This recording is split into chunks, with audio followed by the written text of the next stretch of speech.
All right, we are streaming on Twitch. We are streaming on YouTube. One of the players wins. Hello, David. All right, let's dive right in. I believe these games were played just a few hours ago. We're going to watch both sets, assuming my two things need to happen. I'm running late. I know. I'm sorry. Two things need to happen. Number one, the internet needs to be okay. And number two, my voice needs to not shit the bed. So I took some Dayquil. Gonna try not to cough as much as I usually do lately. And let's just dive right into the gameplay. We're gonna start the two semifinals with the Mr. Yo Hera team up, matchup, battle, whatever it is you want to call it. Oh. And I believe my computer just died. Okay. There we go.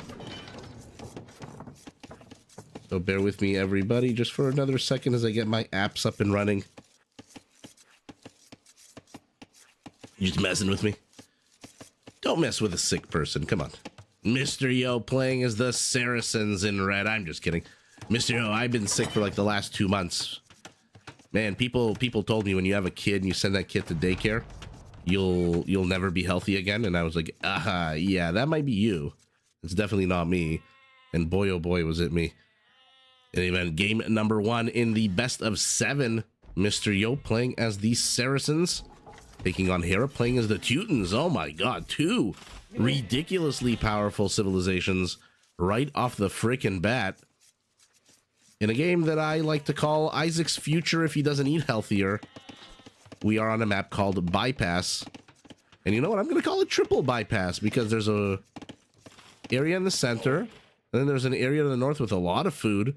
Berries. Good for Mongols. Good for Franks. Good for Armenians and Georgians.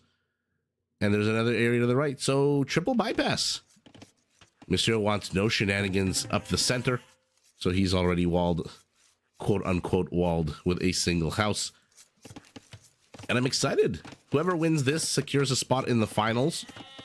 And I believe also a spot in the Garrison tournament, the upcoming one in March.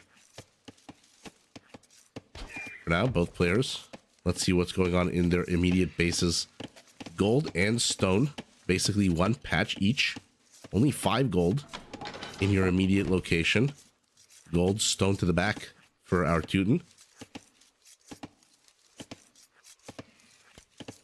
And then once you step foot outside of your main area, not a whole lot. A little bit of extra gold to the back here for both players. A little bit of extra stone. Where is Hera's extra stone? Oh man, it's all the way over here. Mysterio's also is not very close, and his tertiary gold also not very close. Yikes. So you're going to have to wander a little bit. Going to have to walk around a little bit. What is the point of this? Did I miss something? Did he... Yeah, I mean, this is kind of silly, right? It's a palisade gate. So there's really no reason to try to block it with one house. Might as well put palisades all across. Not exactly the most expensive at 3 wood apiece, but Mr. Yo conserving his wood means that Hera can just delete this. Where is he going now? 2 villagers on stone. We got a good old-fashioned Teuton tower push. With no fewer than 7 villagers. I'm not a fan of Teuton tower pushes with fewer than 10. Call me old-fashioned. Oh, and Mr. Yo's going to catch wind of this ASAP. The second those villagers enter into the dead zone. By the way, if you're wondering why this dirt here has skeletons on it and looks like waste, first kill of the game, going to Hera. Because you can't build anything on this. This is literally unbuildable terrain. Call me old-fashioned, call me whatever the hell you want to call me. A Teuton tower push with fewer than 10 villagers doesn't really max out their bonus. What bonus am I talking about? The fact that their towers can fit 10 people inside. I get it, you're pulling a huge chunk of your economy. But if you really, really, really want to max out your team bonus, or not your team bonus, your civ bonus, that's what you're gonna have to do. And Hera's not done. 4 villagers on stone, a second tower going up. Monsieur has created a couple of flanking wings to contain that first tower, but he's already been pushed off his primary gold. He must have seen his secondary, right? Yeah, he's seen his secondary back here. So at least he knows where he's got a little bit of extra gold. Hopefully everyone is doing well tonight. Hopefully no spoilers. Like I said, these games were played a few hours ago. Stone walls behind this. And uh-oh, Hera managed to sneak in a villager behind all this as well. Oh no, but be careful. You don't want to enter into the town center fire like you are right now. Why is Monsieur being so hesitant about attacking this one villager? You've got to... Oh, because his scout's almost dead. Amazing. Yeah, awful play. That's why I said call me like old-fashioned. Call me whatever you want to call me. If you're going to like take advantage of a civ feature or bonus, go balls to the wall. Why not? But you're right. It is like literally at the time Hera pulled his 7 villagers was probably like half his economy. But to be fair, if you're going to toot and tower push with 3 towers and 7 villagers, do you really want to build an economy behind this? Except for wood and stone? Hera's got barely any villagers on food. Mr. Yo looks like he might be interested in going up to Castle Age to defend this the good old-fashioned style. So he's playing this map very much like Arena. Market Blacksmith combo. And that market is under attack. But it's okay, it's a Saracen market. Mr. Yo can literally place 1,000 of these. They are only 75 wood.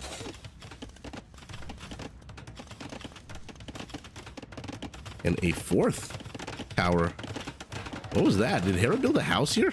Okay. So making sure that he's not really stuck. The scout also off of 3 whole HP. Who will get the first kill? It is Mr. Yo. Okay. That was lucky for him. No more scouting for Hera. Not that he really needs it. He is literally... It sucks for Mr. Yo that both his primaries, his gold and stone, are in the forward position. I don't think he explored this area here, no. So not that he's going to defend this with a tower defense of his own, but Hera coming out swinging in game number 1. That being said, whenever you're going up against the Saracens, you cannot underestimate their ability to just trade with that market. Holy moly, where are you going? That 5% commodity trading fee is ridiculous. Okay, both players with interesting villager move outs. Monsieur is hunting and chasing down this villa as she runs to the safety of this tower over here. Monsieur will be in Castle Age in about 2 minutes. Okay, he is on gold finally. And is he sending these onto gold? Oh, 8 more villagers onto gold. So he's gonna have 13 on gold. It says he's got 9 on food. It's got to be all the berry pickers, right? Yeah, 8 of these are berry. Where is he going now? Oh, he's seen it. He used his 2 HP scout to actually scout, saw the stone, but where's he going? This villager's still alive, sauntering her way through the base. Well, Hera is too good, but for now, these 5 towers... As much as Hera's economy is bigger, 33 to 29, a lot of that is over here. And so resources collected, he's not ahead that much, about 200 on the whole, 5%. Whereas Mr. Yo, where are you going? He does not have enough for a town center. Now he's getting attacked by a lion as well. He's got a lot of gold. Yeah, there's that siege workshop. No wonder he doesn't have enough for a town center. He's prioritizing, I'm assuming, a mangonel first. Hera's adding scouts. So Hera's doubling down in feudal age. We saw it was ACCM who took on Red Phosphoru with feudal age scouts. I think they were Hunnic, but nonetheless, remember Teutonic scouts? Oh, it's not in Castle Age though. They don't come with extra armor yet. They don't come with extra melee armor yet. But there they are, 2 of them hanging out. Ooh, hanging out right next to a palisade. So Mr. Yo knows that whatever unit comes out of the siege workshop, he's gonna have to protect it. Lucas, hello, hello. And out it comes. Let's see, where are you going? It is a second town center. Not a bad location, so he's prioritizing the gold. What a wonky first game. If all the games are like this is going to be an amazing series. Absolutely amazing.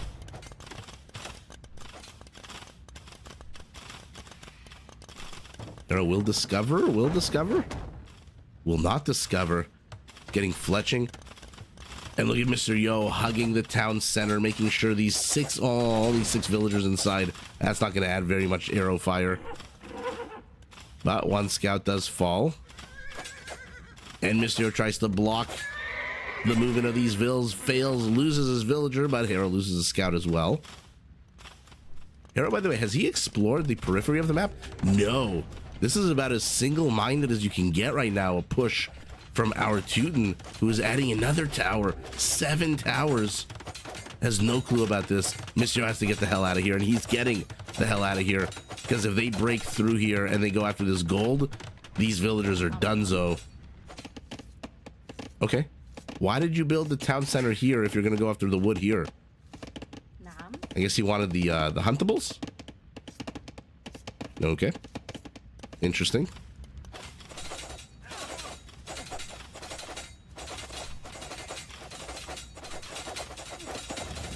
Yo pops out another mangonel. What is this? Do you really have nowhere to jack your wood that you're doing so in the danger zone? That's hilarious. Or was he just trying to distract the towers by giving him a juicy target while his mangonel fired on them? Ooh, good attack round there out of our Saracen. But Hera too good with the micro, not good enough.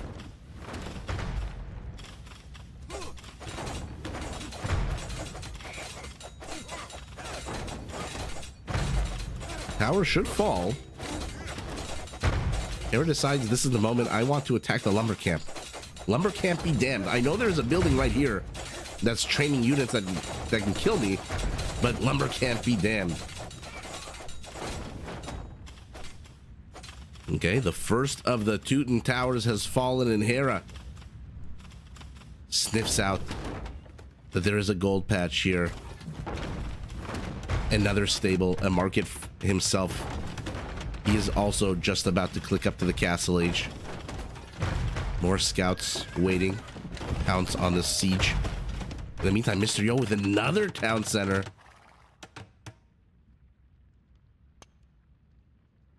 Hera sees it immediately. Okay. So Mr. Yo says, take my center. Feel free. I'm pushing you back here.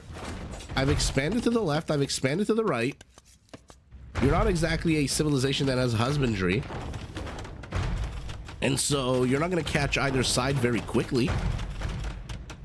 Am I crazy, or is Mr. Yo in a bit of a better position here than Hera? I mean, res collected is 2,000 down. He's down to 1 villager. Hera's housed. And I'm not too sure what Hera can do here, even with scouts with town centers to the left and the right. Rambo, you did not miss anything at all so far. Well, I mean, you missed a lot of action, actually.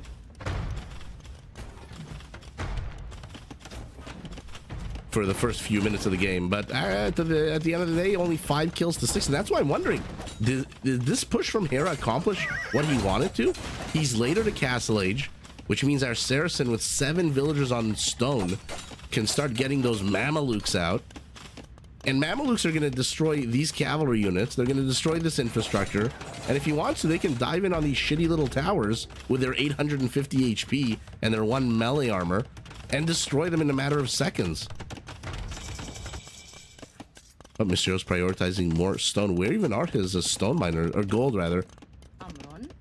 Okay. He is saving long distance, mining his stone. Why? Oh, look at this. Hera with the castle. Ooh, does it actually touch? Does it touch the town center? Oh, it does now with Bodkin. Man, these players are so freaking good. And look at this. He is sandwiching Mr. Yo right now. Castle to the north. Mobile slaughter force to the south. They've already got 2 villager kills. And now if Mr. Yo tries to move out anywhere Hera's basically forcing Mr. Yo to spend a bunch of wood repairing this silly town center.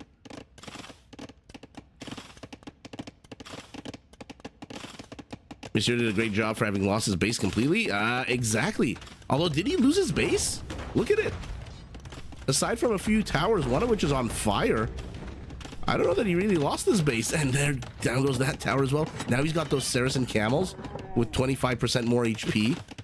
His army here, as scary as it is, look at its HP. 275 out of 585.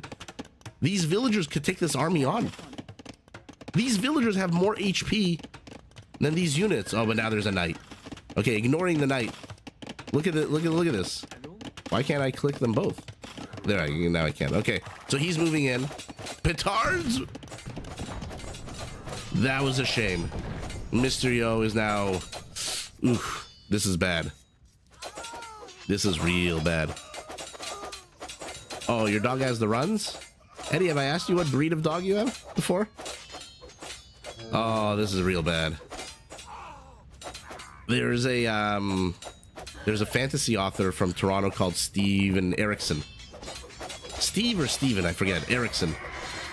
And he has a series of books called the Malazan Book of the Fallen. And it is a grand fantasy. Oh, hello, buddy. I don't know who you think you're chasing down. And one of the books is about a series of refugees who get hounded by an army. The entire book is about them running to safety, being protected. Oh, what is it called? Chain of Dogs, maybe? It's one of the greatest fantasy novels I've ever read, and that's exactly what that reminds me of. But Mr. Yo, he's been knocked down to the south, but hey, why the hell not? Like a mushroom, he's sprouting even more town centers to the north. But where's his army? Where's his military?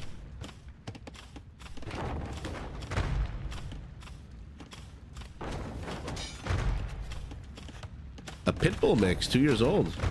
Aw. I think those are illegal in Ontario where I am. Hera finally adding a few town centers of his own. Securing the berries. Securing the zebras.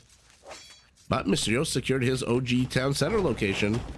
And now he's moving forward with villagers, but he needs stone, he needs a castle, and he needs the Mameluke.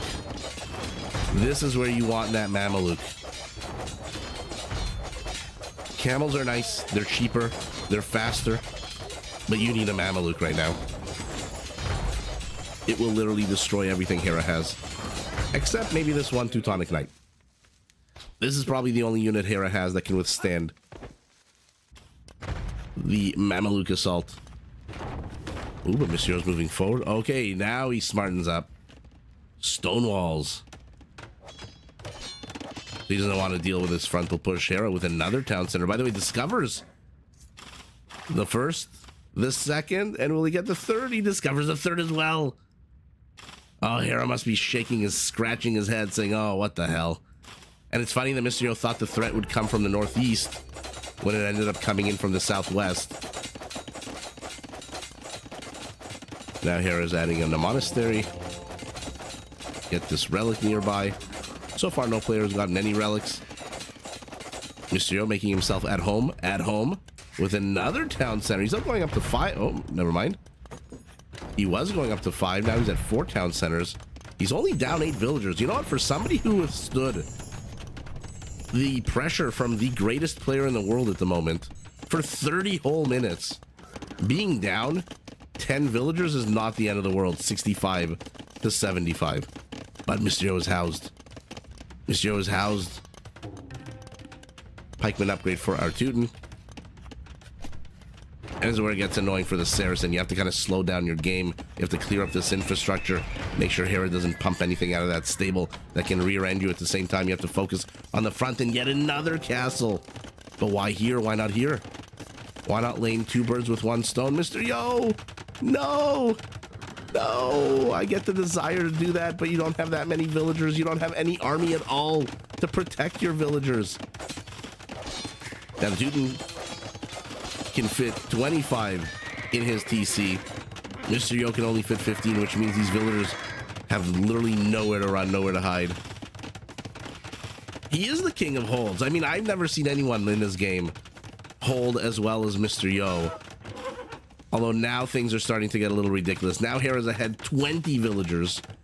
He's training 9 at a time. Mr. Yo's only training 3. So the disparity will grow. He's lamed another town center, but will we see the Mamelukes? That's the question I have. And oh no. Hera heading up to the Imperial Age. He's got 1, 2, 3, 4, 5 town centers. Mr. Yo's on 4, about to become 3. He's abandoning ship over here.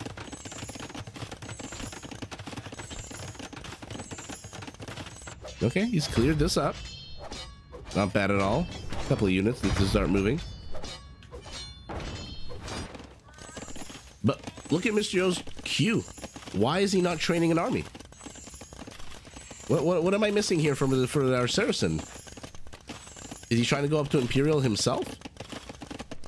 The Saracens can get a good amount of... Yeah, okay, so he is... I was going to say good amount of value in the market. He is selling wood, he's selling stone, selling everything. There he is, he's almost there, he's almost there. Sell another 100 stone, and there we go. So now he's only down 18 villagers, another castle to lame, another town center. Here's a minute, 14 seconds away. Mr. Yo has a bit of an opportunity.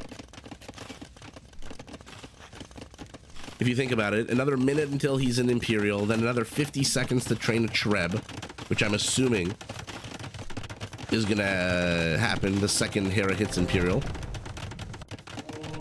Oh, look at this. He's trying to be annoying Mr. Yo. Oh no, oh no, oh no. What the hell are you doing? Man, you gotta micro your monks. You gotta micro your monks a little bit better. Double wall off. So as I was saying, what are we now? 15 seconds away. Hera's got the resources for 1 Treb. Will he buy the wood for a second? Or will he just let his naturally larger economy handle that? So now Mr. Yo has 50 seconds, which gives him 40 seconds away from Imperial. So he's not in a terrible spot, but this is not great. Bloodlines, Bodkin, husbandry. The problem is Mamelukes are expensive. 85 freaking gold. And look at this, Hera carving up the southern portion of the map. This one Teutonic Knight. Again, not too sure why he added that into the roster. How's everyone doing tonight, by the way? I'm assuming there's a bunch of people in the chat who have already seen this. And I thank you for not spoiling anything. But Mr. Yo's only 20 seconds away. He's got 12 villagers on stone. He's got almost... Yeah, now he's got 300 stone. So he can repair this if he wants. And get his own Treb, but he doesn't have the wood for a Treb. Oh no. Okay, now he does.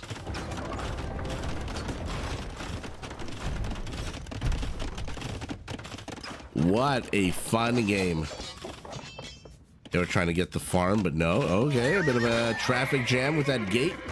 And Mr. Yo manages to kill, but loses his castle. Eddie, you haven't seen it yet? Yeah, me neither.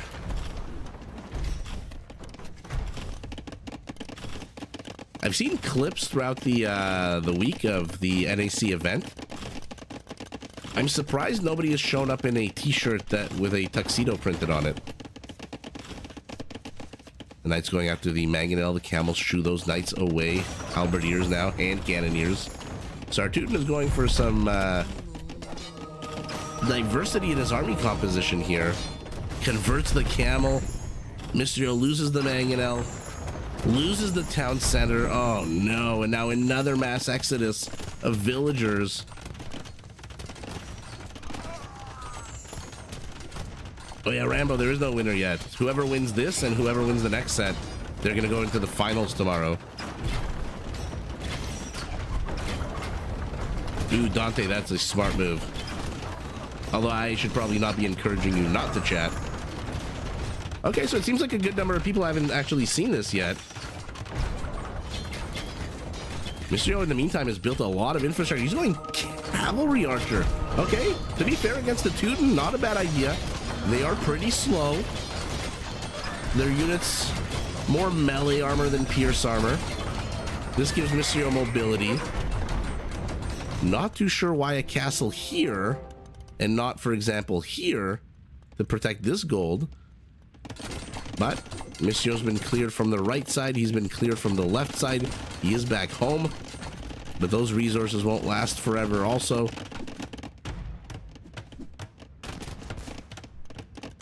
And now the problem is Hera's got 4 trebs and a bombard cannon. Mysterio's getting 1 bombard cannon, I'm assuming out of here, yeah. He's getting Parthian tactics, which means these halberdiers are going to be in a bit more trouble. Okay, Mysterio for the first time has more than 10 army count. And there's crenellations about 5 minutes too late. If you're going to castle push with the Teutons, you want to max out your range. This is what I was talking about, awful play. You want to max out your civ features. If you're going to castle push, why not have the longest ranged castle in the game, which means that these bombard cannons cannot attack a Teuton castle without taking fire themselves. Even if they get siege engineers, it'll put them on the exact same 13 range. So right now, Mysterio has no way to get at this castle. 0. Unless he trains a Treb, which is right here. Okay. Training a second. Oh no, is he training it out of here? Why is he training it out of here? Oh, that is so sour. No, cancel it. Cancel it. Where are you going? What are you doing? A single Treb and a monk? All right. I mean, empires have been founded with less. Hey, Thomas. How's the border tonight? Desperately repairing. Mysterio's got 900 stone. He's managed to kill a Treb, which means only 2 Trebs for Hera. Castle is on the high ground, but why is its HP so low? Mysterio needs to maybe get some kind of upgrade for these for the castle. If Hera adds in a 3rd Treb, it's basically bye-bye castle. Although it's kind of looking like bye-bye castle anyway. It's not really growing beyond the 600-700 HP. Oh, and now it is. More and more villagers repairing. Bombard cannon falls to skirmishers. Shit. And the castle falls. Mysterio, with an aggressive castle on the other side, depletes his stone. And now he's going to lose over here. A questionable push over there. Why did he distract himself? Why did he do this? If he didn't spend his stone here, he could keep repairing the castle. But to be fair, and do what with it?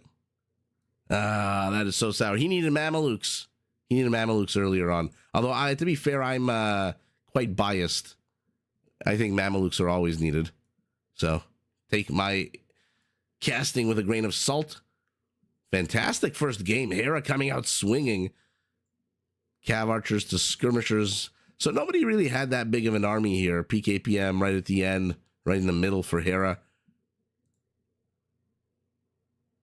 Oh yeah, look at that. That is sour.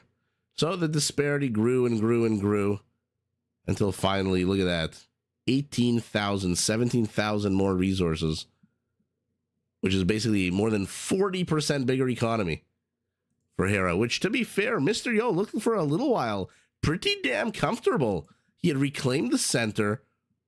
He was pushed off of here, but Hera wasn't pressing over here. And then Hera started pressing over here, and for some reason, Mr. Yo just wasn't defending. Where was his army when those 3 knights showed up and the light cav took out his outpost? Why did he build another castle here? So many questions I have for Mr. Yo about what he was thinking here. I get the natural instinct to open up a second front, but you could have used that 650 stone to repair your castle here. Voxo King, hello, hello, GG indeed. All right, let's move on to game number 2. That was a pretty damn fun game, not gonna lie. Just bear with me.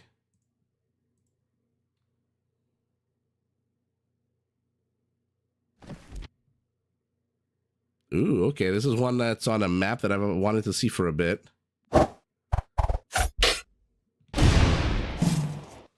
Mr. Yo playing as the Japanese in red, taking on Hera, this time playing as the Armenians in blue. Interesting. So we've got a infantry archer civilization taking on an infantry archer civilization on a map that, as I said, I've wanted to watch for a while. I haven't been able to actually catch any games on the Citadel. More than, almost double the amount of stone, more gold than usual, more food than usual, and a good amount of wood. Oh my goodness, Rambo, thank you so much for gifting all those subs. I appreciate that. Thank you so much. That's awesome of you. Thank you, thank you, thank you. And Mr. Bean thanks you as well. That's awesome. And to all the people who were gifted us up, welcome. Let's take a look at this map. Again, I wanted to watch it because this reminds me of like a 7 Years War fort. Basically with this, except it's got this philosopher. What does it say here? Captain America. Not exactly. So both players heading to the water. Mr. Yo getting real aggressive with it. Putting a dock on Hera's side of the map. I love that they put these shallows here. So even though your land units can cross the bridge, your ship units can cross the bridge as well.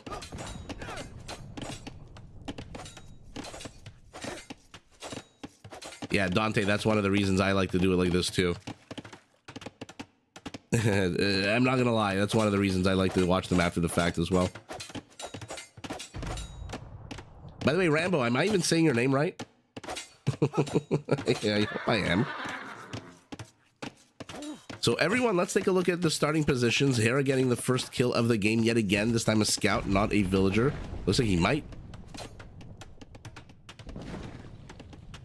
Oh no, Monsieur, too quick. But he'll probably end up losing that villager with this scout here. Although, ooh, maybe not. That scout is in dire need of resuscitation. So we got two naval civilizations, one primarily economic, one primarily military in their bonuses. Oh, Mr. Yo evens it up. No more scouts for nobody. And let's see it. This guy's carrying 2 fish. It's going to slow him down. Oh my god. Anyway, let's take a look at the starting positions. Yurts instead of houses. Good amount of gold in the immediate vicinity, 10 patches. Not a lot of stone nearby, which tells me if you want to go castles and such, you're going to have to very much bust your way into this center island, into this fort. And Mysterio's villager survives, and now he can go fishing to his heart's content. Mysterio expanding backwards, getting the gold. And again, doing some long distance mining, hoping that the villagers here will return their wood before he has to return with his gold. And both players heading up to the next stage. Hera gotten a decent amount of TC idle time there with 13 seconds. If I really want to pronounce it. Oh man. The only thing I know in Dutch is natuurlijk. Natuurlijk. I had, in law school, I was friends with 3 exchange students from the Netherlands. 2 from Amsterdam and 1 from Groningen. And holy shit, were they tall. I'm like 5'6". I'm pretty short. They were like 6'4", 6'5". The men and the women. And holy moly, I have never felt so small in my life. Yeah, I guess beat the donkey. Ooh, what is going on here, Mr. Armenian? In the feudal age, remember now they... Yeah, well, now they always they can get their infantry units ahead of time. I wonder if it'll show it here. No, it doesn't show when.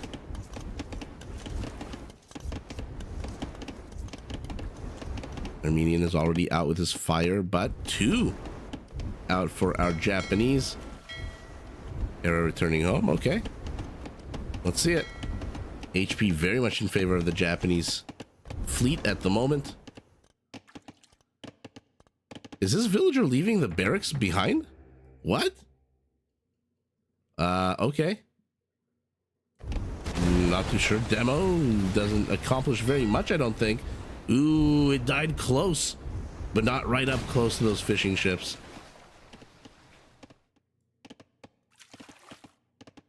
Natuurlijk.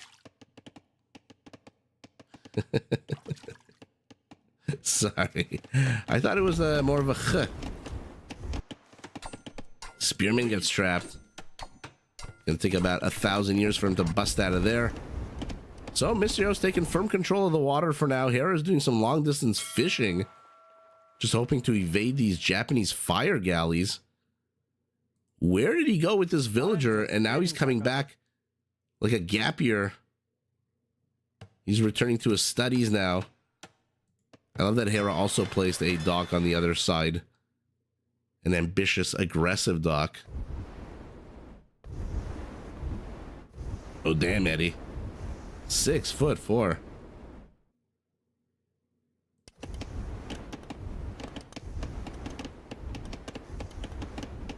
Hey, Milty. I have been live about half an hour. He gets discovered. He gets found out by a random spearman. And Hera's proxy base. I mean, these games are going to be very bonkers if they're all... We're 11 minutes in, there's already 3 areas of attack.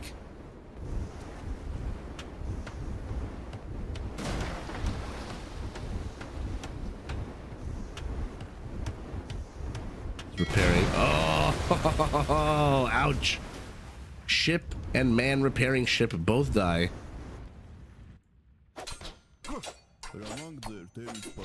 And bye spearman. Okay, at least Monsieur knows, for what it's worth, that there is a bit of a proxy base there. Okay, wait a second. Hera loses the last of his fishing ships here. So it kind of looks like Hera's lost the water war, although he's got 3 fire galleys. To the 3, he does not have the fishing eco.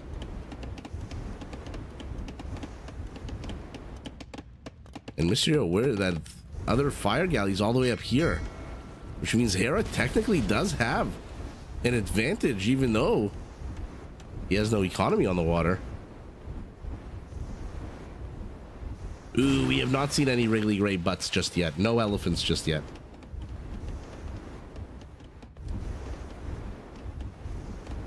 Do the walls prevent transports? Exactly. I'm assuming that's why they're there. Aside from the fact that it's beautiful. Oh no, Mysterio loses his entire navy. Ugh. Yikes. At the same time, our Japanese is rising to meet the growing Armenian threat to the north. Hera has walled himself... Pardon me, I don't know why the mouse clicked like that. Hera's walled himself in. So he's not taking any damage, although he has to be careful. Is this going to be open now?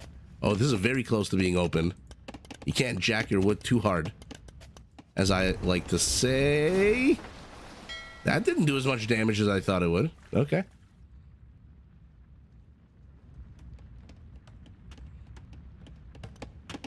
Cabal, hello, hello. But Mr. Yo again, no army. Hera always seems to somehow manage to perfectly balance villager growth and army growth. I mean, this is just silly. Mysterio's just moving. He's not really firing with his units.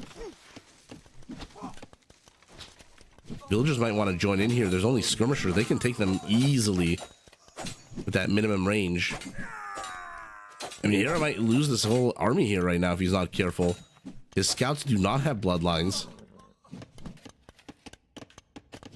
And now, ooh, wait a second. Demo and a fire galley in here.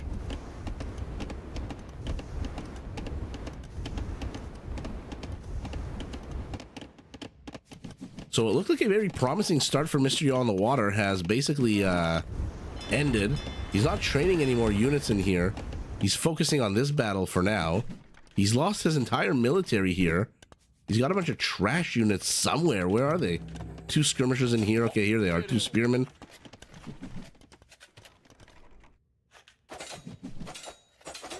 And let's see what he does. I really do want to keep an eye on here, though. Not that I'm expecting that much damage. Hera will lose 1 fire ship to the demo. But they seem pretty evenly spread out, so he's not going to take that much damage. And Mr. Yo's down half the army count. How does Hera always manage to do this?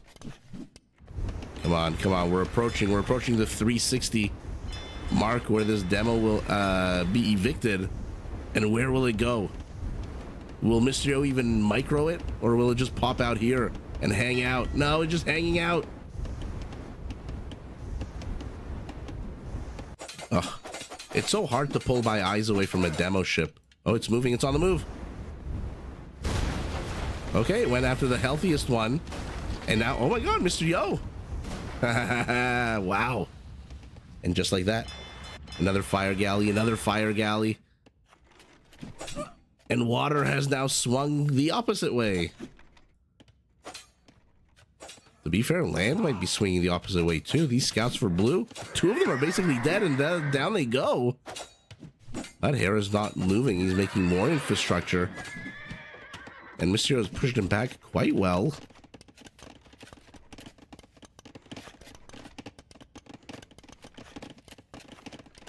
But again, finds himself at a villager deficit.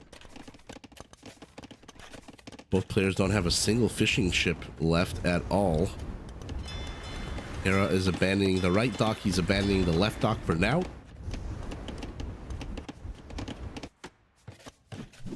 And begun the land wars have.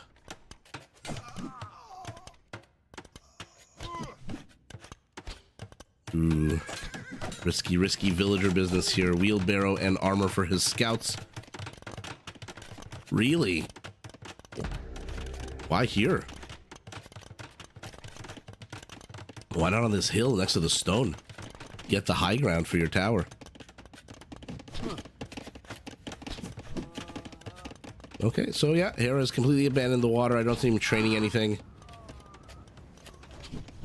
Our Armenian is circling. Army count is evening up. But he is doing a fantastic job of forcing Mr. Yo's villagers to just run around. Look at them. They're not doing anything. They're not gathering anything. They're not building anything. They're just running around from here to there, from there to here. If he can pick them off, that's the gold medal, but silver medal is good too. Look at how much movement is getting forced on these villagers. But when they're moving, they're not collecting, they're not doing anything. So it's all these little tiny things that add up to Hera just forcing his opponent to be less efficient than he is. That being said, Mr. Yo can do a lot with a little. And for now, I mean, he's down 7 villagers. Hera's heading up to Castle Age. And you see, there were even more villagers garrisoned inside. Mr. Yo's probably going to buy the last 100 food he needs. Does he have a market? There it is in the south. Or maybe not. Yeah, he force drops the food. And now he's going up to Castle Age as well. So Armenian versus Japanese in the Castle Age. Ooh. You'd like to think some cav archers would be nice out of our Japanese. He's got some secure wood lines. This one's nice too. Cav archers could do real well here if you get rid of the skirmishers. Gives you mobility. You can keep picking off individual units as they pop out of these infrastructures, these buildings. Ooh, Milk, you know, I haven't projected AoE 2 onto a wall. I projected slot machines onto a wall. Ooh, do I think we'll see Sicilians today? I hope so. I'm always down to see Sicilians. Here we go. Castle Age for Hera. What will he do? Look at his resources. Is he going fast Imperial? No. 2 more town centers to the back. 1 on the gold, 1 on the stone. No player making any play for this center area. What is this? I mean, whoever designed this map is pretty bonkers. Look how cool this is. This reminds me of the Leonidas Thermopylae, sort of. GTA Skunky, hello, hello. Looks like Mr. Yo has gotten Hera's dock. About to get this dock as well. And with water control, he can transport units to Hera's side of the map. Do what he wanted to do last game, which is multi-prong attack the Armenian. But our Armenian has 3 times the army count as the Japanese. But this is where the Japanese infantry comes in handy. If you can get a bunch of pikemen out that attack 33% faster, this cavalry will melt. Even with bloodlines. Just have to neutralize the skirmishers. Once you do that, you are golden.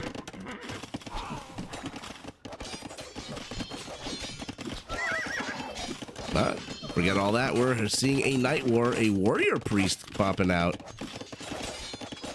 Hera's got a lot of remnants from feudal age here. His skirmishers are now elite. But they only have fletching. Japanese knight has +1/+1. Spearman focusing on the villager. Best case scenario there for Mr. Yo, who is exploring, making sure Hera doesn't have any sneaky docks anywhere else. Oh, but now he's losing villagers. 18 villager kills, 19 villager kills, maybe 20? 20 villager kills, 23 villager kills. Oh my goodness. Every time I look up, every time I say a number, the number changes and increases. And Mr. Yo's all of a sudden, just like that, in the last 30 seconds, 40 seconds, he's at half the villager count all of a sudden.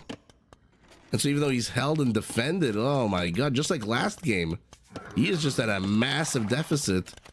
And again, forced to garrison, forced to move around, build things. This is not what you want your villagers to be doing right now. Right now, they need to be doing what Hera's villagers are doing, which is every single villager is gathering resources or constructing structures to allow them to gather resources. Hera's knights gonna explore the center, see if Mr. Yo has expanded there. Lots of cracked terrain, by the way. A gallows here for any criminals. You might think of, I don't know what would you be sentenced to death for in Age of Empires? Death by hanging. Stealing your neighbor's sheep. For the first time, Mr. Yo is on the offensive on the land, but be careful. Be careful, there's a monk. Ooh, that might be a conversion. It is not a conversion. Mr. Yo's knights run the hell away. They do have husbandry. Why are you not clearing up Hera's infrastructure here?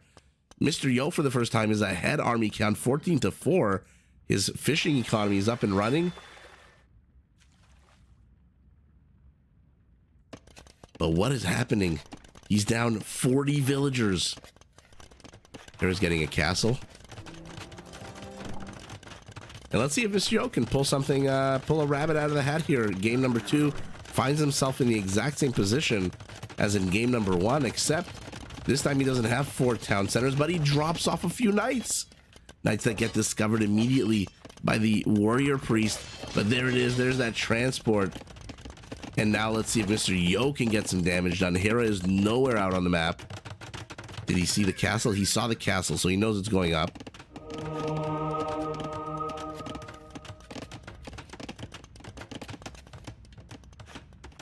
And let's see it.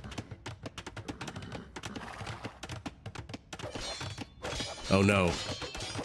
Oh no. Go after this house. Go after this house. Hera brought the monks. That's hilarious.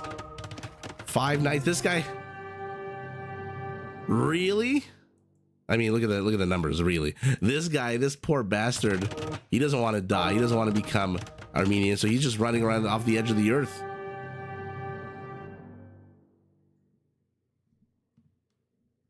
Wow, is it really this that forced the GG?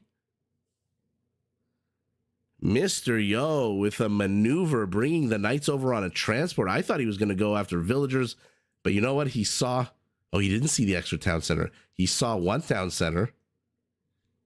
He didn't even see the other 3. But look at the score, about 1,000 points apart. Hera's got the center area. I don't know. If I'm Mr. Yo, do you GG here? I mean, we know that Hera has collected more. Hera has a bigger economy, 50 villagers more. But Mr. Yo, for the first time, has a bigger army. He's massed his knights. But you know what? The castle's up. Flat Earth AoE. Alto, hello, hello. That was pretty damn dope from Hera. I wonder, though, if he... I mean, you lose 5 knights, fine. That's fine. But I guess at this point, you're just way too far behind. And Hera did this in the first game as well. Just crippled the economy. Knights. I'm surprised that Hera's most trained unit was a skirmisher. It felt like light cav. But no, Knights as well. Peak APM, middle of the game. Peak APM right at the beginning of the game for Mr. Yo. And yet again, look at that. That's gross. Hera has all 4 relics. Early GG. I thought it was an early GG too, but then I looked at the stats. And then I realized Mr. Yo probably has... He may not see exactly what we see. He may not know exactly what we know. But I feel like these pro players, they have the game knowledge to kind of figure out what we know, you know? He must know he's down villagers. He's done 0 harassment on the other side of the map. Now his knights get taken out. But look at this, 8,000 more resources. 18 to 26 is ridiculous. No conversions yet. All right, well, game number 2. Ending in a grand Viper-esque fashion. Going to Hera as well. And Hera just attack lately with these 2 games. And I'm here for it. Because why the hell not? This is an aggressive military game. The more kills, the better.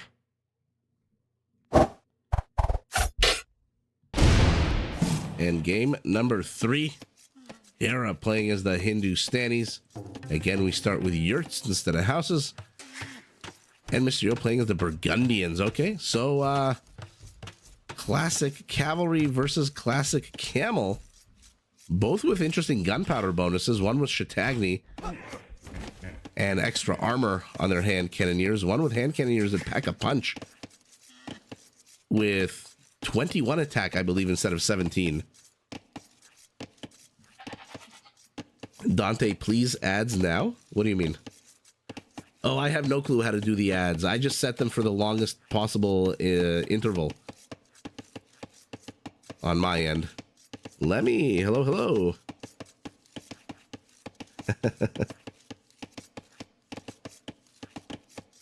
It's an even number between Twitch and YouTube. I also haven't been streaming for a while, so I think people think I'm like I've disappeared off the edge of the world. Let's take a look at the map we're on. We're on African reed beds. Center looks like it's full of stone, cracked terrain, and box turtles, as well as some huntables. So let's see the amount of resources. About 50% more stone, about double the gold. And where is all that gold? Ooh, it's on the periphery. Good amount of food, good amount of wood. Okay, so if you go to the left nipple, the right nipple, you get the gold. If you go to the belly button, you get the stone. Everything else nearby, not that much. 4 patches, 4 patches. Only 8 patches of gold, 6 patches of stone. Lots and lots of wood. And dirty fishing water to the south and the north. All right. What do we think, Burgundians against Hindustanis? I mean, you gotta give a natural edge to the Hindustanis. Their camels are just so powerful. But the Burgundians themselves with those, it's just like a bonker civilization. Anytime I cast the Burgundians, immediately all I think about is how high were the developers when they developed this, created this civilization. JF Pipe, I'm also catching it live. Love this. Both amazing strategists. Hera is insane. So far, his aggressive, early aggression game style is netting him very good results. And I'm assuming based on the fact that he's not even bothering to wall himself in, whereas Mr. Yo, once burned, twice shy, I guess in this case, twice burned, Third time shy. Is already beginning to wall himself in. Means that Hera is going to be as aggressive as before. Oh, let me chat isn't showing up for you. Try refreshing, maybe. A few huntables here and there. Oh, and this is the map with the neutral markets.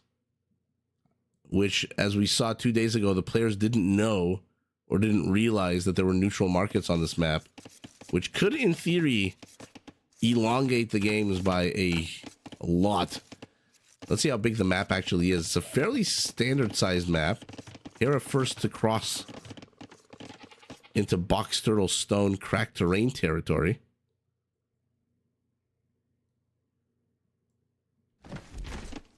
Whereas Mysterio continues to do what? Now he's going to go out. All players heading up to feudal. Mysterio this time with 11 seconds of DC idle time. Damn you, Yurt. Hera makes his presence known in case Mysterio didn't catch him. Hey, I'm going to trigger your attack notification.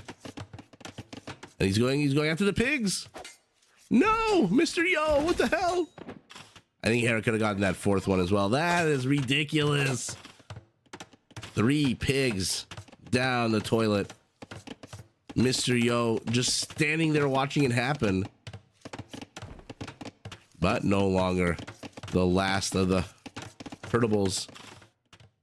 Oh my goodness, that was sour. 300 food. But Hera's overstaying his welcome here. Does lose the scout. Now he's starting to wall off. Okay, so maybe he won't be as aggressive this game. His villagers are cheaper. 13% cheaper now. You're about to teach him shorefish. What kind of breed is a shorefish? Mysterio walled himself in on the left. Beautiful wall off all the way to the right. Hera just starting to do that now. Hera has a bit of a thick forest here. I don't mind this at all. This must be bush A, bush B. Yeah.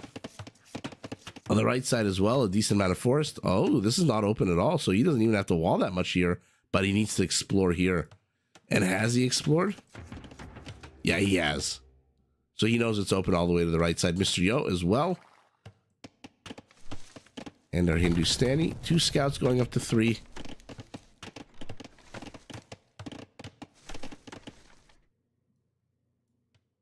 Takes control. If you can call it control. Of the center for now. A few units here and there. The feudal age dance begins. Counter units avoided. Fights taken and not. Ooh, why did Hera move?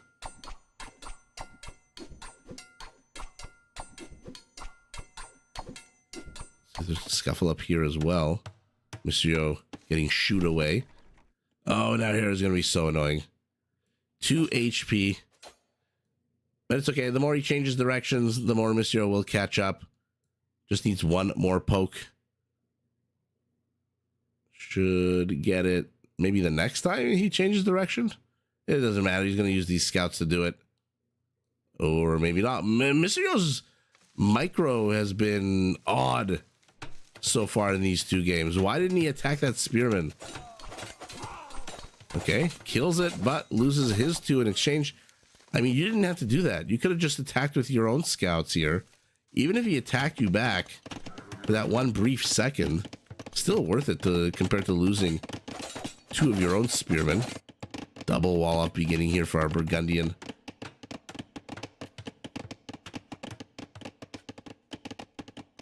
Mysterio, has he explored this area? He has not. And as cool as this is, what is Hera really going to do if this gets attacked? I guess he has the gold miners. He can, like, wall this part off.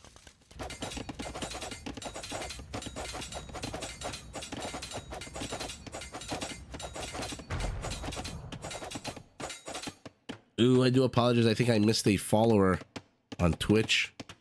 I'm so focused. Thank you for following.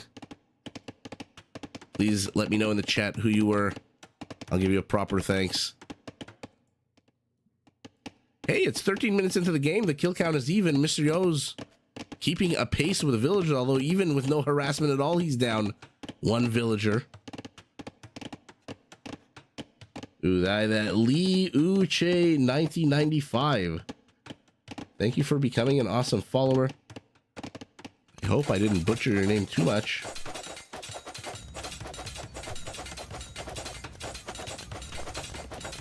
Double archery range hidden inside the base.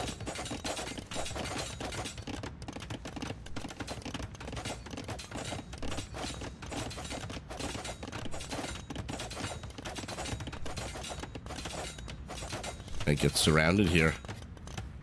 Nope, Monsieur quick. Sees the spearman coming, although now he can pretty much kill the spearman if he wanted to. 5 scouts. Can do that fairly quickly. And Hera clicks into castle as Mr. Yo clicks up the castle. Now Hindustani has an opportunity here. Husbandry. Bosa.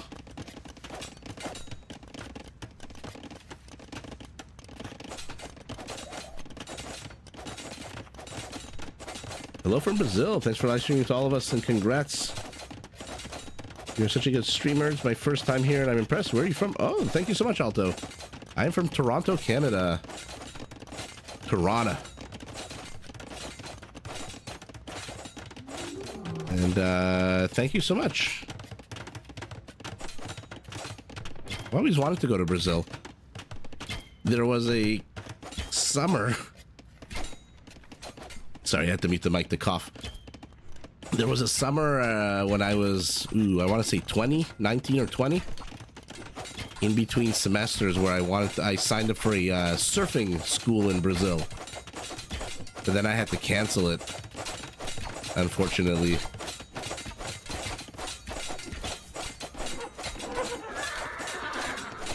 Ujo Bale, thank you for following on Twitch. But I've always wanted to go to Brazil.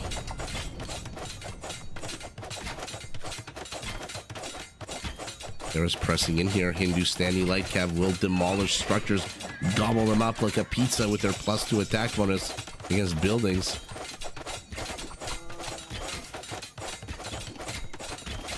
Not a market and a stable already behind here. Mr. Yo, by the way, not a small army. And he's going to have light cav in a second. Hera with another TC to the right. Will grow his economy. Monsieur down 4 villagers.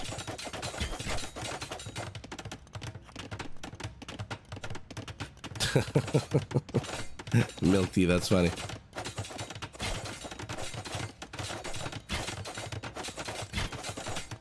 Jeff Pipe, thank you so much. London is where I went to law school, Western.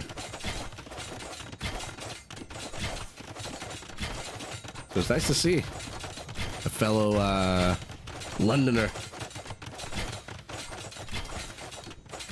Jai Kumar.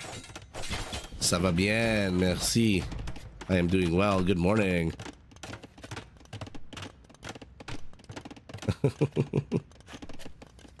Abdullah, hey, long time no see. Hera's really trying to bust into this base right now, but Mr. Yo, unlike game number 1 and 2, has made it very difficult.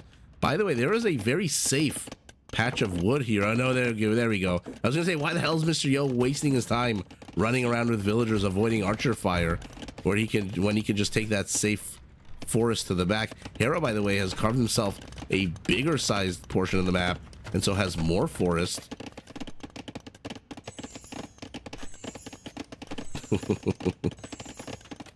Light cav out. Army count for Hera bigger, but for the first time in this semifinals, Mr. Yo is ahead villager count by 10 whole villagers. And what will he do with his lead? And look at that, Hera is just finding no purchase here, nowhere to bust into this base. Have they either one of them found the neutral markets? No. These are neutral markets, right? I mean, I'm not crazy. Neutral markets with a relic. Right, Hindustani putting on some pressure. Abdullah doing well. How are you? Thanks for joining so late.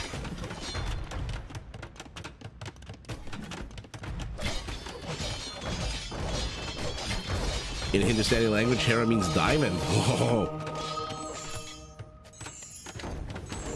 We'll see what kind of diamond. A golden diamond. Monk down, second monk. Oh my god, evading archer fire like crazy there. And that's without ballistics. But the two monks are down, the scorpion is down. But look at this.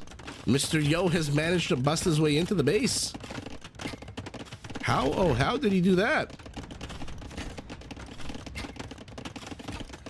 Hera jacked his wood too hard.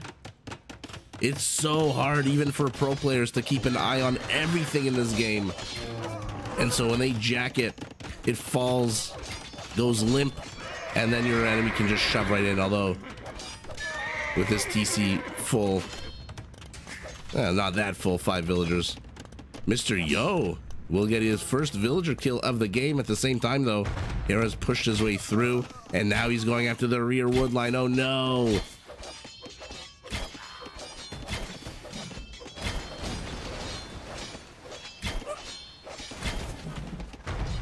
You're a short-fisted shrimp.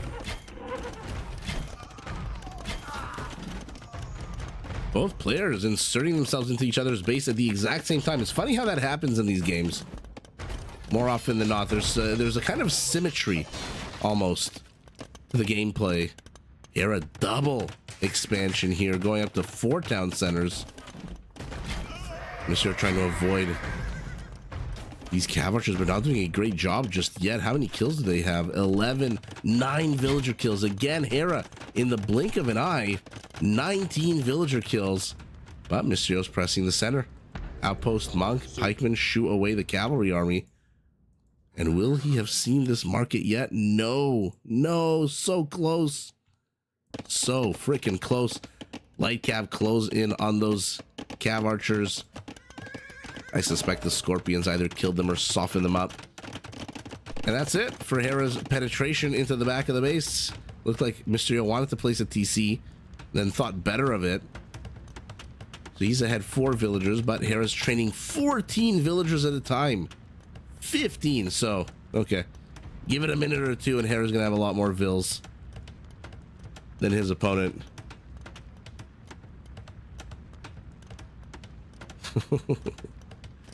David. Not a lot of people know that tomatoes a fruit. Although there's that famous saying that the difference between knowledge and wisdom. Knowledge is knowing that tomatoes a fruit. Wisdom is not putting in the fruit salad. Up 312. Welcome back and thank you for the raid. And hello, hello.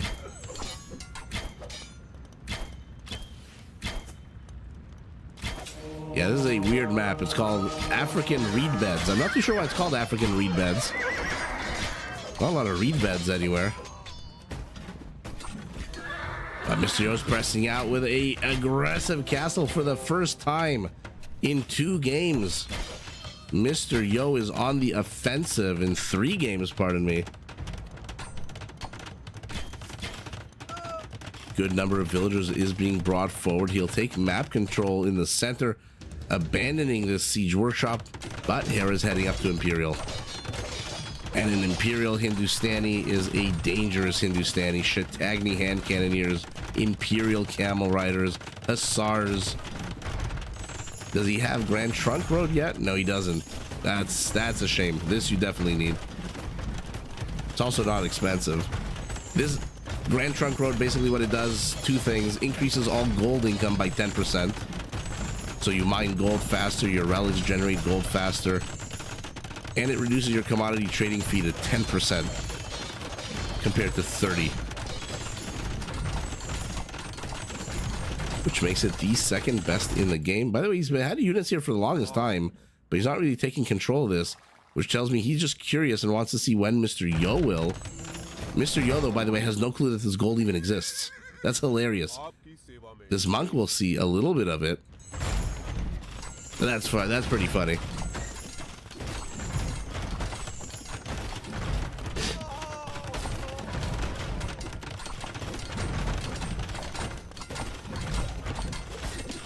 And Custeliers. To be fair, I've seen Mr. Yo perform quite well with Custeliers. He seems to get their shock tactic quite well. Attack, run away. Attack, run away. Wait for that ridiculous 40-second charge attack to reignite. Doesn't have any castles yet. Dum dum dum. Yeah, but you're right. He didn't have any castles for that. Here we go. Light cab. Custeliers are going to take control of Hera's center here. A third castle. Holy moly. But Hera's an Imperial. For all the good that that's going to do him, he hits Imperial. He is broke. Not a single villager on gold.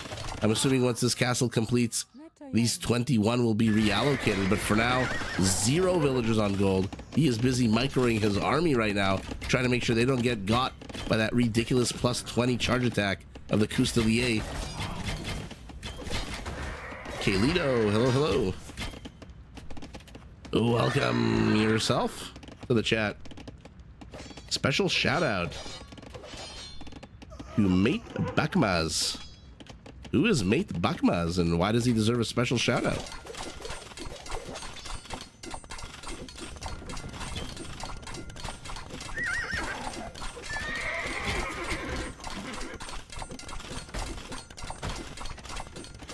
Okay, Hera doing what Hera does in Imperial. You know, start shoving a bunch of light cavalry units wherever he can.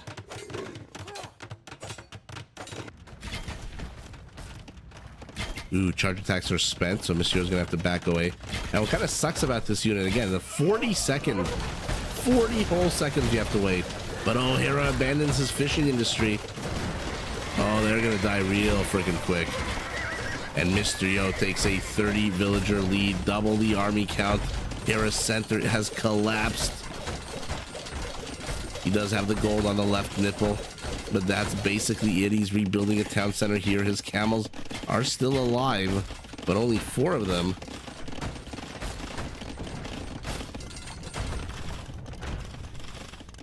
Kilito, thank you so much for that. I appreciate that.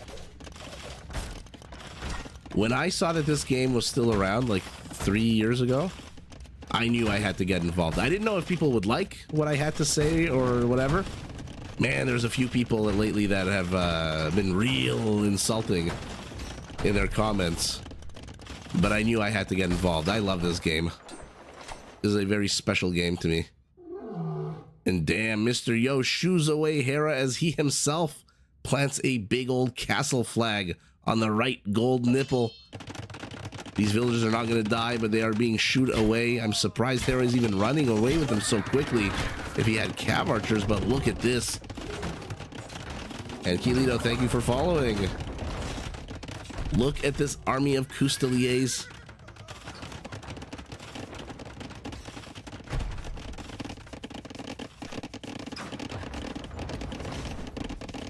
Yeah, Mohit, I agree. Mr. Yo with Burgundians, it's like Mr. Yo with Mayans. He just knows how to play certain civilizations incredibly well. That being said, heavy camel rider en route. Cavalry archers are keeping this army at bay, but they're going straight for the villagers. Mr. Yo has managed to actually kill 27 villagers so far. His castle is under attack, but being repaired. He's 40 seconds away from Imperial. And look at his resources. Trash-wise, amazing resources. Hera had a Gulam for a second. Hera lost that Gulam. Not too sure where it is or where it was. Oh no, and now it's Hera's turn. Oh my god, oh my god, oh my god, 97%! Ouch. A kick to the nuts for Mr. Yo, who's gonna have to send in more units to not only shoot away Hera's army, but to complete that castle. The last thing he wants to do. Okay, forget Trebs. By the way, Mr. Yo's got 32 fishing ships. Holy moly. Forget Burgundian vineyards, which he does not have. His fishing fleet is doing an amazing job just pumping food into this economy.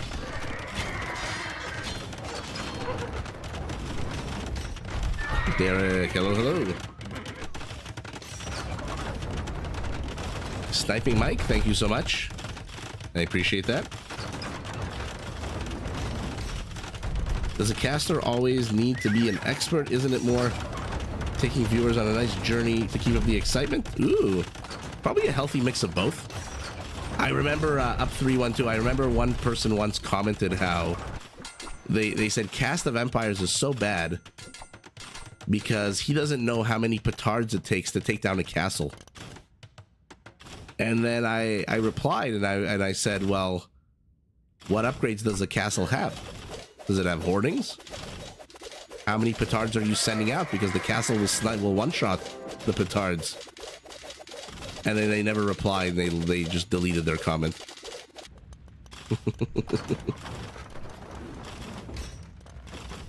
What's my 1v1 elo? 0 at the moment. My playing days, for the most part, are probably behind me. I used to play this when I was a teenager in 1999, 2000. Okay, Hera's reclaiming the center here. Mysterio's push has stalled. Hera's taken firm control of the left side. Right side, fine. He's lost, whatever. But Hera's army count is now double the size of Mysterio's. Mysterio's investing into the final upgrades here. We're going Capped Ram and Blast Furnace. He's losing more villagers. Castle in the center. Hoisted by his own petard, exactly. Literally what happened. 8 petards for the most part. Oh, there you go.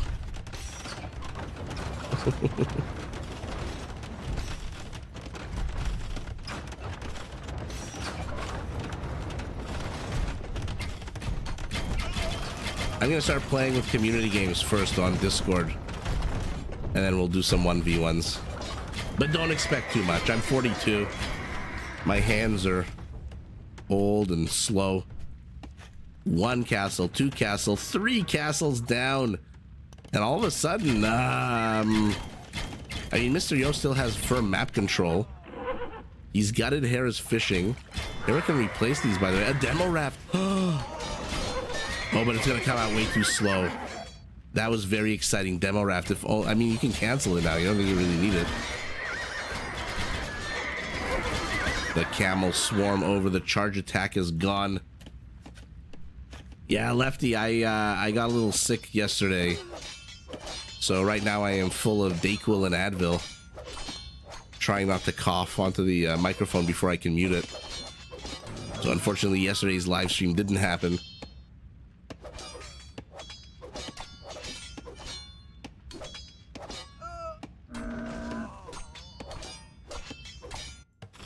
Ooh, okay. Hera dislodged from the left. His villagers are charging into the Treb, but there's a body block of Burgundians. Not exactly Spanish villagers here. Will they get it? No, they're not going to get the Treb. On the right side, the castle's under attack. Okay, so they're both throwing each other off. The peripheries here. I have the perfect voice for casting.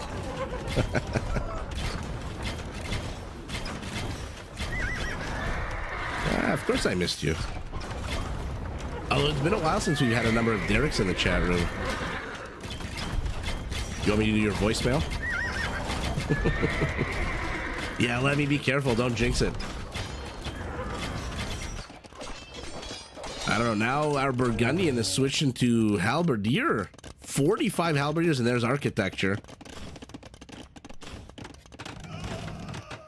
I sound ever so slightly like an AoE 1 legend, Winston Waffles. I have never heard of it, Winston Waffles. And I agree with you. Everyone brings something different to the table.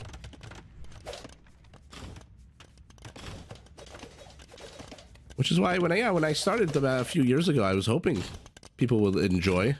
Seems like people do enjoy the casting. We gotta wall this in real quick before Hera discovers. But never mind. There's a big old opening to the south where Hera's gonna insert himself into. And now look at that. What a complete twist. Blue has taken the right side where red was. Red has taken the left side where blue was. And both players are now firmly focused here on the center, where halberdiers are closing in on these camels. Camels should not be taking this fight. Raheem standing. What's the current bonus against halberdiers? Only a +2. There we go. I mean, Hera's going to take this, but he lost a lot of camels to halberdiers. That is sour. Now Mysterio's army is bigger. His villager population is bigger, but his fishing industry is under attack now. Ouch. And these are 20% faster attacking camels, which means they should be able to get a good number of kills before they... Oh my god. Defensive castle much before they finally do get taken out. So Hera's attacking to the south. Mysterio's 32 fishing ships are now 14. Oh, that is so sour. At the same time, though, Mysterio, look at the villager kills. 83 to 63. Mining camp under attack. This mining camp has just gotten destroyed. Hera's got the mobility on his side. He still has that demo inside the in here, just in case Mysterio shoves in another army. That being said, Mysterio still has 29 Custeliers.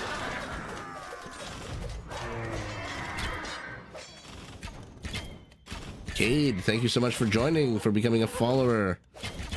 Yeah, Hera is just refusing to die. This is the thing, when you play against Hera, man, you have to be on point all the time. You make one mistake, one slip up, and he will gut your economy. He will rip your military in half. Because he's a micro king. Hera can micro 30 different locations at once.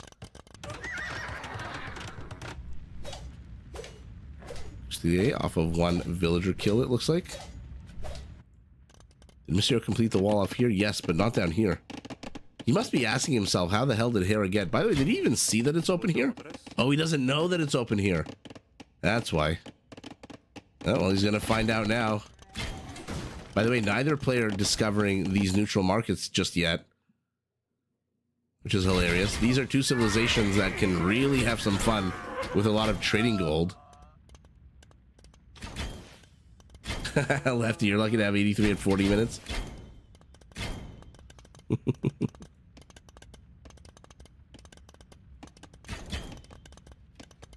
Oh, David, I didn't know you found the channel through shorts. That's cool. That's why I started ramping up the shorts. I feel like it brings a lot of eyeballs to the channel. And one in a number of people will watch the videos, the lives. And that's it. No more fishing ships for Mr. Yo. Ouch. And just like that, and now Mr. Yo discovers. Now he discovers that there's a wall off here. Heavy camel riders managing to get a few more civilian kills.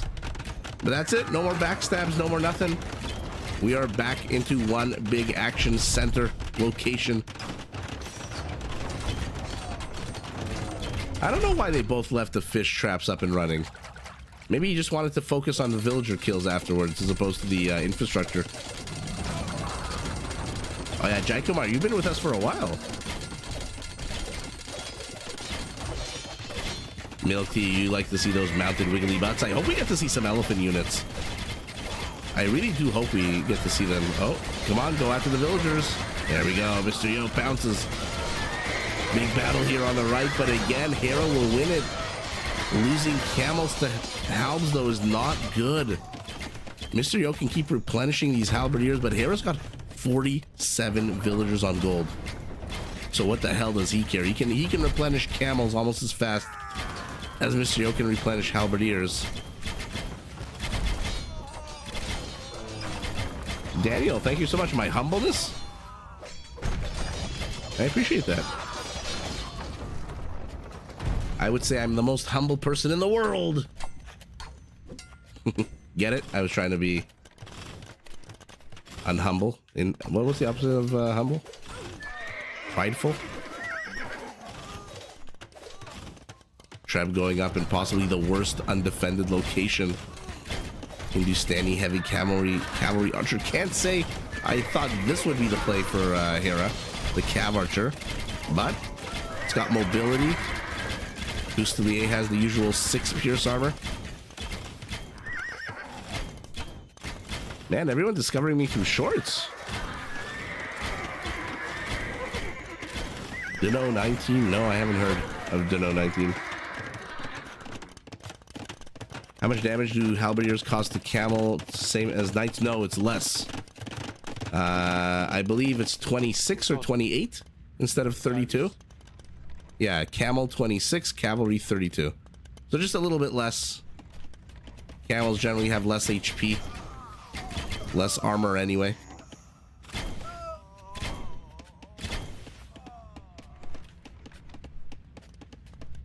Oh, Rambo, I remember that Legionnaires versus Sergeants short. I remember that. I think that was an MBL Heart game. Lowen, thank you so much for becoming a follower.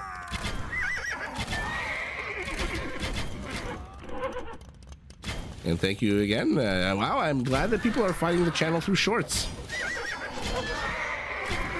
Army sizes are incredible for both players. Let's see one huge battle. Mysterio's circling like a hungry great white shark, looking for villager kills. Hera has stopped all of his aggression on the other side of the map. He is in rebuilding mode because he's not at 200 pop. Mysterio getting crop rotation, okay. Hera finally getting blast furnace to round out his camel upgrades. Is there much gold left for Hera? Oh yeah, plenty of gold left for Hera. 4,200 gold. Oh, and he catches even more trebs out of position. And there's the Imperial Camel Rider. I don't think the attack bonuses change for the Imperial Camel Rider. I think just their HP goes up. But we'll take a look at that when that happens.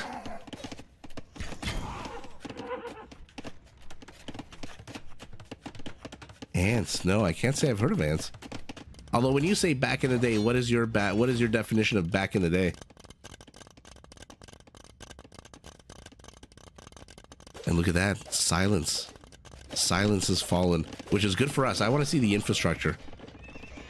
12 stables, 7 archery ranges. Ooh, there's a good catch here for Mr. Yo. Versus 2 stables, but more importantly, 8 barracks. Mr. Yo is doing all of this with 8 barracks? I mean, he's got 2,000 wood. Why not drop down 10 more barracks?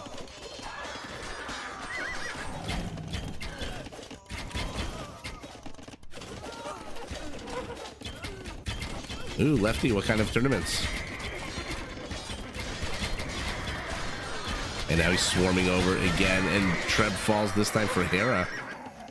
And yeah, the Imperial Camel Rider, 160 HP. Yeah, the bonuses 9, 10, 9, 18 do not change. But I believe the attack speed is a little quicker.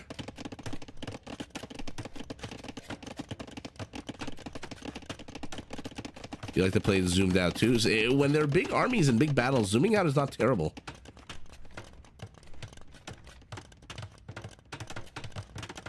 What should the ballista elephants be paired with? Hussars. They get at the siege that's trying to kill those elephants, or the monks. Mysterio's losing more halberdiers.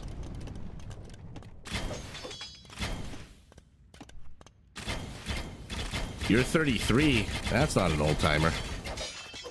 I am 42.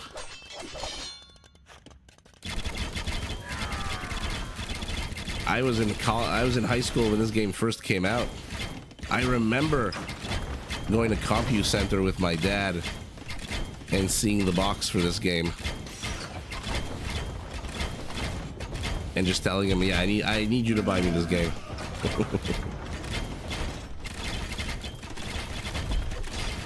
All right, here we go. Here we go. We're, by the way, an hour and 3 minutes into this.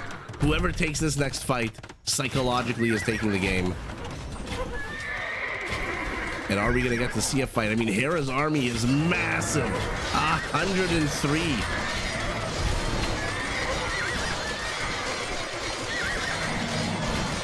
And what the hell did you expect when your army was twice as big? Mr. Yo retreats with his tail tucked between his legs.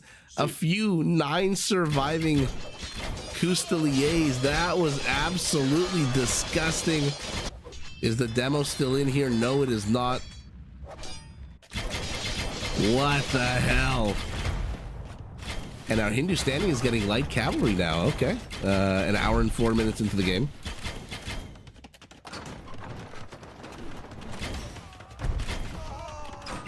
What should be the next RTS game? Ooh. I do not keep up with any of that stuff.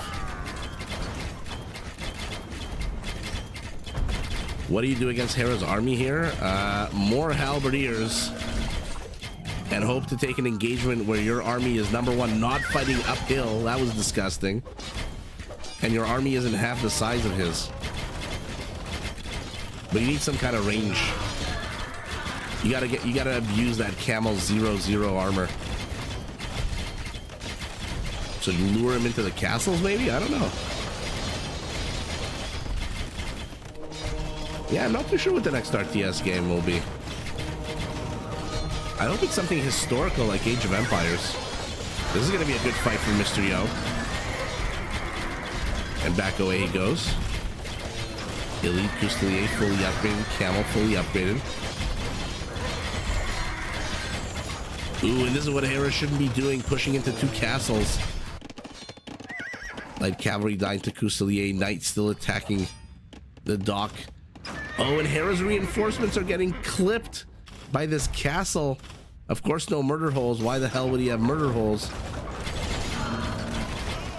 How much gold is left on the map, by the way? 1,000 gold is left on the map. I'll say this for Mr. Yo. His army can be replenished with trash. Whereas Hera's is a very expensive army. And look at that. Why is Hera not moving? Why is Hera not moving? The halberdiers are closing and eating everything like termites. Oh my god. And okay, an hour and 7 minutes in, we have to go back and see what the hell happened here. Does anyone have paladins? The Burgundians have paladins, but without bloodlines. I'm not too sure how good they're gonna be.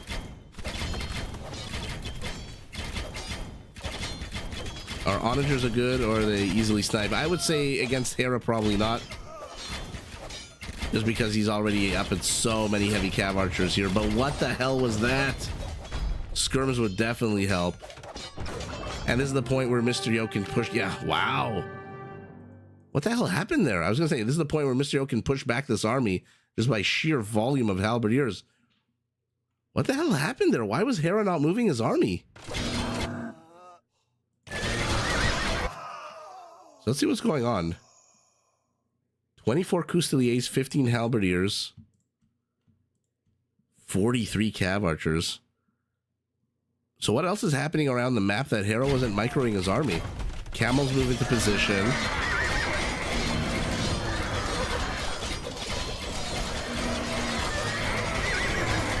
Okay, the camels all die. Now the halberdiers close in on the cav archers. I don't see anything else happening on the map. And just like that, Hera loses 10 cav archers for nothing. Why didn't he retreat with them?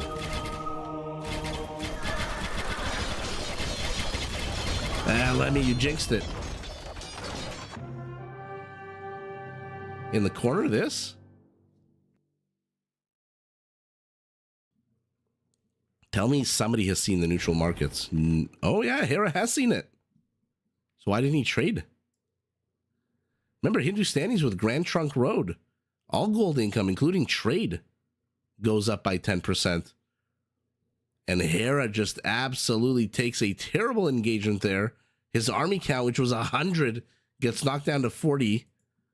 And now Mr. is going to threaten the Treb, get the Treb. The castles are safe. And Hera's stuck with cavalry archers, which are fantastic. But there's so many castles up. I don't know what cav archers are even going to accomplish. And how much gold is left on the map. 800 gold is left. And he's already down 38 villagers. Wow, what a fun third game. Holy moly. Imperial camels, cav archers, halbs, custeliers. And look at that. Light cav to light cav. Peak APM 20 minutes in. Look at Mr. Yo's APM compared to Hera. Literally half. 10 minutes in versus 20 minutes in. Res collected. Oh, my God. Oh, my goodness. Yikes. It seems to be the theme of tonight, the theme of the semifinals so far between these two is whoever can not even just slightly collect more resources, but like blow their opponent out of the water entirely. 6,000 more wood. I mean, this is ridiculous. 23,000 more food. A little bit more gold. And look at that. 8,000 more stone. Yikes. Well, is it any surprise that Mr. Yo could just replenish his army over and over and over again? Go up to 265 Kusilias. Just look at the numbers. 371 to 180. 265 to 105. Mr. Yo just had more. Mr. Yo can afford to take terrible engagements like he took here 5 minutes ago, fighting uphill against an army twice as big as his. But then he just replenishes it. Tell me he's got more than 8 barracks. Okay, he's up to 9. Okay. All right. Well, that was a really long but really fun game. Let's load up the next one, and I got to catch up on some chat. Some chat reading.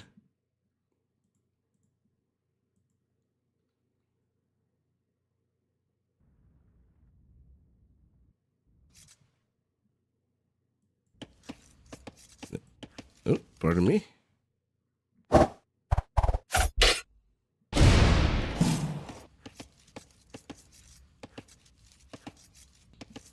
Game number 4, we are on Dry River. Not too hard to figure out why it's called that. Mr. Yo playing as the Berbers, Hera playing as the Magyars. Ooh. Gotta give the civ advantage of the Berbers here, right? The Magyar goes melee, they go camels. The Magyar goes cav archers, they go camel archers.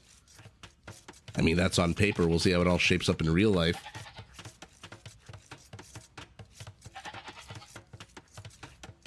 Ooh, yeah, Lefty, send me a message on Discord. In Discord.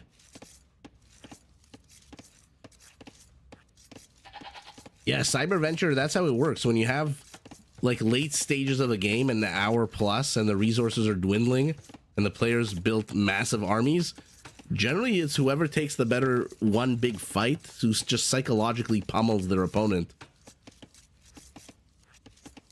And ultimately, yeah, even though he took a real shitty fight, he was just able to replenish his army much quicker, come back. And then those 10 cavalry archers were just not... I mean, I still don't get why Hera didn't micro that army.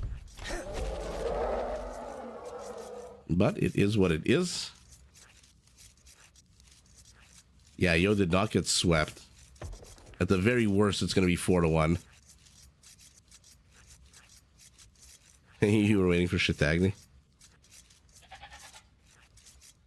Yeah, Alto, if game number 4 is anything like those other games, we're in for a good time.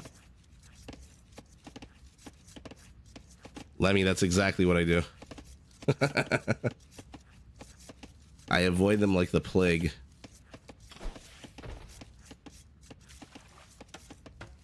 Alright, so let's take a look at Noble Dry River.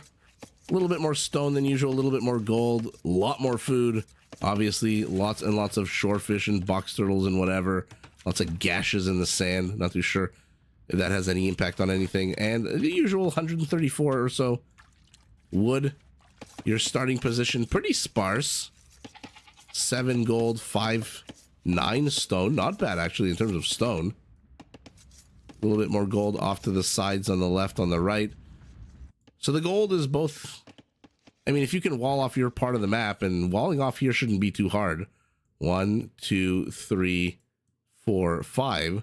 You could, in theory, control a good amount of resources and mine them safely. Lefty, I'll check after the live stream.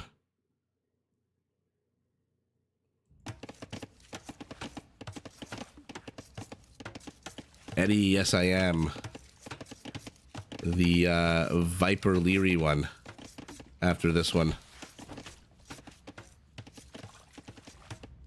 Both players expanding out into the center. We've got our usual Bush B here. I'm curious to see how Hera will play this. Fishermen already beginning to collect their payloads. The main area near your town center is very empty. Very, very empty. So wall offs initially have to be very far away. Mr. doing more of a funnel. Hera not walling off anything just yet. The map size, fairly standard. Both players hit the feudal age. Both players 18, 19 villagers a pop. Yeah, the maps are super cool.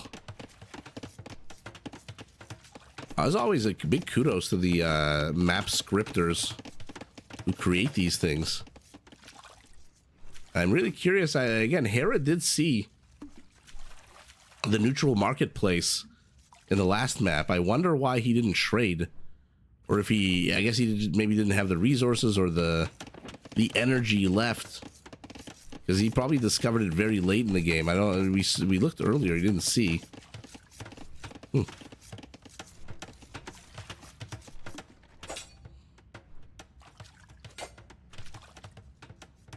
Magyars is Hera's favorite civ.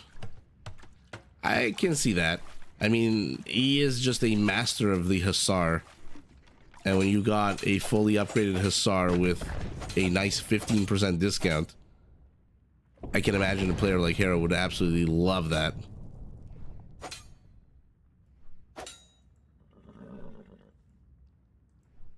Azul. Fisherman backing away. Man, long journey. And this is again what Hera was doing in the first two games, just causing a bunch of idle time. You see, it doesn't register here as an idle TC time. It doesn't register as villagers that are doing nothing, idle villagers, because they're moving, but they are idle nonetheless. The trek from here to here really does eat up 14, 15, 20 seconds of res collection time. And this is what Hera was doing the first two games, and it really worked well for him. But Mr. Yo doing what he did last game, which is walling himself off immediately. Has the gold. I want to secure the stone a little bit. As the Berbers. Jaikumar, you want to see the vision of both players? Let's see. Mr. Yo has peeked his head a little bit out, has seen the wall off that Hera made. Hera, we know, has seen the wall off that Mr. Yo has made. So both players, pretty equal vision. Stepping a little tiny foot into the dry river. Both players sitting at 5 scouts, 28 villagers, a few supporting halberdiers, spearmen.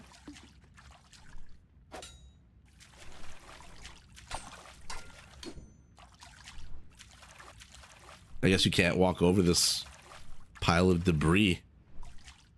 And Mr. Yo is going to be annoying here. Both have the exact same army count, army composition, and villager count. So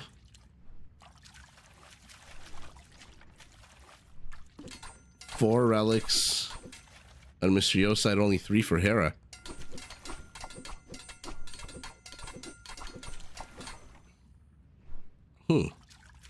Hera draws first blood. Yeah, you might be right. 1 relic, 2 relic, 3 relic. I guess unless this is a neutral. Maybe that one's more of a neutral relic. It does look like you're right. There are 7 relics. Let's see how many relics there actually are. Yeah, 7 relics. You're absolutely right. Yeah, fishing is faster than than hunters. I'm trying to remember my hierarchy of gathering rates. I always forget. I know berry pickers are at the bottom. Except for the Franks. And I believe shorefish might be fastest. Somebody in the chat, what's the fastest food gathering rate? Is it shorefish? Or is it fishing ship? Fish then hunt? I can never remember the hierarchy. The differences are tiny, but they add up over time.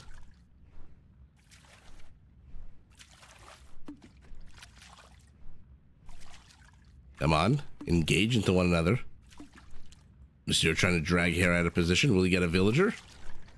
Will he go for it? No, he sees Hera coming. Shorefish is the fastest, yeah? Okay.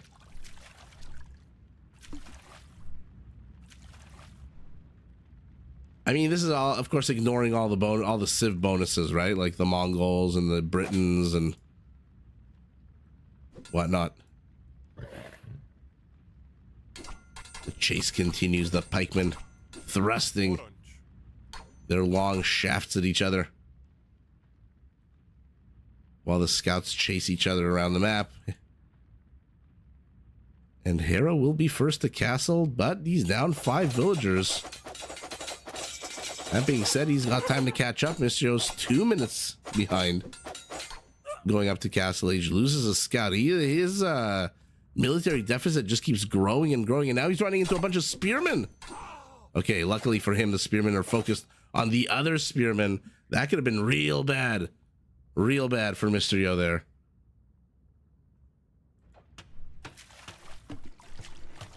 Hera hits castle. 1 extra TC. Beautiful location. Stone and wood. Forward TC here as well. I feel like Mysterio's a little shafted when it comes to Okay, never mind. I was going to say location of stone, but look at that. He increased his wall off. Created a little nook here for himself. And now he's getting that stone nice and safe. Meanwhile, he's running around, losing his scouts. Doesn't micro. They all fall. And Mysterio has a massive 0 army count. But he's the Berber. He's heading into Castle Age. Where are the stables? Once he's in Castle, those stable units are all discounted. And that's going to click any second now. I'm assuming we're going to get to see a castle. Apologies, I was not keeping an eye on the stone count. Backwards town center as well. I mean, why are you still mining stone with these two? You want to put down another town center probably, right? Yeah. I'm assuming once they drop off 25 stone, they'll join in on the construction project. Ooh, Jaikumar, I think villager fishing is the fastest. Ooh, this is, I mean, send the other villagers to repair. Okay, not that you needed.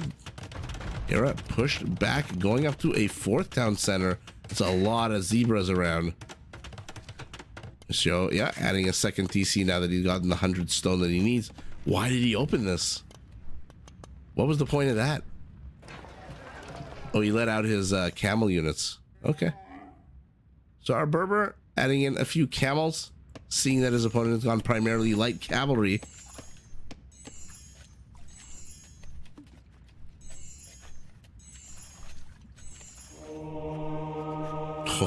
In they run. Will they get the monk? Oh my god, camels freaking suck at everything but killing cavalry. They don't even get the monk. They were on the high ground and they still didn't get the monk. And then they both got converted. Man, do the Hindustanis have a leg up on everybody's camels. Camels just absolutely terrible at doing anything but killing cavalry units. So, Mr. Yodo gets his, believe it or not, first kill of the game. And then dies immediately. Okay. I can't believe that was his first kill. 21 minutes in. Hera's moving forward. Camel Archers is the name of the game. It adds a few more kills. I'm not sure why Hera's kind of sticking around here.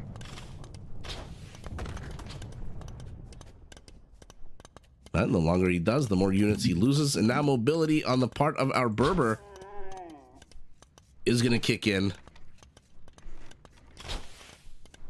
Yeah, Cyber Venture. I'm casting it as I see it, but that was hilarious. He gets a kill, and then he gets killed, and then the relic gets taken anyway.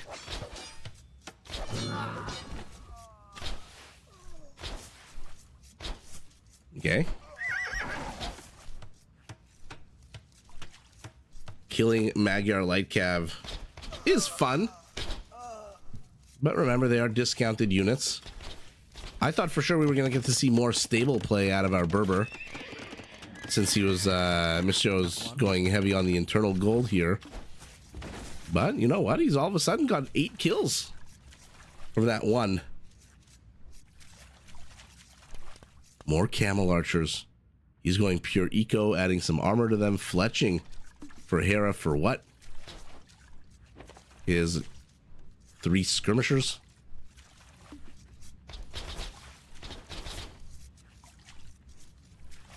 Do camel archers get an attack bonus against pikemen?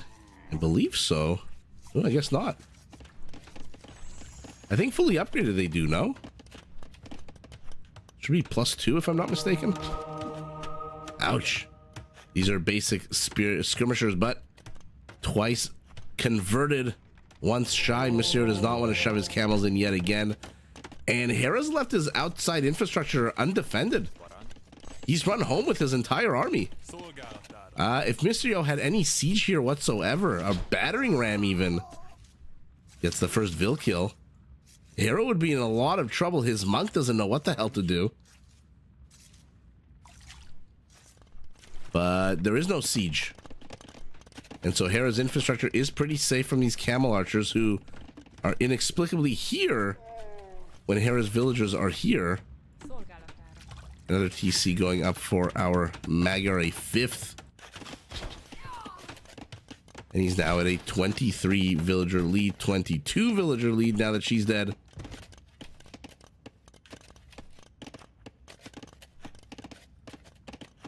Collection rate is 0.426 to 0.408. Okay. 7-year-old video. Man, sometimes it's hard to find information on this game. See, this is where you want to dive bomb the monk.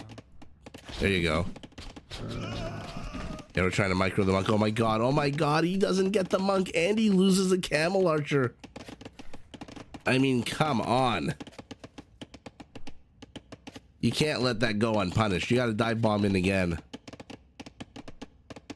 You gotta dive bomb again. But for now, I like that Monsieur is being mobile. Light cavalry, okay. Scout does get what the camel archers didn't. I like that Monsieur is being mobile with his army, as he should be, as the Berbers with camel archers. But he's not really getting too much accomplished with them. Right now they've got 8 kills. One of those is a villager. Skirmishers are enough to shoo them away. Hera's going up to Imperial.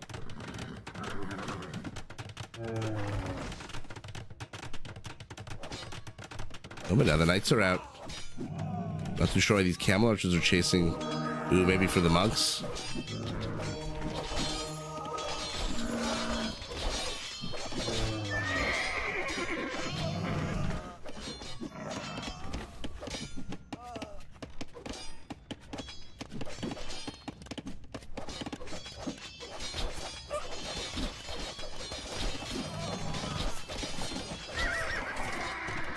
Again, he's just... I don't know where Mr. O is keeping these camel archers. Why they're kind of not in position here. Now he backs away with them again. Parthian tactics for camel archer? No, I don't think so. Does Parthian tactics apply to camel archers? I don't think it does. Not that they get it, but I don't think it does. There's first castle. Ooh, do I hear the clash of a siege unit? There we go.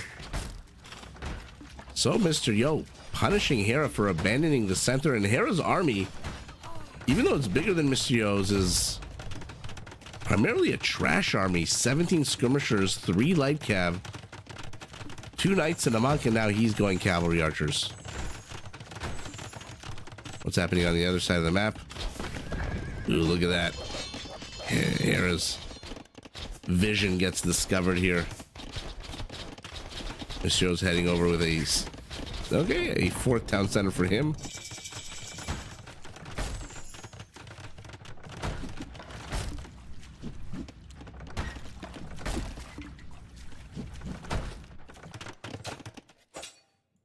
Ooh, villager. Quick, but not quick enough.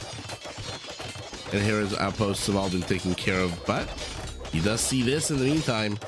So he knows there's going to be a town center here. He himself does not want to get flanked, so he's putting up a very defensive castle.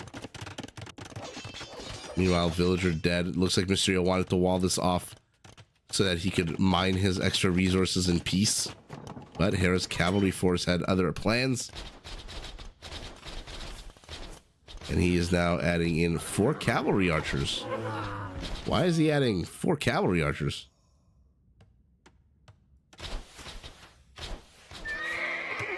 Oh, it would apply if they had it? Okay. Oh, there you go. Jai Kumar, yeah, but I guess Parthian tactics would apply to them if they had it. Why do you think it didn't? I guess you're right. Mounted units. 2 Trebs. Hera first to Imperial. Thumb ring as well. Right, our Berber just improving his camel archers, getting them a bit more attack upgrades.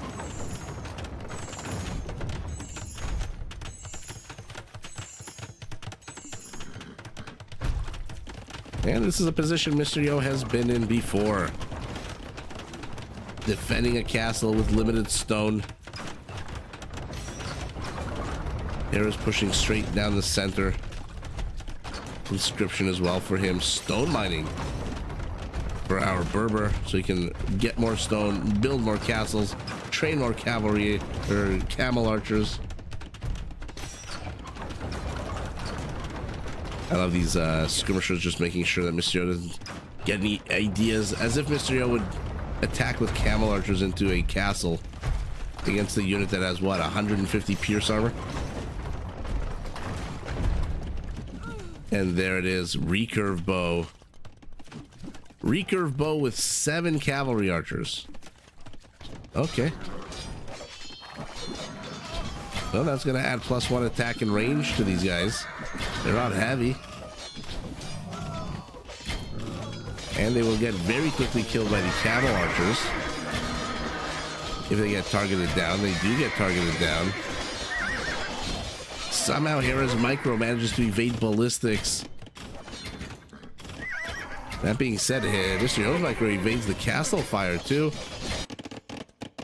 Band of hussars down here. Trying to find... Oh, this is open. But Mysterio responding immediately. Fantastic quick wall off. Castle is down though, which means the center is open for whoever takes it. And in this case, it looks like it is the Magyar at 200 population against the Berber of 150. And this is where Hera is going to get real annoying and real dangerous. Hussars to the bottom. I'm assuming he's going to start sending hussars to the left once this group dies. In the meantime, he's securing his center. Oh man, this is Hera at his most dangerous. Meanwhile, elite camel archers are about to kick into effect. Why did I think they had a +2 spearman bonus? Maybe because I don't know this game at all. Mysterio getting shoot away, random monk. Oh yeah, let's see it. Hera tried to bust in here. To be fair, Mysterio is walled in quite nicely, and now he's going at those stone walls. All right. In the center, though, he is getting pressed in. But again, this army of cav archers against the Berbers isn't as scary as it would seem. The problem is Mysterio just has camel archers. He has no meat shield. He himself has not paid the hussar price. Oh, triple balls every single volley.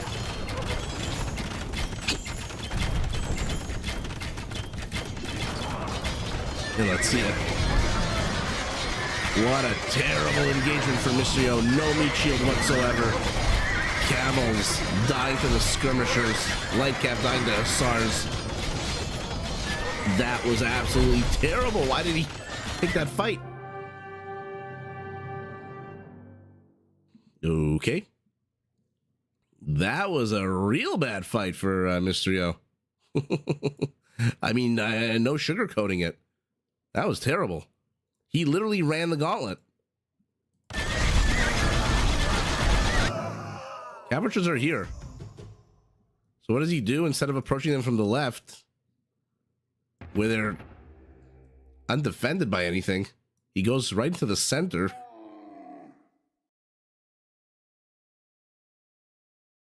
Takes a whole bunch of skirmisher and hussar fire.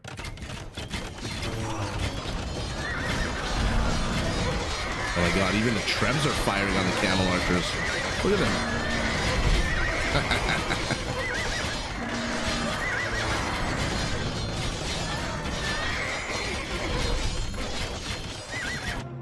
Wow. Well, here it takes game number 4. Hussar to hussar. Camel archer to cav archer. Skirmisher to knight. Hera's APM is bonkers. I mean, he's consistently double the APM of Mr. Yo.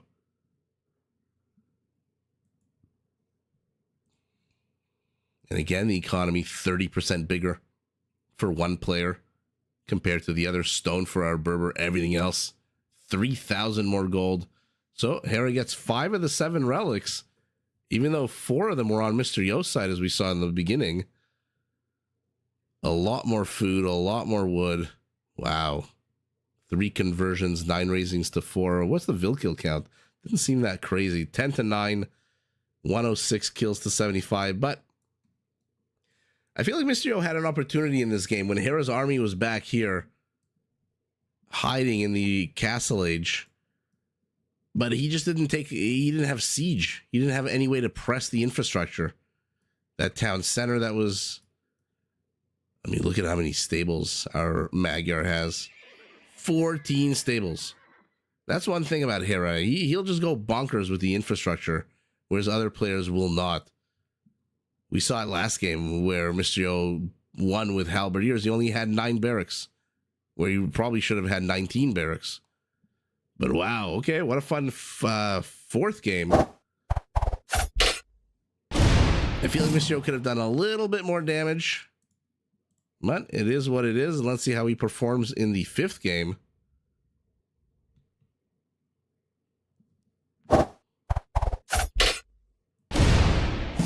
And we are back in regicide mode with the Copenhagen map. This map has drawn a lot of criticism this tournament. People absolutely hate it. Not all people, but some people. You know what? I might have been confusing it with Genitors. That's very, very possible.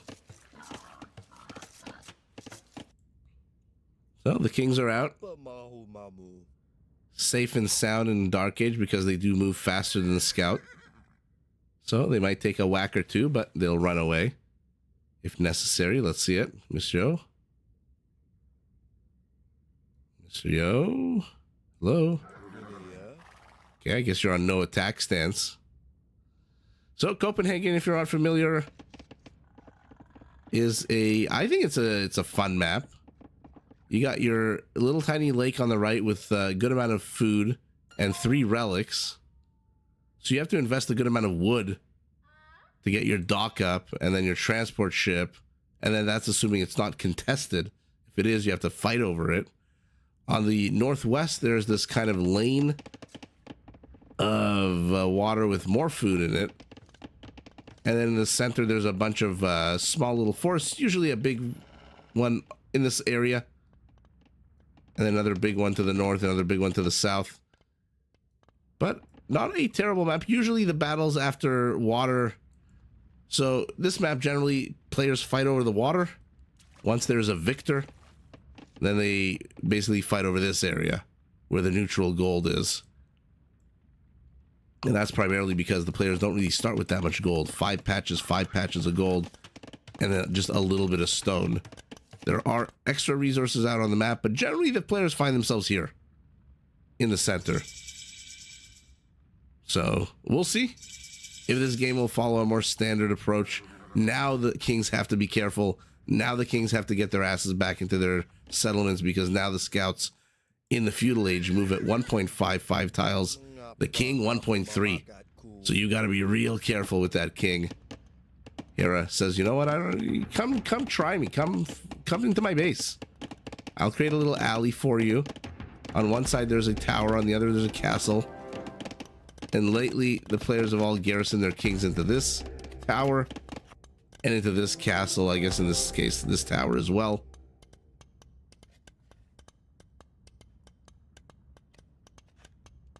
Andre, yeah, we saw it and then it died. I don't know what Mysterio was thinking last game. He had so much mobility, he had so much promise that game. And then I honestly don't know what ended up happening there, to be fair. Dragon Rider, hello, hello. Just had Indian food with the family. What'd you have? And yeah, it looks like we are going to contest the water. Now, these are two fun, by the way. I should point out, being a, being a caster, that these are actually two fun civs on the water. Not a lot of people know Bengalis. I believe their ships regenerate HP. Whereas the Malay, the docks have more than twice the line of sight. You can see a lot more. Your enemies coming from a mile away. But if we're lucky enough, maybe we'll get to see harbors. If the water war lasts into Castle Age, they can upgrade their docks to fire arrows, which is pretty cool. The structure basically looks like this, but with a tower on top of it. And their fishing traps are cheaper, so I think it's the Bengalis whose ships regenerate HP. I asked this in the last live stream 2 days ago, or maybe a week ago. I can never remember if it's them or the Dravidians. I'm pretty sure it's the Bengalis. Why do people hate this map? I think they hate it because they think it's predictable, in the sense that it always ends up here in the center of the map. But I don't really see it that way. I mean, you've got three different topographical areas. You got the water to the north, the land, and then you got this little lake. But, you know, pro players are pro players. Once one of them develops a meta for a certain map, they all seem to kind of follow it. And let's see if the Bengali regenerates HP. Yeah, he is. 798, 99, 90. Yeah, it is. Okay, so it is the Bengalis. Lamb tikka masala. Ooh. I'm a huge fan of lamb vindaloo.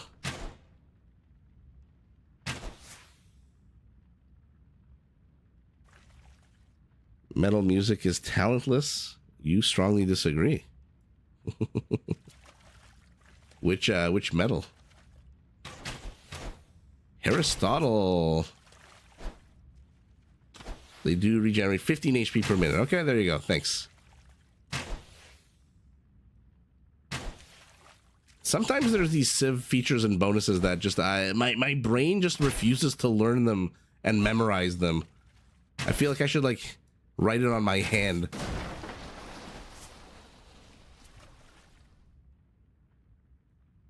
Okay.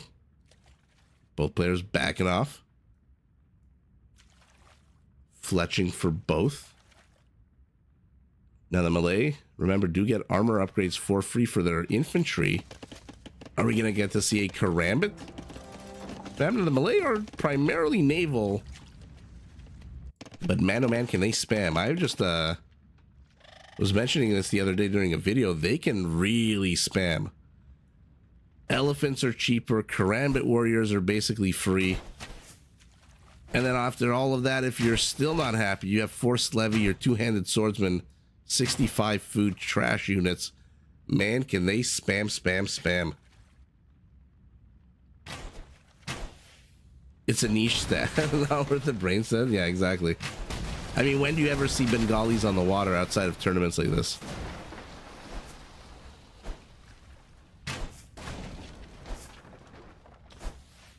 Lincoln Park is heavy. Lincoln Park's not heavy. When you say metal, I think like Iron Maiden, for example. Oh yeah, I really want Thalassocracy to come in. Although I suspect maybe not. But never say never. Hera is ahead 3-1. Maybe he'll have some fun. Maybe he'll upgrade it. It's not an expensive upgrade, I don't think. Yeah, food and gold. For now, though, the galleys are picking and poking and prodding at each other. This always inures to the benefit of the one who heals automatically, which is the Bengali in this case. And Hera's in castle. Where's the ship upgrades? I guess Bodkin. Where's look at that. Mysterio immediately he runs away. He still has a minute and a half before he hits Castle Age. Hera's on the hunt. Bodkin's complete. +2 attack and range right now.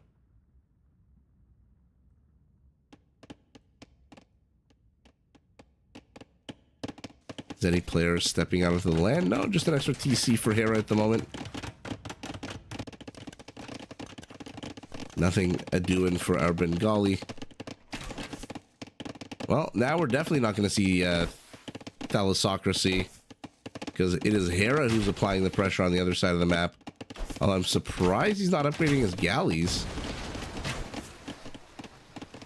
I guess galleys are easier to... There we go. Galleys are easier to maneuver, being smaller. But a bit of a wasted opportunity here for our Malay. And Mysterio hits Castle immediately, War Galley. This is what I thought Hera would do. Bodkin as well.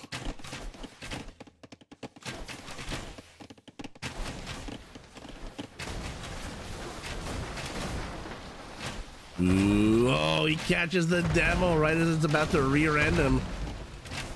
And Mysterio is taking an engagement when he probably shouldn't. He cancels the upgrade, realizing that by the time it completes, he's not going to have a single unit left. And he is instead saying, F the water, I am going Rathas. Not a bad idea here for Mysterio. Although Hera is backing away. And he's training fire ships now. Well, and he cancels those too. Mysterio adding 2 town centers. Hera adding a 3rd outside of his settlement. And look at that. Our Bengali's on the water to the southeast.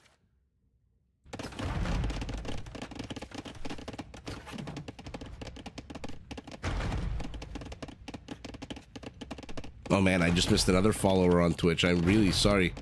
I'm trying to catch all of the action on Twitch as well. Like I said before, if I missed your following, drop me a line in the chat. I'll thank you properly. Rathas are circling so far. Mysterio's biggest kill is this deer. At least his 3rd TC. I'm surprised Hera's been circling, taking his time with this navy. It's been taking a long ass time to destroy it.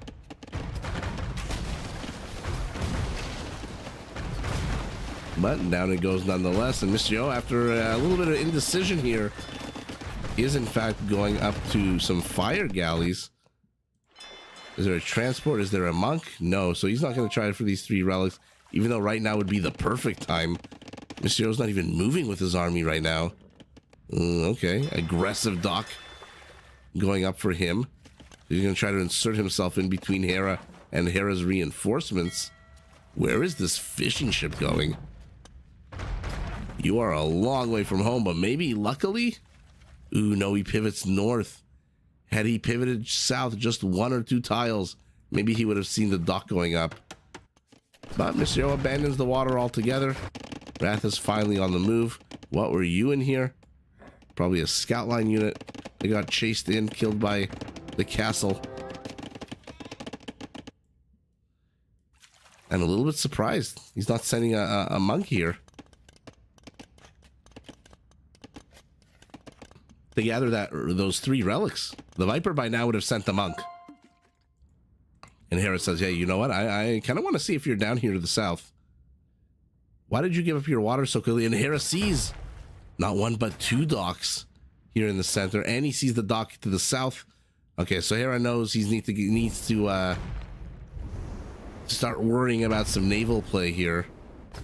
But he brings his ships, which, by the way, have not destroyed these two docks.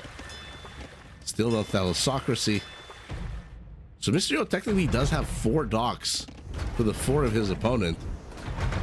He is training the better unit, but he's not training a lot of them.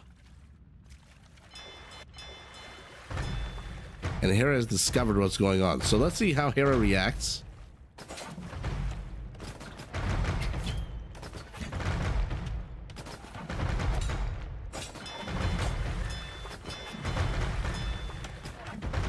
Okay, for now, just slow and steady. Love the outposts here by our Bengali. Gonna have a good amount of map vision. But keep going, don't stop. And look at that, walling himself out. Walling Hera out, walling himself in. Ooh, a demo.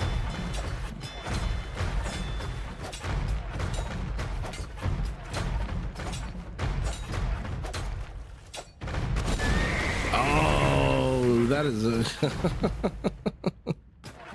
what the hell happened there? Hera caught it immediately. It killed a scout. That is not the damage Mysterio thought or hoped for. As his second, meaning 4th dock is going to get destroyed. And now he's not training anything. Hera with another TC right underneath the very nose of this outpost. So he'll get spotted immediately. And there's that transport with 2 monks.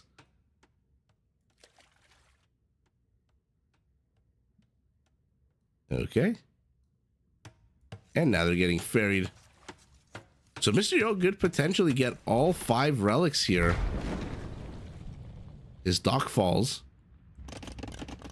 Fishing ships galore for our Malay with those, remember, 33% cheaper fishing traps. So instead of 100 wood, I think 67. If I'm not mistaken.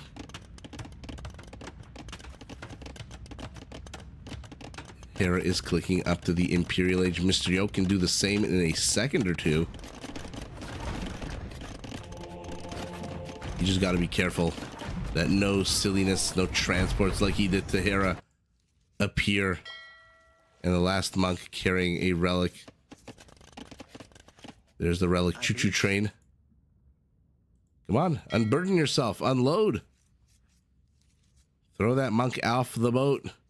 Let him continue on his journey. Mysterio being the aggressor here. Hera sees the castle. Not much you can do about it, though. Still 48 seconds away. Mysterio 2 minutes and a half. 2.5 minutes away from Imperial. So, again, we're going to find ourselves in a position where Mysterio's going to have to defend against some Trev action. This time, though, he's only got 82 stone.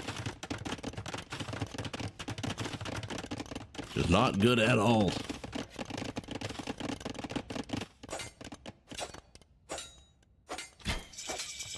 By outpost. Ooh, lumber camp getting attacked as well. So even though Hera's got 17 army count, 12 of it's on the water, 5 of it is basic skirmishers. Hera doesn't have an army.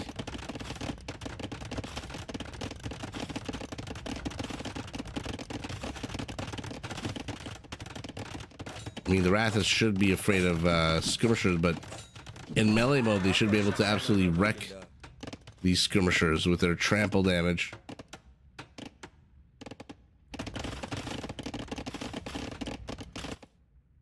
See, you can run no further. No, why are you taking them on in ranged mode? They're on the high ground. That is so sour. Oh, that's so sour. The skirmishers are now elite. What a waste of Rathas. Oh, look at this. Like the Berlin Wall. You got East Copenhagen, West Copenhagen.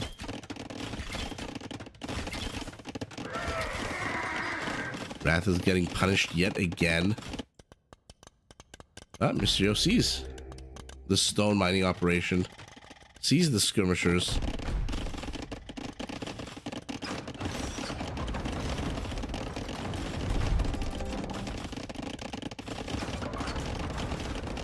Somehow Hera is always just one step ahead of Mr. Yo. I mean, if this was a daily video and I had to make a thumbnail for it, it would literally be called, I would literally write one step ahead.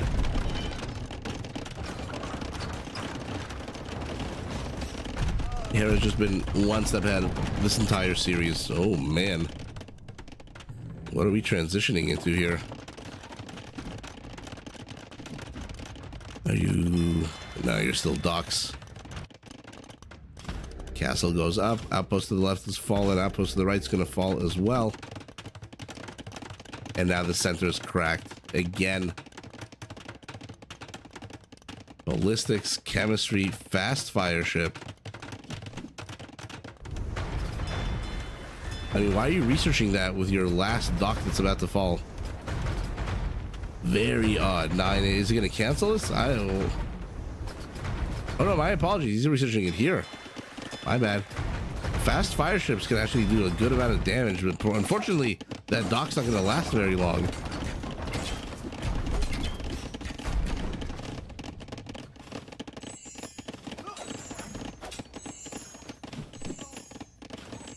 They're struggling to take down this wall segment. And then they are, they're the Karambits, but we're going elephants.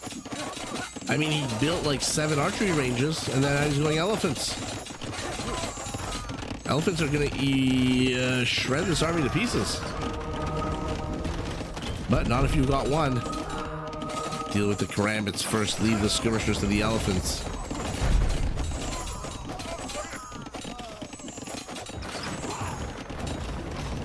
Defensive castle here for Hera.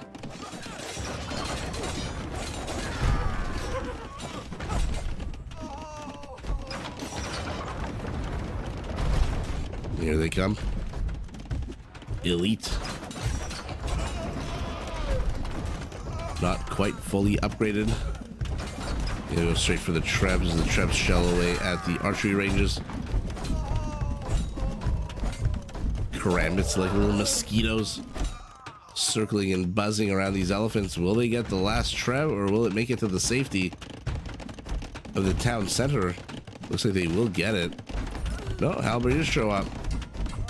What a way to save that Treb from Hera. And you wanted to see gray wrinkly butts? We are watching some gray wrinkly butts. I'm glad we're getting to see elephants in a tournament setting. Players aren't shying away from the incredibly expensive cost. Limited mobility, but powerful unit. By the way, those fast fire ships for Mr. Yo have saved the day. Look at the north. There's not a single military vessel here. The south also. Mr. Yo's got all 5 relics. And like I said, the game's always devolved into a battle here in this center part of this big floppy disk.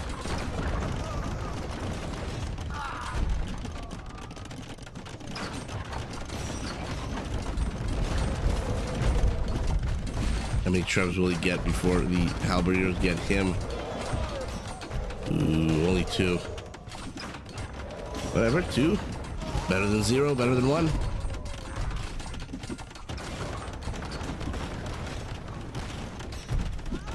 Bengali Castle repaired. What? Where is Mr. Yo going with his king?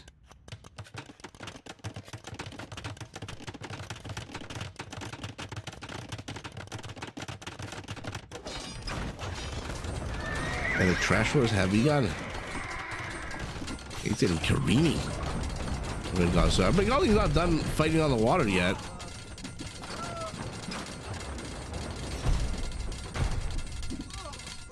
See what's going on around the map. Oh, Hera has busted in through the base.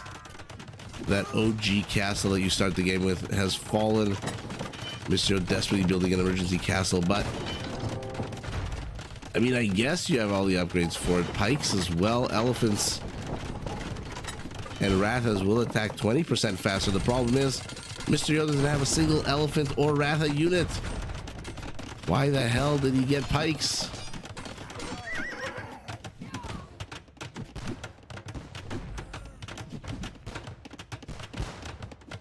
Oh yeah, good luck to you.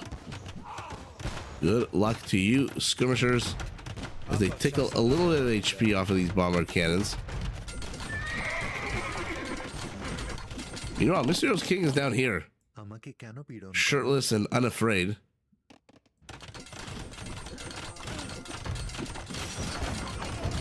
There's pressing.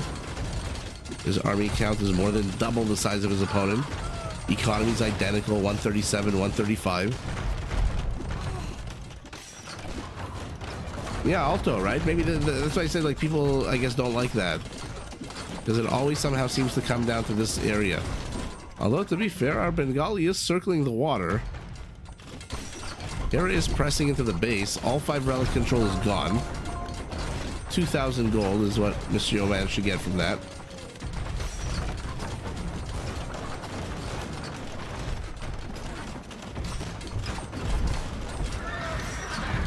Elephants move forward, but there's so many Malay halberdiers here.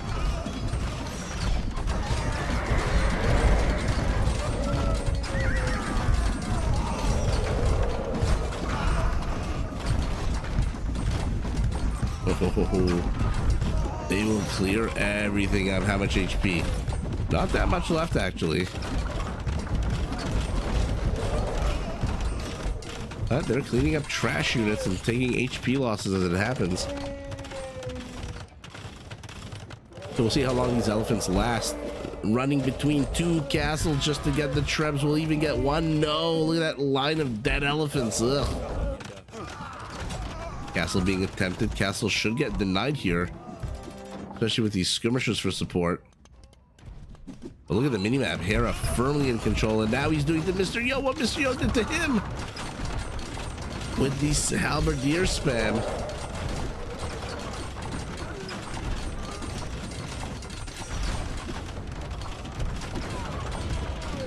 Rest in peace, in peace.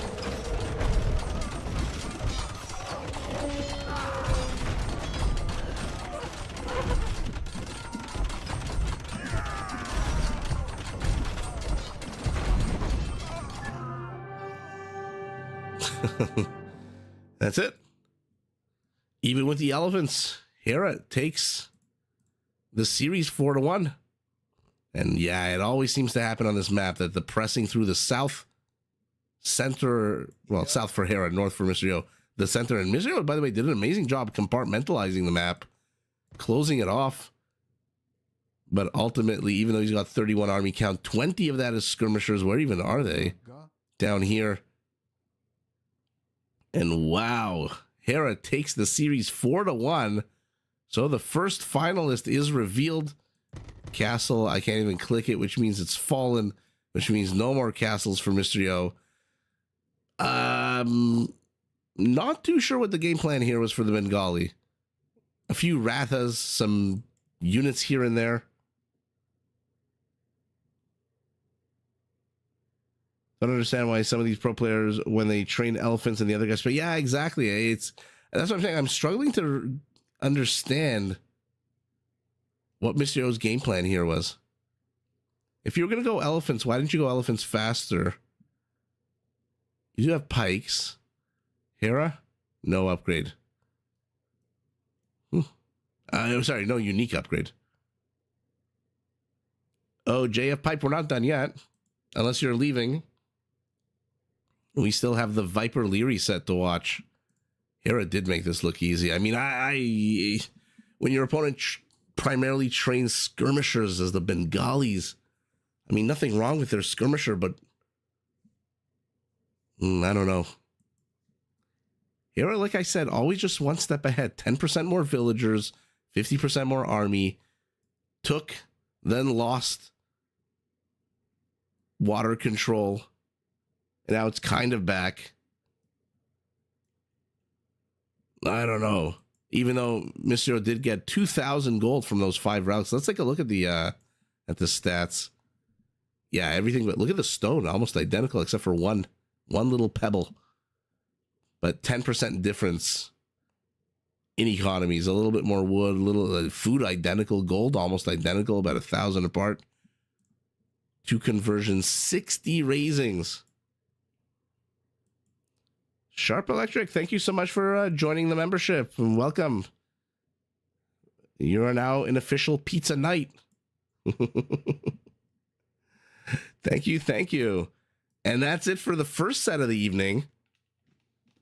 Yeah, Alto, that's why people don't like this map, apparently. I don't understand it, but, you know, maps are generally predictable when the pro players... No, thank you, thank you. And they always seem to go down to the center. Maybe because there's the neutral gold here, and they're always fighting over this neutral gold, but, I mean, Hera just stomped in this game. Even though, oh my god, look at the kill count. 231 to 231. Wow. Look at that. 42-minute game, exactly identical kill count. But I struggle to understand the game plan for Mysterio, what it was. I get the skirmishers to support the elephants against halberdiers, but then what?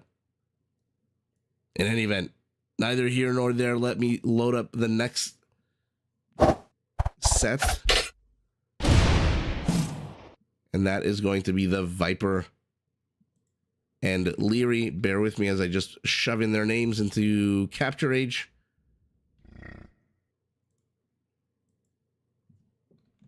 Ooh, a bunch of people are going to be very upset here because the Viper is playing in the color red.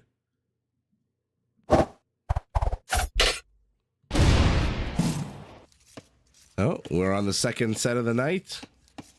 Hera securing his place in the finals for tomorrow. Now we've got the Viper playing as the Japanese in red, taking on our Saracen Liereyy, playing as the Saracens, I just mentioned, in blue. So again, two naval civilizations, or at least civilizations that have naval features. And we're on Pacific Islands. You have an island that you start with not a lot of resources, and then generally two islands in the center. Lately we've seen them more vertical, now they're more horizontal. And that's essentially it. There's some relics usually in the corners of the map, but I don't think I've ever seen players actually go for those relics, to be honest. We'll see how this all shapes up. For now, you know, the name of the game, use your transports, which everyone starts with a transport. After you've explored your immediate surroundings, send your scout out. Have that scout exploring. Looks like Liereyy is exploring island right. The Viper is exploring island left.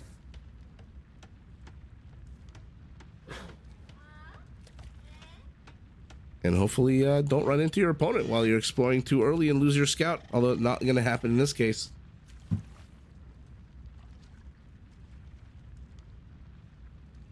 The 5 relics were pointless. Yeah.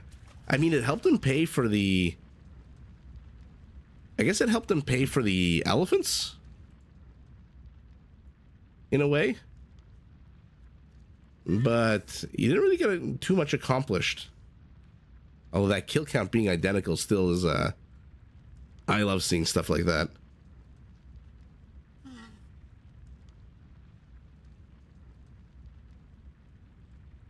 Alright. A bit of a scuffle developing here as, okay. Liereyy already with shenanigans, dropping off his scout on the Viper's home island.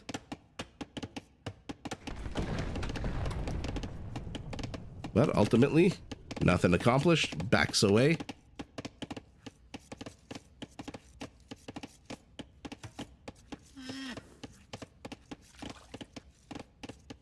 You predict the Viper is going to build lots of towers? That's definitely how he's been playing this map lately.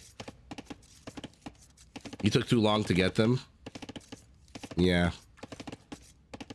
The Mozart. Cool name. Looks like the Viper will be first to head off, but Liereyy is already here. Let's see if he notices. Oh, he's moving out at the worst time. He does not notice the... no, never mind, he does. Okay.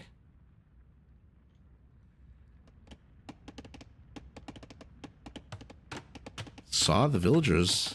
I mean, we think he saw the villagers, or I think he saw the villagers. Whether or not he did is a different question. the same time, Liereyy is expanding here to island right. Lumber camp immediately for both players. Barracks as well. Right now, the Saracen transport automatically comes with double the space, but not really that big of a deal when you're transporting one unit. But when you're transporting, you know, multiple villagers, explains why he needed one trip and not two. And now the Viper does the same thing. Oh, discovering this dock is a good find. Both players getting a little bit lucky so far in this game. Also, this villager's kind of stuck between that palisade and the dock. Both of them getting a little bit lucky. Liereyy with the discovery of the villagers here. The Viper with the discovery of the dock over here. This is a very cool map. And yeah, Liereyy moving his fishing ships forward. But you can't really compete with the Japanese and their fishing ships. They work faster and faster and faster as the game goes on. I think 5, 10, 15, 20% faster. They also have double the HP. 120 instead of your usual 60. Makes them a little bit tankier. But militarily, I think the Saracens have the advantage here. Their galleys do fire faster. I think 25, yeah, 2.4 instead of 3-second delay. That being said, Japanese galleys have more line of sight, so they can see the enemy coming. They can run away if they don't want to fight. Much better. So, red exploring blue's island, blue exploring red's island. Vipers laid claim to the bigger, lusher, more gold-filled island. We'll see how long that control lasts, and the fire ship is here. Already down to 72 HP. Galleys took a little bit of damage. Surprised they didn't chase a little bit. I mean, you can micro against the fire ship. You are faster. Ooh, and the Viper almost gets stuck in here. Gotta be so careful. This is one of those maps where players who can multitask are a lot more advantaged than everyone else. There's simpler maps, even maps like Arabia, where you have a good opportunity to multitask. But a map like this, not only do you have multiple locations at once, but then you have to factor in the addition of water play. Okay, you gotta micro it a little bit. You can't just run right into the flames.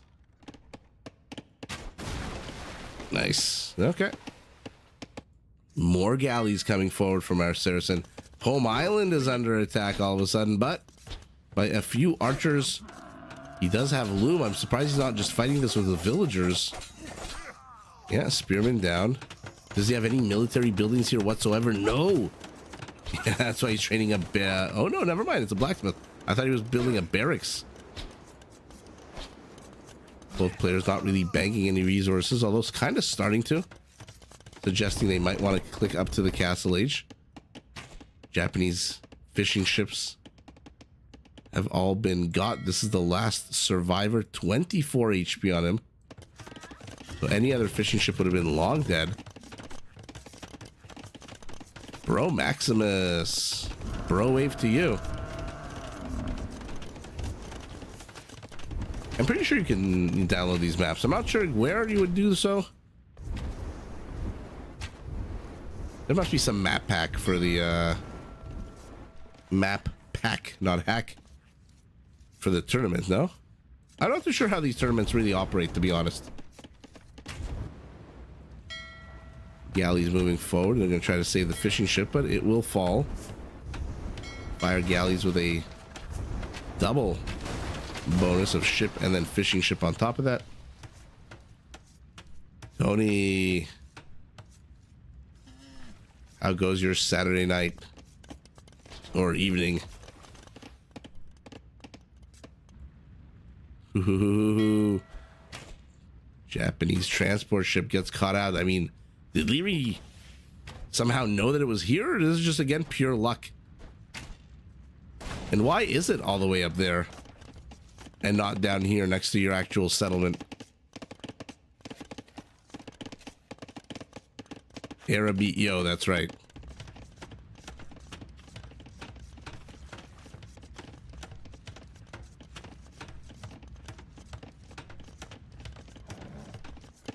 So let's see what the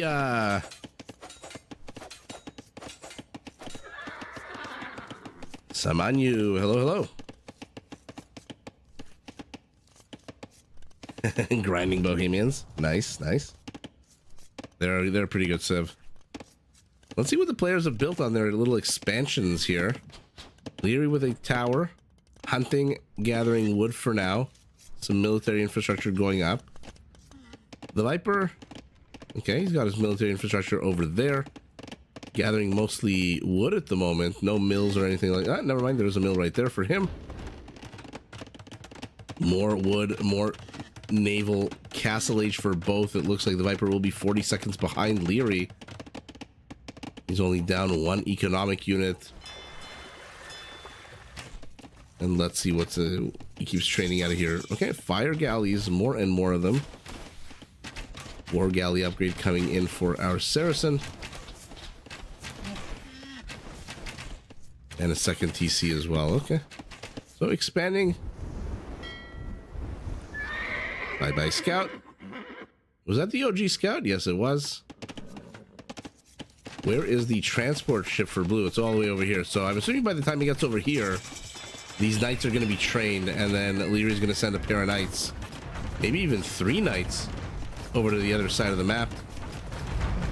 TheViper, in the meantime, with 2 town centers now, should be in absolutely no risk of losing anything. Not with 2 town centers that he can run his vills into. I'm just passing through, gentlemen, says our transport ship, which heads over here. Yeah, 2 knights are not going to accomplish very much. Unless they can strike before these are complete, which doesn't look like is going to happen. Especially knights with no upgrades. No bloodlines, no forging. No armor of any kind. Or is he just going to Home Island, maybe? Even Home Island is pretty safe and secure here. Their TC as well for our Saracen, who's now ahead a little bit in terms of economic units. Fire ships meet. TheViper's dock here, by the way, has been destroyed. Okay, I thought the knights were going to be for Island left. No, it's for Home Island south. Villager. Okay, we'll survive. And let's see what these knights can do.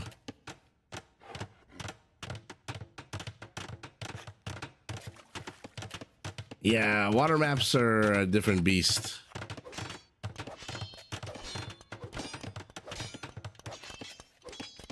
Okay, knights kind of... This one seems to be derping out. The Liereyy is systematically destroying the docks. This is the last dock that the Viper has. And once that's done, he's got 1 fire ship, 2 fire ship, and a transport. And that is not going to last him very long. In the meantime, look at this embargo. Ships on the right, ship to the north, knights on the left. So the Viper's not building any docks anytime soon on Home Island. The question is, what about Island left?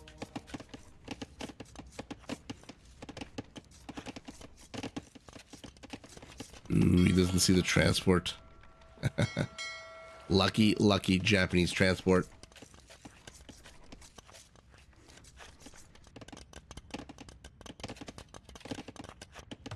And here we go. The knights move into Island left.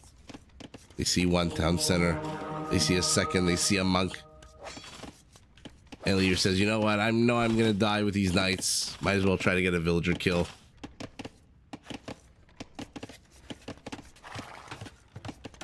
But the knights escaped unharmed. Unharmed-ish.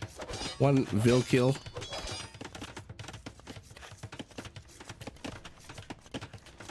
Another town center for our Saracen.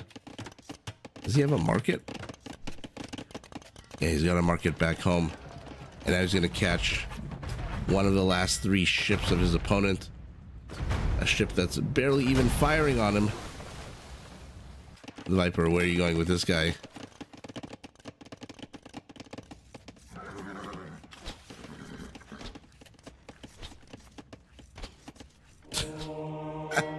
Okay. Archer trying to be annoying. Monks get pulled into galleys. Well, war galleys. But escapes unharmed. Viper's got no docks, which means no more water play. And on a map like this, that is not good. That being said, we're only 24 minutes in. He's only down 2 villagers. Although, no, he's actually up 2 villagers, but when you add in fishing ships, he's down 2 economic units.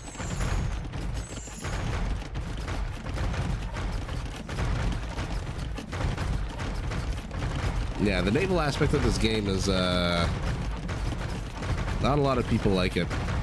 Or I shouldn't say not a lot of people. There's a good chunk of people that are not happy with the naval part of this game.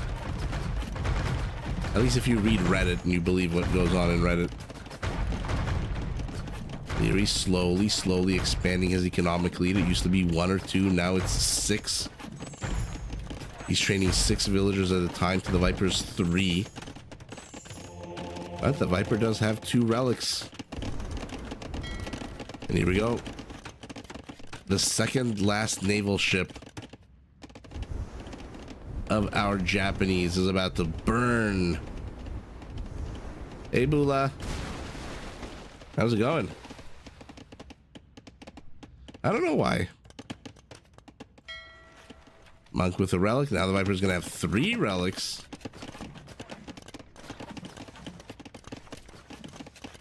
To the 0 of his opponent.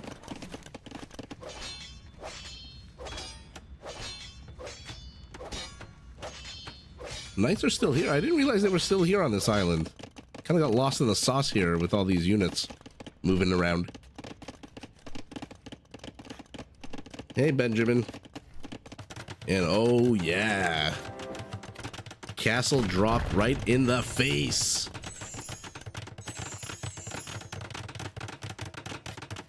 Lames the stone. Gold is pretty much all gone. 214, not that much. Monk is going to move in, try to shoot away these villagers and be annoying. You're on the night shift. Well, glad I could provide some entertainment. Monk moves a little bit too forward, but does manage to convert the galley. And now both players are heading up to the final Imperial Age. The Viper will hit it first, which means his treble come out first here. No upgrades on these castles for either player. No, yeah, the Viper says, you know what? You may have taken down one of my docks, but I will come back stronger. Ooh, and how sour is that for the Viper? Reveals one of his docks right as the fire galleys get pushed away. Fire ships get pushed away. But that's okay. Look at our Saracen. He's adding in, I mean, 1, 2, 3, 4 more docks. Why the hell not? You got plenty of wood on your island. Another castle here to protect the gold. So the Viper's docks are up, but his opponent has seen this immediately. Fire ship, demo ship. Fervor for the monks. 2-man saw for the villagers. Block printing, fantastic idea. Adds a bit of line of sight and 3 extra range to those monks. Yeah, Liereyy is in complete control of the naval aspect of this game. The Viper just gave up control too easily. Lost all of his docks for the longest time and couldn't train a single ship. And here we go, these 12, well, not yet, but right now, 12 range monks. Fast fire ships are out. And let's see if the Viper can do with quality what he doesn't have with pardon me. Let's see if he can do with quality what he obviously can't do with quantity, being outnumbered 3-1 here. But he's chasing the fire ship. Could have gotten some juicy hits off on these galleys. Castle Ward to the south. The Viper has a Treb out. Lierey's gonna just basically have to accept that this castle is done. But army count, double the size for our Saracen. And again, those galleys, they fire 25% faster than their opposing unit, but the Viper doesn't care. He is going fast fire ship, and he is adding Yasama towers indeed. If he can get a good number of towers in strategic locations, it'll make passing through some of these narrower straits a nightmare for blue. Archery ranges on island left, island right, very overdeveloped here, but not a lot of military. Another 2 war docks. He's going up to 7 docks. Devotion ballistics. He does not want to lose his units to conversions.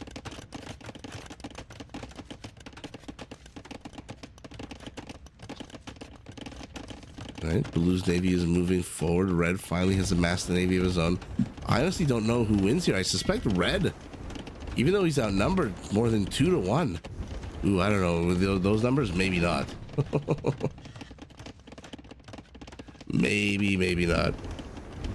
Let's see how this all shapes up, this naval battle.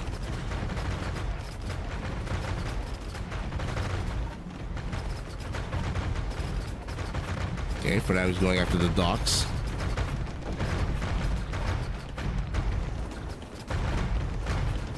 Defensive castle for blue at home.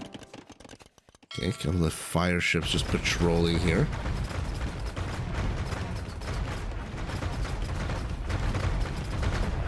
And the Viper, should he be so shy about taking this? And Cataparuto for his trebs as well. Okay.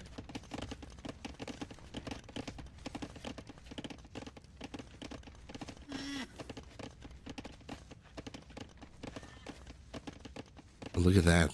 The Viper, he does really doesn't want to take a fight.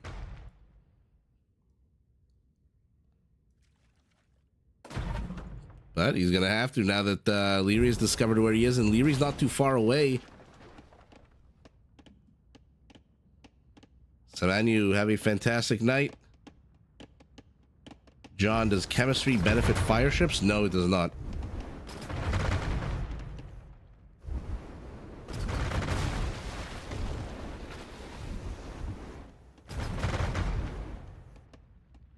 Let's see how this chase. The faster firing Saracen units.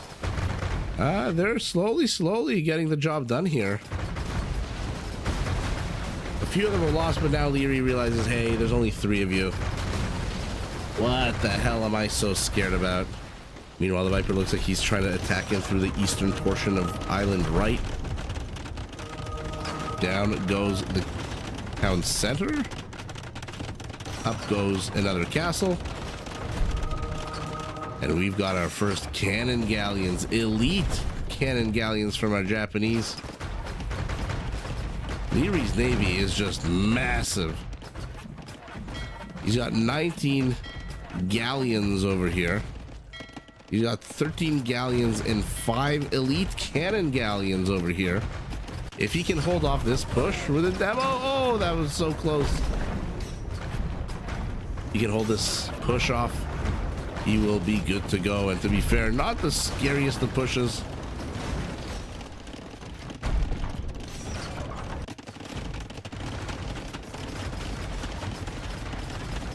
And now the Viper's navy is sandwiched yet again. Yasama towers down.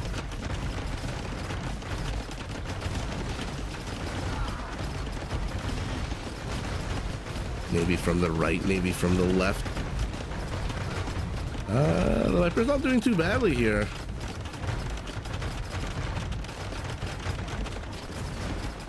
But 11 elite cannon galleons. Looks like the Treb on Treb violence has ended. Somehow the Japanese Treb loses out with Kata. I thought he got Kataparuto. Oh, I'm looking at the wrong civ.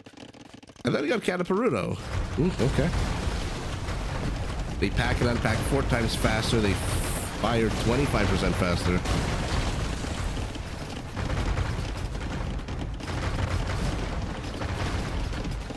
The tower play would be really cool. Towers come with some really powerful attack bonuses against ships.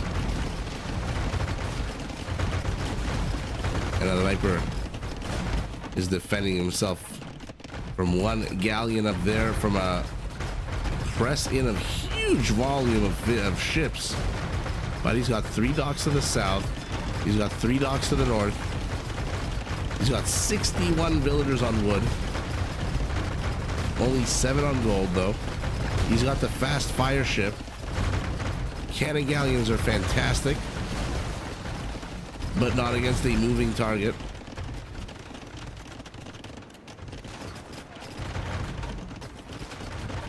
And now it's the Viper's turn to sandwich his opponent in. And then he gets sandwiched himself. There's so many sandwiches, making me very, very hungry right now.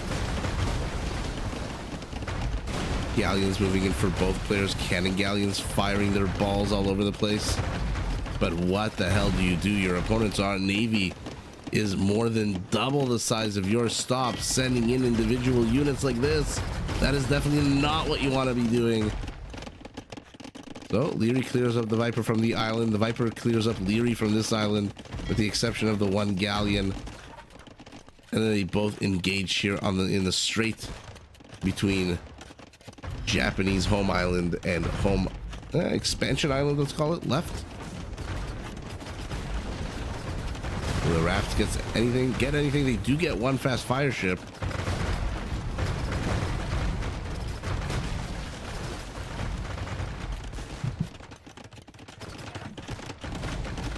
But the Viper slowly has amassed a sizable army of his own. I should say a navy. But Lierey's got 49 galleons, 11 cannon galleons, 8 demo ships. Man, the Saracens and their frickin' tech tree. It is just a ridiculous tech tree across multiple branches of the military. But they don't have a fast fire ship like the Japanese do. What is that 1 demo going to do? It's just hanging out in the front there. And the Viper gets pushed back. 68th army to 21. And here we go. Liereyy has made landfall on island left. There's 1 Treb. 1 solitary Treb to defend that. The Saracens and their sorcery. Yeah, exactly. Never go wrong betting on the Saracens to win a game. Docks to the south. 2 of them now instead of 3. 1 dock to the north instead of 3. And Liereyy just dominating the water. Also starting to eat into the Viper's base here. 3 structures fall simultaneously. You love to see it. Forget the houses. Go after the town center. Viper's down 15 villagers. He's down 50-something, 60-something army count. And there are Mamelukes. Where are they? Okay, they're inside of here. He's basically like one-shotting buildings now, is our Saracen. 12 fast fire ships in training. 6 more docks to take care of.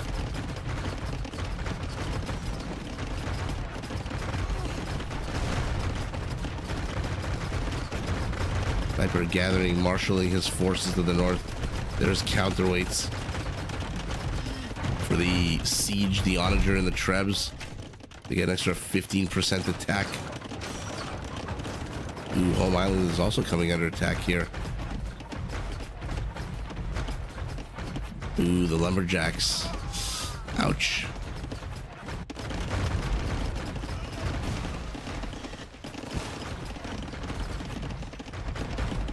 Seven docks have become 1. And that's it. What the hell can the Viper do? He's just literally being pressed back and pressed back and pressed back.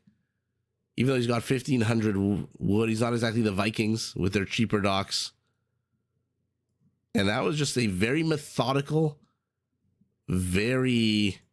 I'm going to grow my navy, and I'm going to take this island. And the Viper tried to stop the growth for a little bit. But since he lost his docks very early on, here and here, that was just a death knell for the game, because ever since then, it's just his opponent has been completely running amok on the water. Absolutely no interference. Even the slight resistance that the Viper put up here earlier was quelled immediately.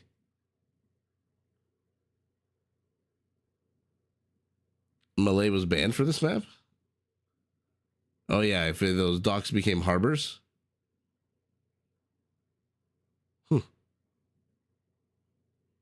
Take a look at the stats. 136 galleons to 96. Ooh, 93 fast fire ships. I mean, it says fast fire ship. For the most part of the game, they were just fire ships. 51 galleons, demo. I mean, look at Liereyy. He just played water only. Whereas the Viper with these 10 crossbowmen. By the way, 6 of them are still alive. Where are they? Okay, they're just huddled here. Trying to attack the crosses. Trying to attack the traps. All right. Pity Puziko?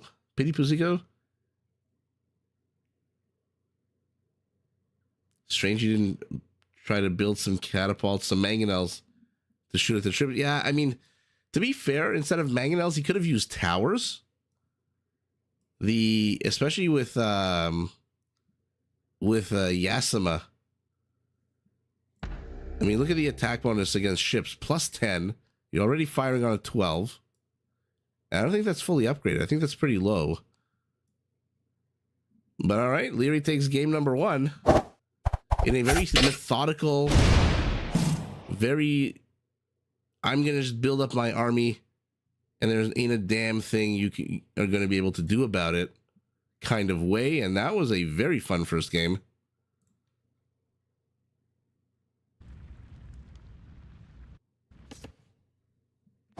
And game number 2. We are on Sunburn, where it looks like the sun literally burned the entire map off, the exception of a strip of forest. The Viper playing this time as the Khmer, the Kamai in red, Liereyy the Lithuanians in blue. How many relics are on this map? 1, 2, 3, 4, 5. So 2 very powerful late game civilizations.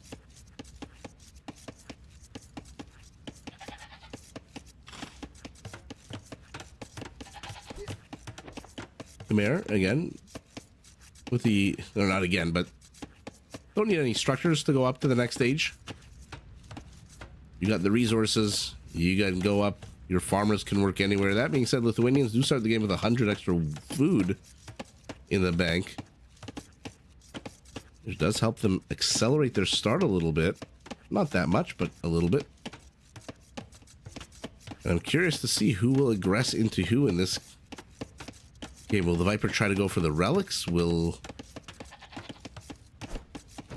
deny them, I mean, from Liereyy? Will Liereyy even go after the relics? Will we see something completely different? Who knows? Stay tuned. Dum. Scout pushing in a zebra here. Scout pushing in a zebra there. Lots and lots of yurts on these maps.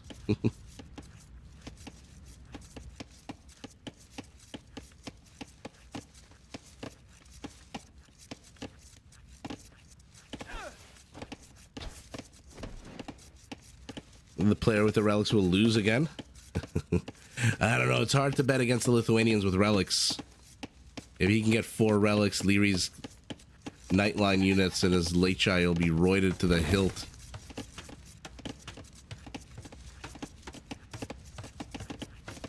Red Phosphoru, hello. Well, I'm honored that you're in. You joined the chat.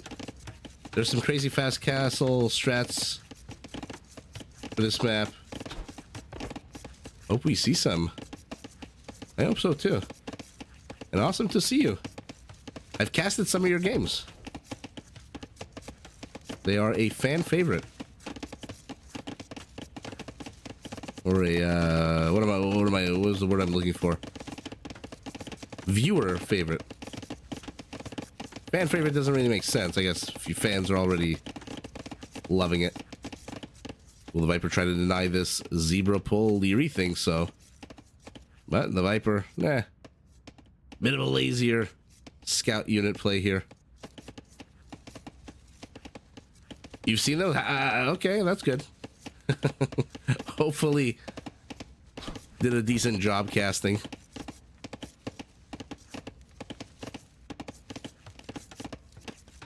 Ooh, good location for a mining camp. Right smack dab in between these two patches of gold. By the way, lots and lots of gold. What are the resources like on this map? A little bit extra stone, a little bit of extra gold. Not that much food. Decent amount of wood. Although wood very much concentrated.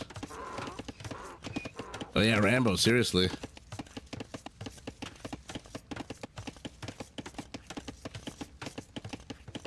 I mean, look, as a caster, it's always interesting and always amazing for me when the players I cast actually show up in the live stream. Always humbled.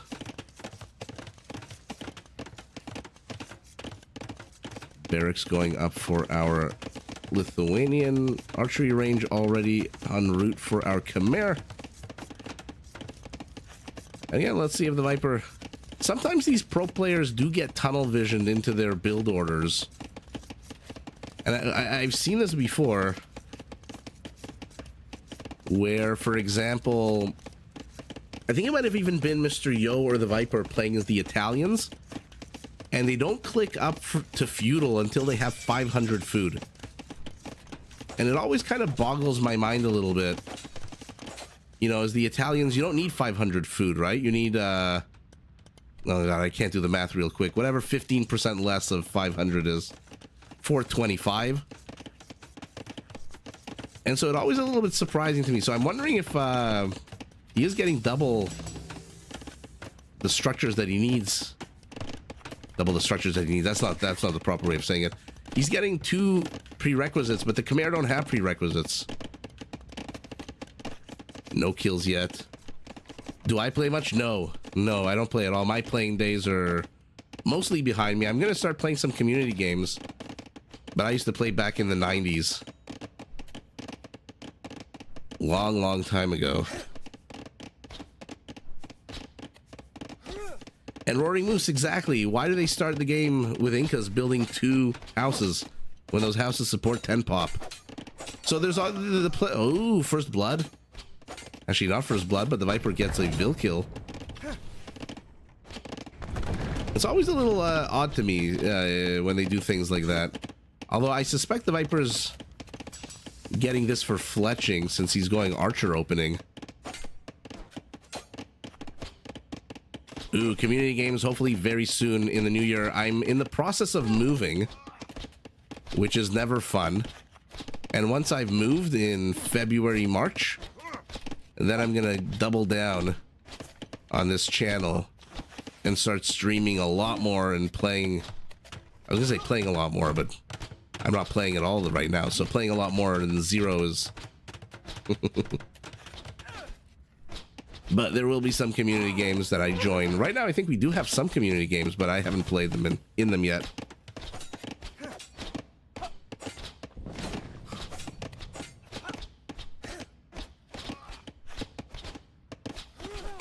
For now, Viper, 28 villagers to 20.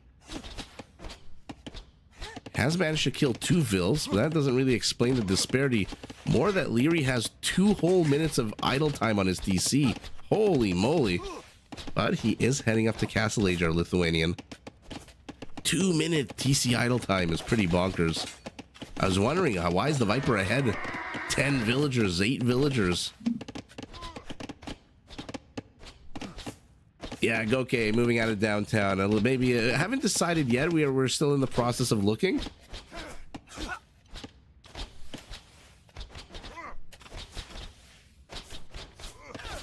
but probably out in the GTA somewhere. You'll pay me $20 to do a best of 3 show match? Sure. David, you...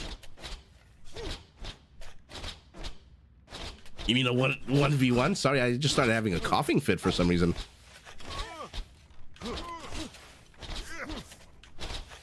Foster, these aren't fast castle strategies you're familiar with, going up on 21 villagers, no stone, no gold, dumping food into scouts?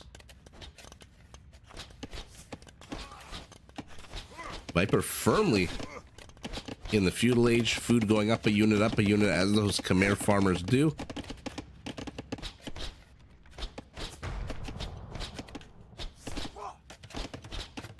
And we'll see.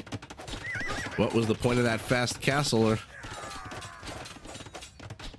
so far, there's just a second town center. Fast castle into GG.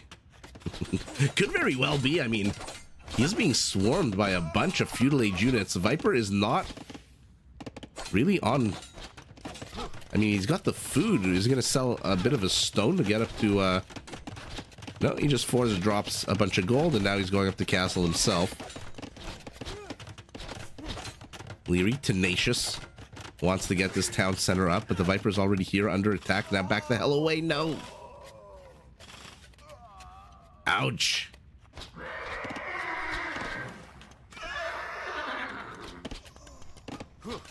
Cavalry units you can dive bomb underneath a TC here and there. Their mobility, their HP. Archer units, not so much.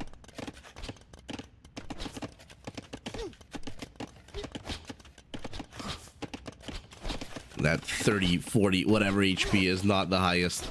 But the Viper's inserted himself here between these gold miners. He's also kind of hanging out in this nook. And for now, Liereyy is safe. He's down 8 villagers, but he's ahead 2 town centers. Viper still has a minute till he hits castle and can train any more villagers.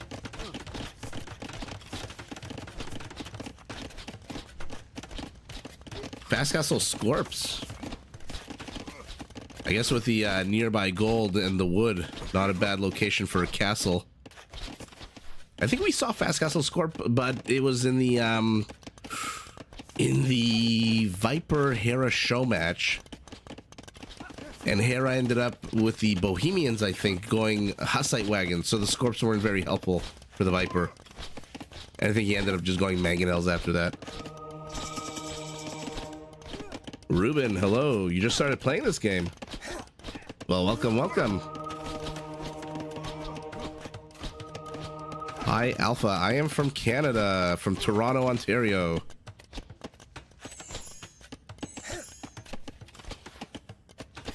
Ruben, it's 4 a.m. in Belgium and you're up watching? I appreciate that. That's very nice of you. But you should probably get to sleep, no? It's 4 a.m. You don't want to be a zombie tomorrow. Oh, you just played all night with friends?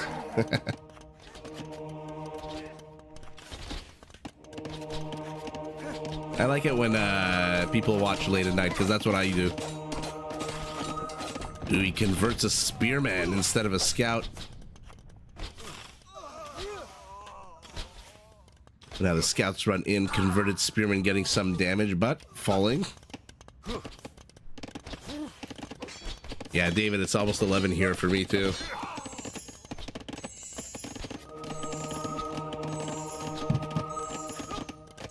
So far, Liereyy, despite having the second town center up and running light years ahead of the Viper, even hitting Castle Age, is still down 7 villagers.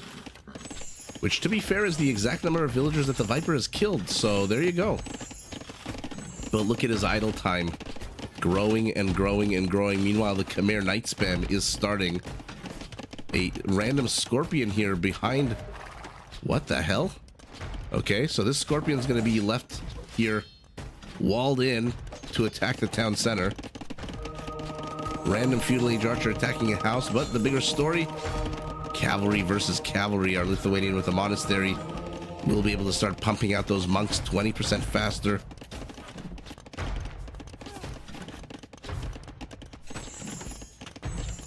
ballista elephants to deny the wood. That is true. The only unit in Castle Age that can cut through the forest would be that ballista elephant.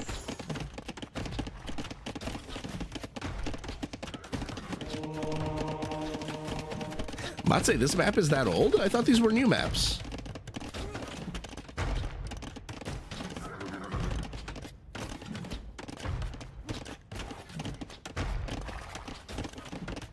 Yeah, that's the funny thing about ballista elephants. Because they're technically classified as cavalry, you don't need redemption to convert them, which makes them incredibly smushy to monks. Very aggressive castle here by the Viper. At the same time, his knights are keeping this army at bay. So that castle will definitely go up, especially since he's got about 100 villagers constructing it. And Liereyy knows it. Liereyy runs and abandons ship. One monk down, second monk down, third monk down, but he gets the conversion. No, never mind. He's not down. No, never mind. He is down. 3 monks for a night. Ugh.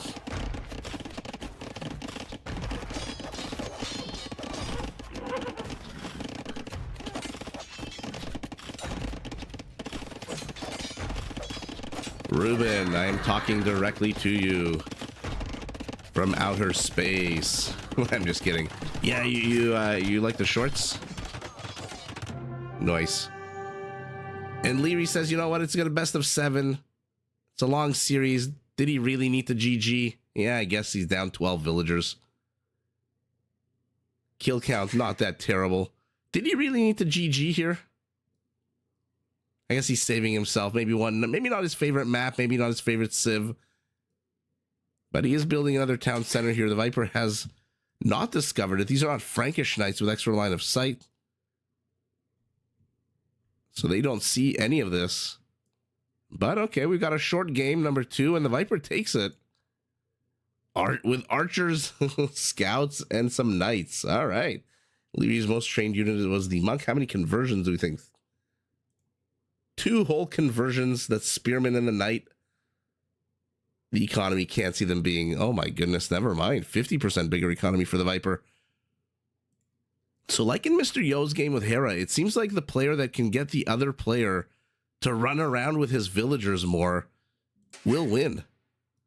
There was a lot of moving of villagers from here to here, from here to there. Then they were attacked.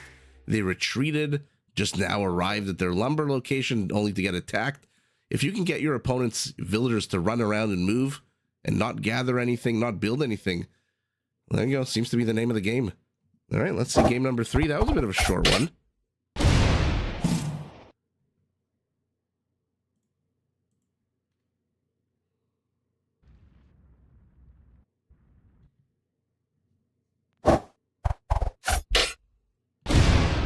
Ooh, we're on Bedouins. Let's do this. Let's keep an eye on the little moving dots. Although Bedouins, instead of 3 villagers... Moog the Slug, thank you for becoming an awesome follower. Instead of 3 villagers, you have to micro 9 villagers here on what amounts to African clearing with bigger lakes.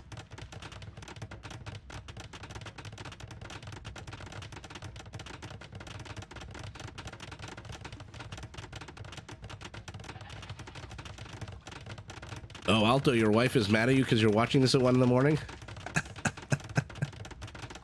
Oh man, I appreciate the people who watch this late at night, because that's what I do when I'm not working.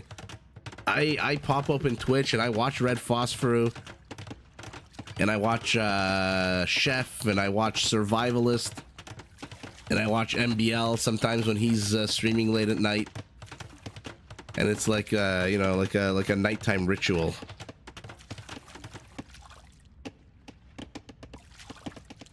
David, you're still programming, damn. Cold Sunday morning with AoE 2. You think the score got him to quit? That's also true. Sometimes the players look at the scores and they're like, damn, I'm like 20-30% behind. And then it's not worth it, especially in a best of 7 when you're already ahead 1 game. If he was down 1 game, maybe he would have stuck around a little bit more, but... Jai Kumar, also a good point.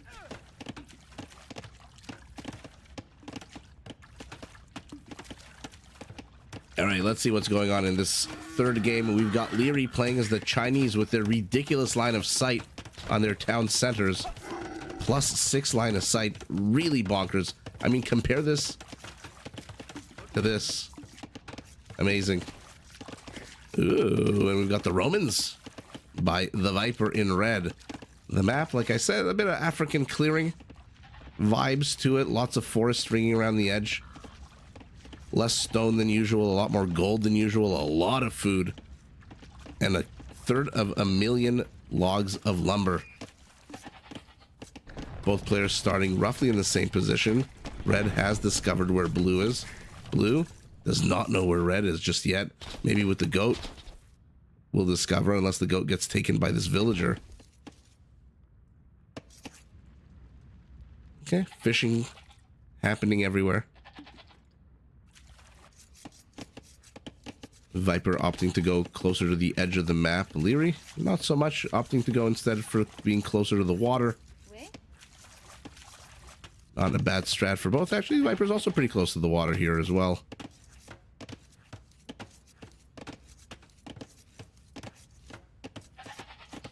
Damn, David, that is very, very studious of you.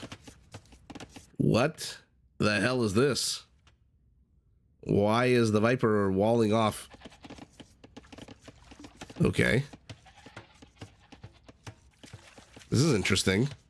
Why is he walling off these big, long shanks of the map? And why is this red structure under attack? But I can't see anything attacking it. Okay.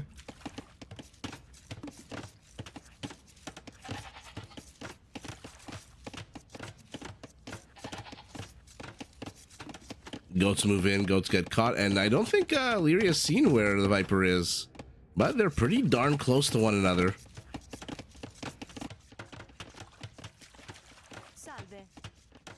Okay. So I guess the Viper realizes that this is going to be a north-south attack, and so he's walling off the rear portion of his base, which I guess comes with the extra gold, some shorefish, and a lot of wood. No stone anywhere nearby. Although here, I wonder why he didn't just go north here and then down. He's leaving a bunch of stone off campus. Oh, Roman.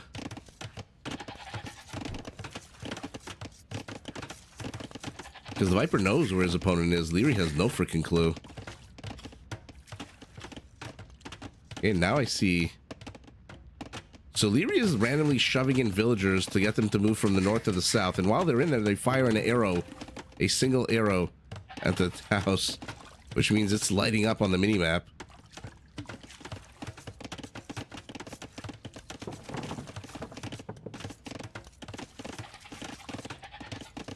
You want to maintain your average? Nice. It's a high average to maintain. So the Viper is secure, safe, carved himself up a big chunk of the map. Both players now in feudal now that the Viper is caught up. Spearman for red, scout for blue.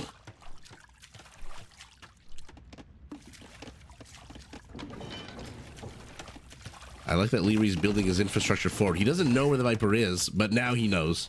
Or at least, the very least, he must suspect. Seeing a gate and a bunch of wall-offs. I like that he built his infrastructure forward. Remove the Viper's defender's advantage. Reinforce as quickly as your opponent. How much wood does the wall cost them? Let's see. 45 times 3 is what? 120... 135 wood.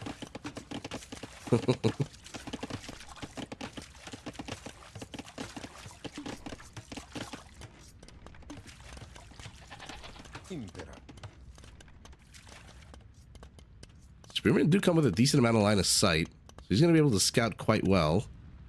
He also has a goat, pair of goats out on the map, does the Viper. Liereyy, for his part, has seen the wall off. His scout's also out on the map. Has a random market in the middle of nowhere. Saw the spearman, but disappeared. Okay, Lierey's also starting to wall this off. but with stone this time. John Connor.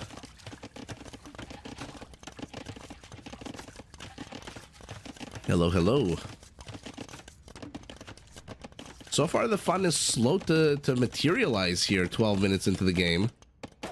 Both players more interested in walling themselves off. This is definitely a dead Chinese villager, right?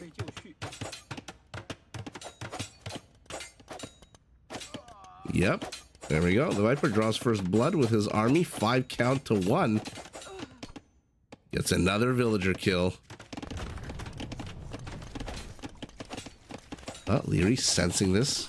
Walled off his wood, walled off his gold.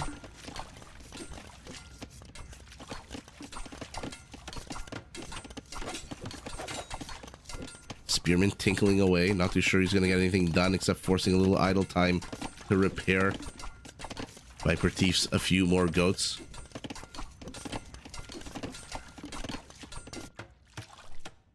He's building more infrastructure down here. A market for himself as well. Oh, he's housed, though. Viper's housed. No.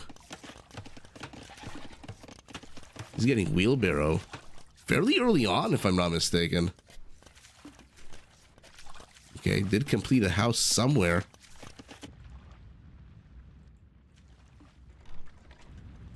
Goats. Spearmen. Lines of sight all over the place. Okay, is Liereyy going to complete this wall off at some point?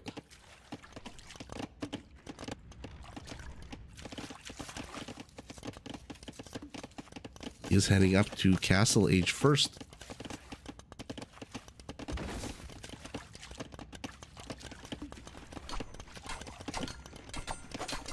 Now we have a potential, if this goes into late game, to see some fun Scorpion play. I'm trying to look at these civilizations and see. So on the one hand, you have the Romans with their 30 gold Scorpions, whose bonus was taken away from them, ripped apart from them. That being said, the Chinese with rocketry and their +4 attack on their Scorpions, I don't know. Let's see some fun Scorpion action. All of a sudden, Liereyy gets 2 kills. But he's got to protect his fishing industry. Okay. Literally the definition of half-assing it. Although he only has 34 stone left. And so he decides to place a blacksmith here instead. Like I said, Liereyy's entire infrastructure is built forward. We'll see if that nets him any W or not. Town center coming under attack, or at least the construction site is coming under attack.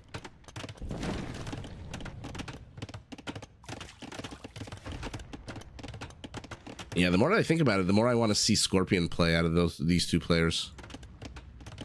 So let's see some like late game Scorpion play.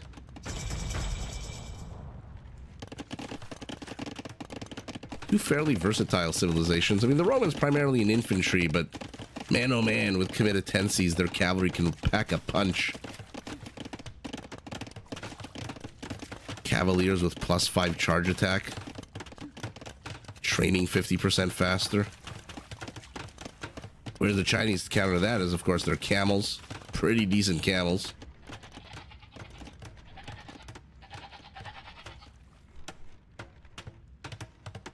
Let's see. You got your faster working villagers. You got your infamous tech discounts. Does anyone here have paladins? No, no paladins in this matchup.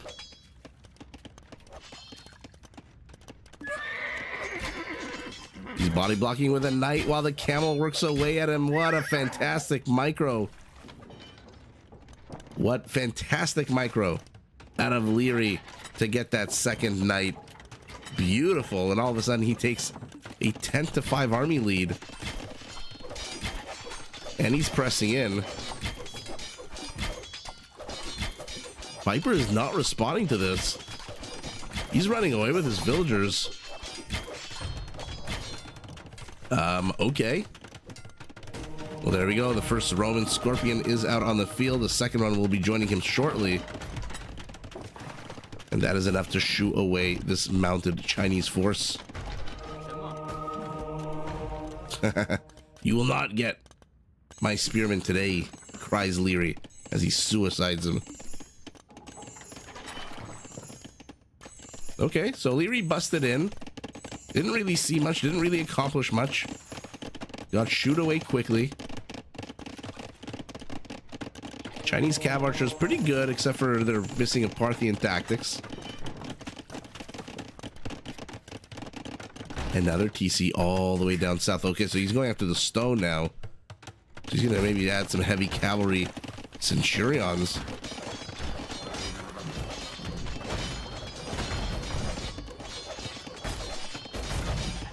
Same time, our Roman.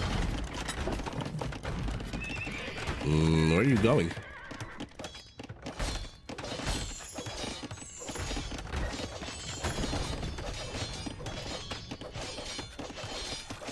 Okay, stable down. Luckily for Liereyy, his archery range is here to the back. He's going to go up to 3 relics right now. The other 2 are on the Viper side of the map, down to the bottom right of the mini-map. Army count's identical. Lierey's ahead 4 villagers.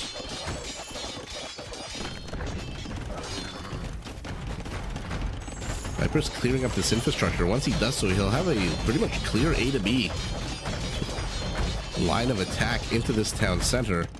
Lierey's already gotten the second one up here, as we saw next to the gold. Ooh, but one mangonel enough to shoot all of this away. And how is the Viper? So the Viper killed 2 villagers of Lierey's. Liereyy hasn't killed a single villager of the Vipers. The Viper's on 3 TCs to 2, and then he's down 3 villagers. Rack that up to TC idle time.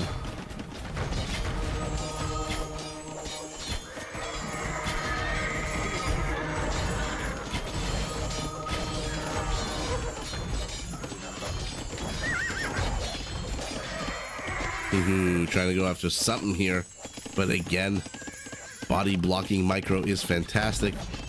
This time Liereyy is the one who loses.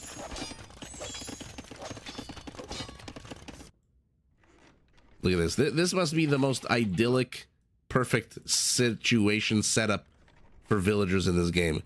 You have some villagers who are like right here in the middle of the battle, under attack, running to their homes in fear. And then you have these 2 guys hanging out, peacefully fishing.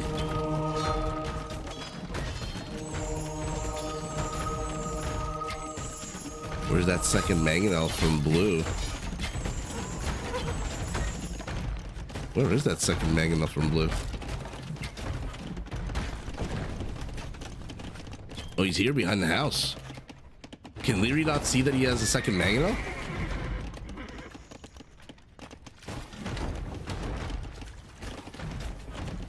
How do you get that job? Seriously. Very relaxed vibes there on the eastern part of the map. Okay, another mangonel pops out immediately. Immediately comes under attack by the knight. The knight does not get converted, suicides, but kills the mango first. And again, I'm wondering if Liereyy forgot that he's got a mangonel here. It is a little hard to see. Stuck there behind that house. He's expanding with a 4th town center to the north to get the gold. The Viper is starting to send villagers this way. He has not seen this here. More infrastructure plopped down for him. Cavalry archer's not really accomplishing very much. Gotta run around with these units. Gotta try to snipe. Gotta attack villagers. So far, 5 kills, not a single villager. So Liereyy going for the ranged, either on a siege weapon or on a horse. So far, he's keeping this army at bay, and fantastic shot by that mangonel, killing siege and monk. And now the cav archers are sensing a weakened monk, and they're gonna go for the snipe. No. Never mind, the camels are gonna go for the snipe. I mean, if you're going to commit, then commit. A 10 C's, but I'm ching. That's all she wrote for the Viper's army. Just like that, in the blink of an eye, it absolutely disappears.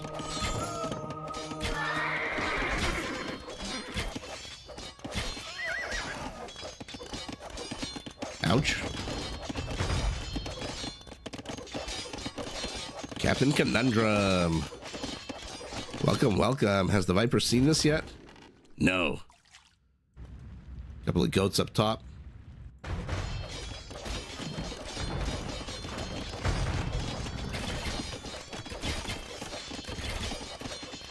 Aggressive, but not overly aggressive castle out of our Chinese.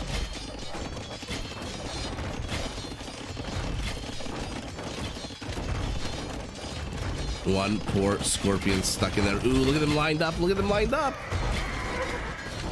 And he has ballistics too. That could have been much worse for Liereyy.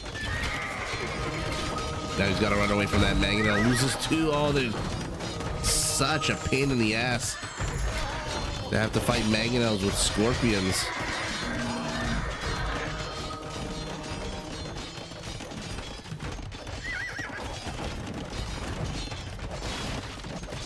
Now the Viper secures this location.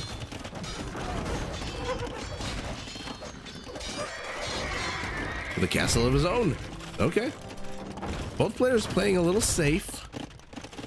Pressing, but not really digging. Liereyy got real close for a little while there, right until the Viper's cheaper scorpions came into play. Now the Viper is heading up to Imperial. So is Liereyy, about 30 seconds, 40 seconds behind him. And Viper busy killing camels. Bob Barker style.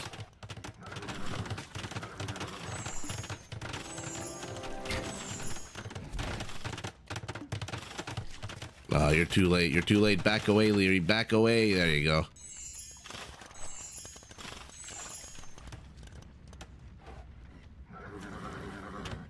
Now, I believe, if I'm not mistaken, now that there's castles and I'm thinking of unique techs, Great Wall is probably... Oh my god, again I did it. Great Wall, after Atheism for the Huns, is probably what? The second least researched upgrade in the game? Another castle for our Roman. Has he discovered that fishing village here? No, he hasn't, but oh, look at that. Red sees blue, blue sees red.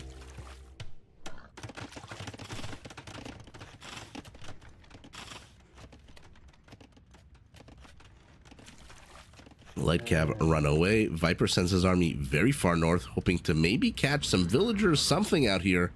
But there's not a whole lot going on. TC will get discovered.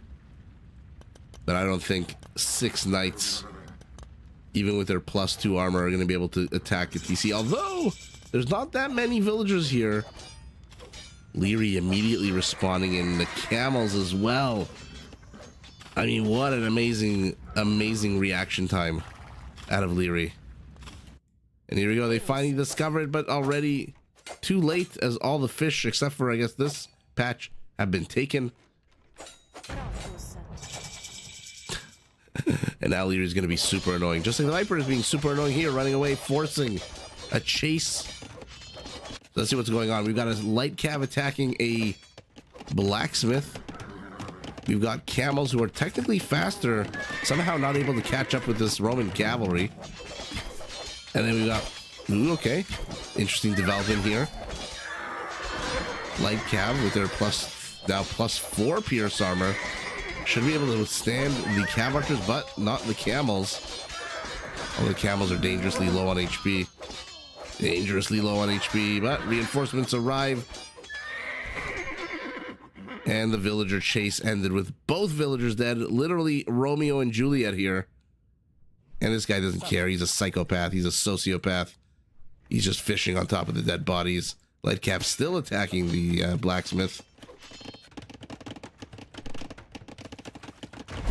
Now the Trebs are out. Lots and lots of barracks. Chew canoes. for blue heavy camels. But the Roman with the double armor. Speaking of double armor, might want to get the second and final armor upgrade if he wants to go infantry. Some camels running around marauding. Will they catch this villager? Will Liereyy notice? He does not notice. He's busy over here figuring out what army composition do I want. Armor upgrades for his 7 camels. Onagers on the way. Viper tried to snipe that mangonel, failed, and now it moves forward, but so many Roman scorpions. The corpses make good bait. That is so morbid, but probably not wrong. The onagers pop out, they begin wreaking havoc. One of them falls, but so do about 3/4 of the scorpions, and all of the scorpions in the blink of an eye. 10 of them, all dead. What the hell is this supposed to be? He's building a house so the onager can stand behind it? Now this is like a red phosphorus build. That game against survivalists where he brought a siege tower and put mangonels behind it. In this case, it's a house. Ooh, the Trebs are undefended. But now, with Bodkin, ooh, the onagers can't. If he didn't have Bodkin come in right at that last second, things would look very differently right there. Those Trebs would probably die. And the castle is down. Now Roman is going onager too. Okay. These are not exactly two long-range civilizations, right? I mean, no bombard cannon. No bombard cannon, no siege engineers.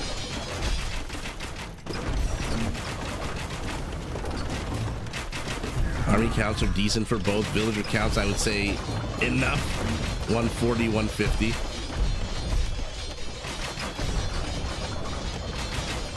Both Roman castles down. Infantry is over here attacking a house. Okay. Yeah, blue's in for a rude awakening when he tries to place this castle down and realizes there's a bunch of houses in the way. Yeah. Well, there you go.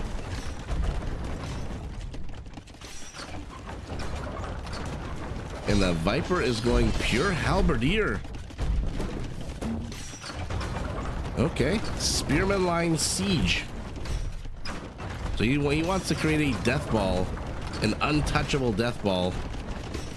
He is training 11 scorpions at a time. How many siege workshops does he have? 7 siege workshops. And here we go. Dude, Chukanu's bobbing and weaving. Camels move in for the final kill. Oh, the Viper killed a bunch of his own units. But it looks like our Roman has packed up and unpacked and packed and unpacked this Trebs faster, which means 2 dead Chinese Trebs.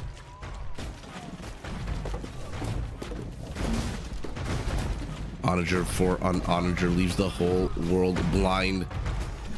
How many do we have here? 2 red Onagers taking on 5, almost 6 blue Onagers.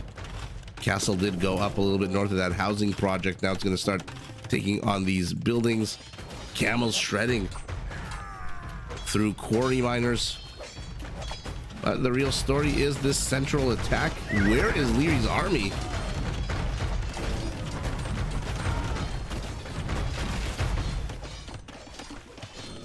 Why is there nothing here? I'm gonna just drag all this and see what kind of army blue has here. 8 Chukanus, 5 Onagers, Trebs, and a couple of camels. That being said, the Viper's army is very clumped. So a few good Onager shots. And bye scorpions. Here we go. First one. Only gets 1.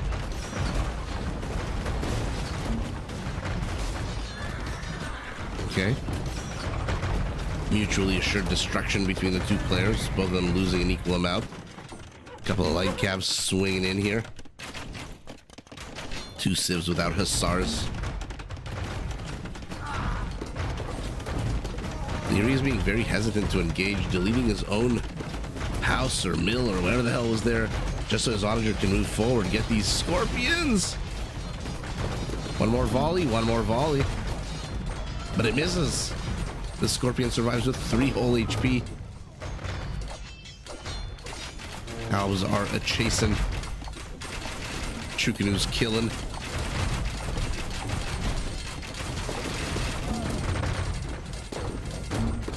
And all of a sudden, we've got action all over the place. But the death ball from the Roman.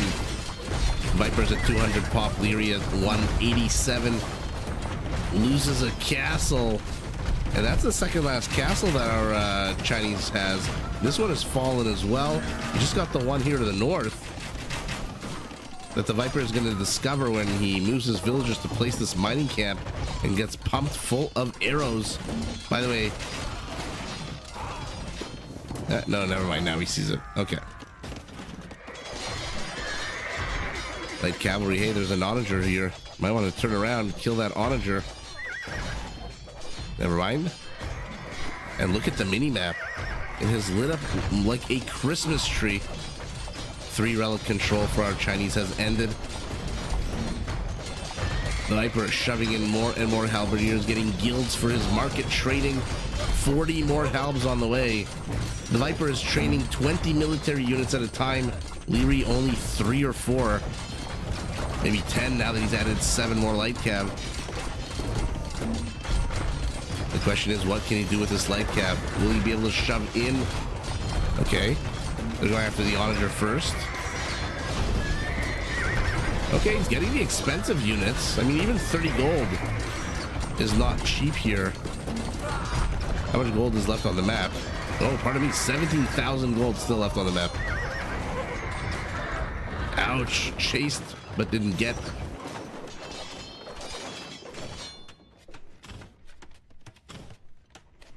Light cav running amok. It used to be camels that were back here, but now it's light cavalry units.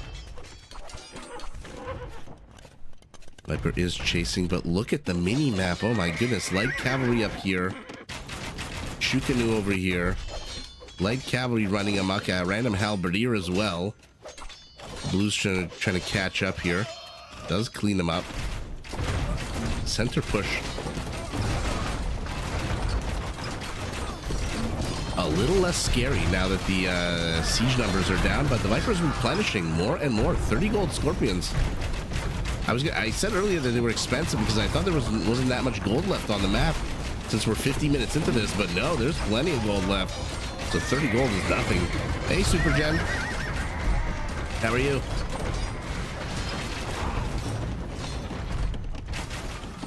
And the Viper is just being annoying AF. Multi-pronged attacks everywhere. Chukanu's out of position. Moving, and dying. Oh, that's so sour.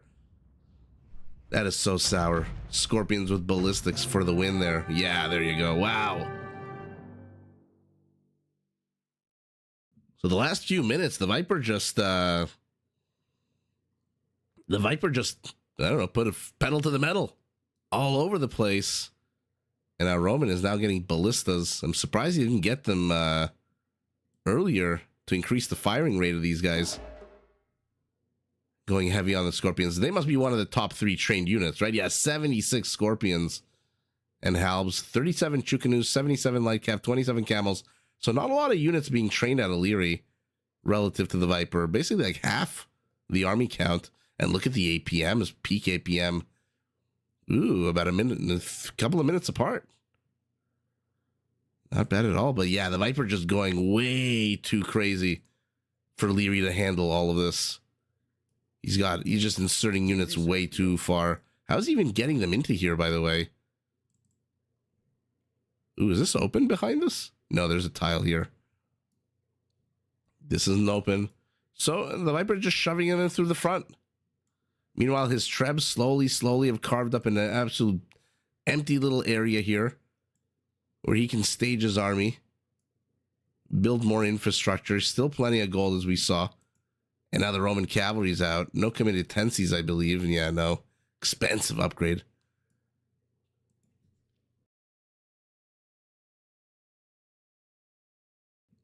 But let's take a look at the stats. I mean, that game was a lot more even up until like 3 minutes ago. Exhausted but Insomniac, oh no. About 9,000 difference in resources gathered. 8,000 more wood, a little bit more food. But look at that. Liereyy got the scarce resources. 5 conversions to 6, 44 raisings to 16. What's the total kill count? 87 villager kills to 23. And look at the vill count. The Viper killed 87 villagers, but Liereyy still has 1 more villager, which means he dumped all of his food into those villagers. And at the same time trying to sustain that and light cavalry production. You're not the Magyars. You're not the Berbers. You have to pay full price for this unit. And yeah, the Viper just multi-pronging it. I mean, the map is still lit up left, right, and center. And I think it's the Trebs. Liereyy just doesn't have an answer to these Trebs. He's got 3 of his own that have been like doing nothing for the longest time.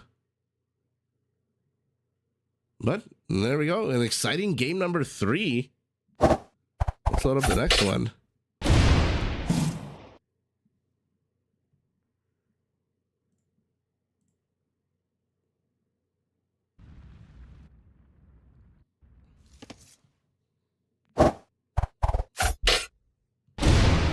$100 APM average, you have 60. Fair enough. This is the way it goes with these pro players. I mean, Hera once broke like 300 and something, although I think the highest was Mr. Yo. I think at one point with like 400 something. Time to cheer for Liereyy for the next game. Yeah, you just want to see 7 games. Liereyy playing as the Tatars in blue, the Viper playing as the Malians. Okay. We've seen the Viper very comfortable with the Malians and Gebetos. They are fast, they do melee damage, and if our Tatar goes Cav Archers, which to be fair with Silk Armor is not a bad choice, then they're going to die very quick to the Gebetos. That being said, if Liereyy can get some high ground, although look at this map. It's supposed to be Arabia, but there's not that much high ground. Just a few hills over here. Few hills over here. There's not a lot of high ground at all for our Tatar to take advantage of. That was a great game. I agree. All right, so let's see how this game progresses.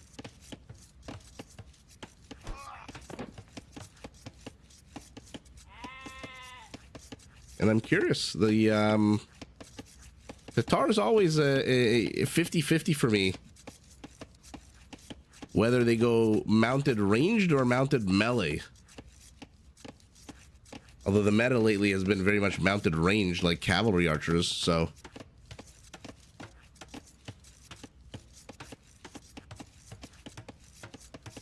We'll see what they end up doing.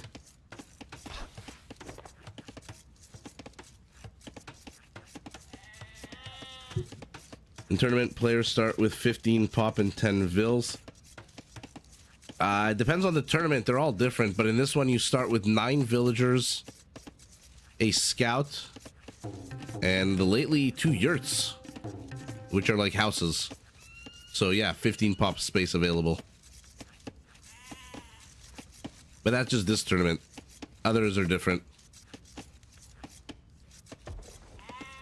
Another deer, some more meat. The Viper already beginning to kind of wall this forward portion of his base off. By the way, the resources, yeah, standard Arabia resources. David, congratulations on winning a game.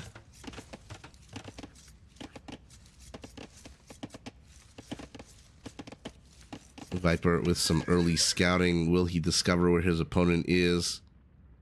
If he heads south, he will, and he should head south. Yeah, he sees the gold, sees this primary stone.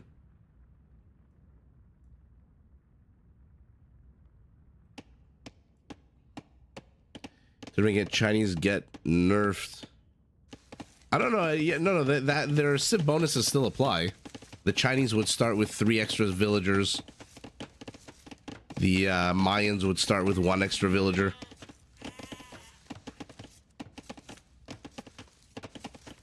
those features still apply.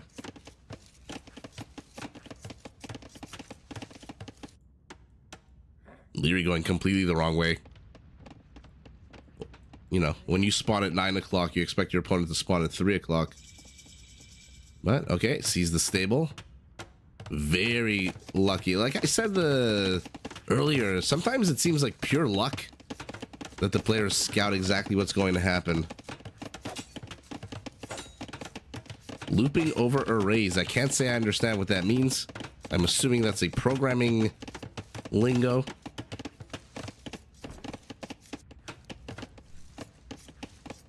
But good luck looping. Unless you're like looping, like traveling back in time, like Bruce Willis and what's his name?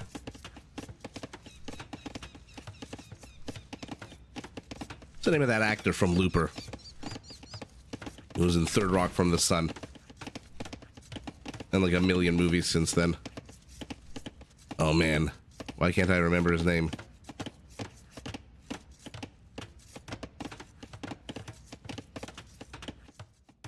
Very broad wall off here for Liereyy.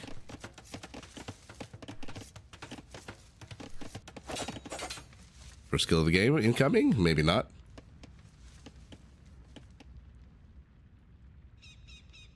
Scout chase in the middle. The Viper does not want his settlement explored.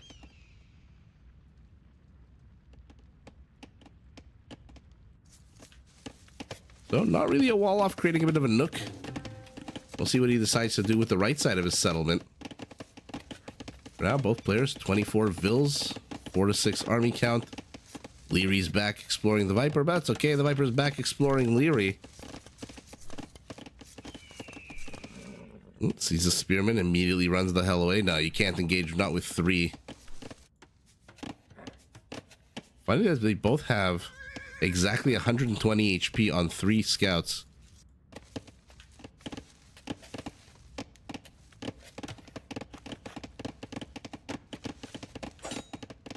Look at Liereyy dancing between Scout and Spearman, adding a 4th. The Viper, I guess, saw what he wanted to see returning home, where he wants to attack this and just crush it. Anyone want to place bets? There should be some kind of gambling involved. Maybe I'll pioneer some kind of gambling related to Age of Empires. But I can see like game fixing being a thing. Joseph Gordon-Levitt, yes, thank you so much, Lefty. Thank you so much. Liereyy drawing first blood, gets the first kill, and gets the hell out of here. Ooh, he's pulling the Viper into a bit of a trap. Let's see the Viper's line of sight, see if he falls for it. No, not yet.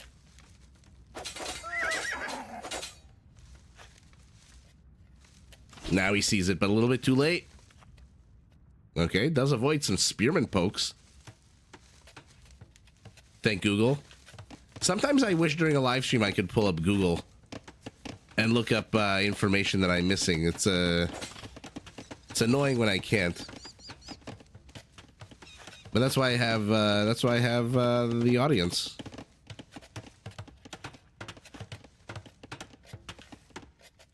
Okay, Liereyy says, you know what, if you're walling me in over here, I'm just gonna shove myself in over here.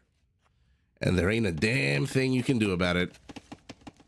Although, let's see if Lierey's gonna live to regret. His army's carved up into 2 groups right now. Might want to clump them up a little bit better. Viper needs to deal with these 2 spearmen. If he can get these 2 spearmen. And look at that, Liereyy shoves his scouts behind the spearmen. Spearmen move in first. And the first big kerfuffle of the game. The Viper will take it handily. 10 kills to 5. Well, that's the current kill count. But wow, Liereyy. Okay. Effed around and found out. Loses his entire army. But back home, he is walling himself in quite well. This needs to be walled in. Has he not explored? He is sending a villager to explore. I love when pro players don't assume anything. Never assume. Will he do it here or here? Got to do it here, right? Hazır. Okay. No, he's doing it down there. That's sour. Archers do manage to pick off one of these Malian scouts.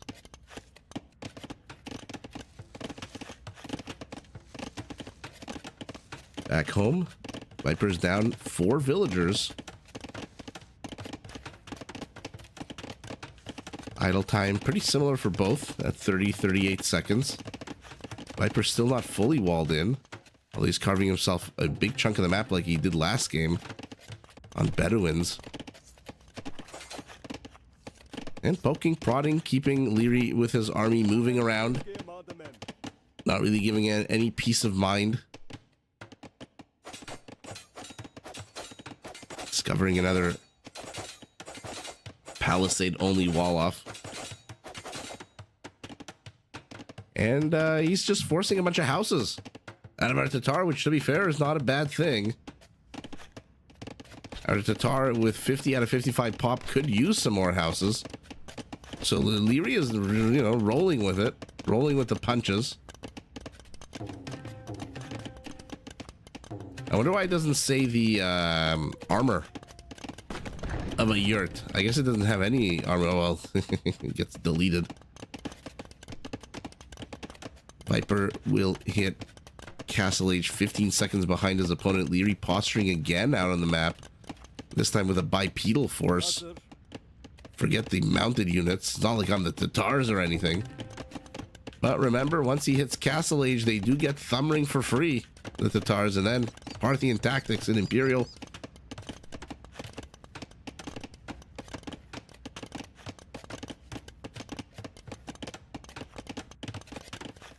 Viper beginning to wall this off as well. No armor. Okay. Oh yeah, that's right. That's what that means. No armor. Okay.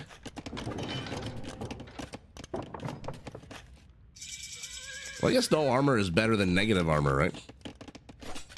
Castle Age for our Tatar, immediately second town center. As he gets pressed into the north, Castle Age immediately Siege Workshop for our Malian. Very defensive Siege Workshop, second DC as well.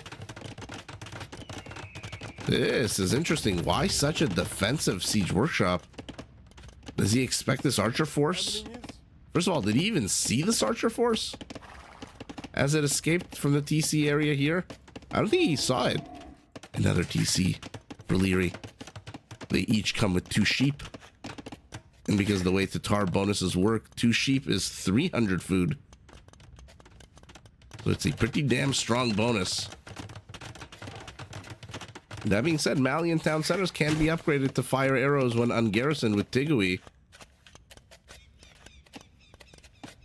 8 arrows to be exact. Ooh, he's hunting, he's hunting, he's hunting. Oh, if the Viper. Pardon me, if Liereyy just kept going along that same path. Scouts attacking, but now they're going to get attacked by these camels.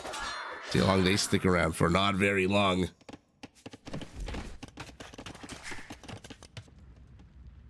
Okay, so a couple of more mobile units out on the map. But the main pressure right now is from our Tatar and his crossbow spearman army. Not going to get a lot accomplished, not with his roaming. The Viper must have seen this army coming, right? I didn't catch it on the mini-map if he did or not. But he must have. Otherwise, there's no logical explanation for him putting a defensive Siege Workshop and immediately getting a mangonel with it. Unless he saw the crossbows coming.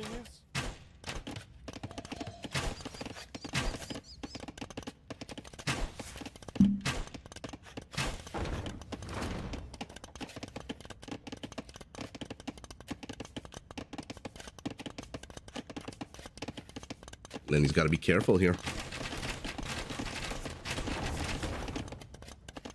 Well, they both got to be careful here. But Lierey's got to be careful a lot more than the Viper does. For now, laming a bit of farmland. No villagers with this push. Makes it a little bit less scary.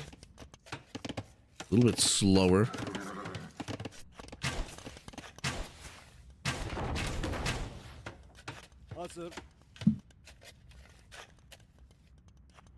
Takes a volley to the face. Now the Scorpion added as well. Ooh, they were lined up so nicely for the Viper, and then they moved in the last second. Viper down a villager. He's down 3 times the army count.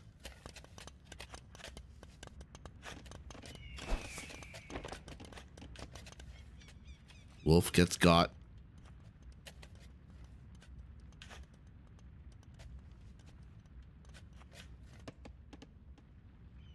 Camels are searching, but the army is here in the dark space. Oh, sees it now. And immediately pounces. Man, the reaction time of these players is just so fantastic. So for now, our Tatar is going a mix of mounted melee and ranged. 8 camels and 7 cavalry archers. Has not seen the town center despite the army being here. Needs to move in a little bit more. Now he sees it. And the Viper just returns home, collapses his entire civilization into this one corner, this one nook on the map.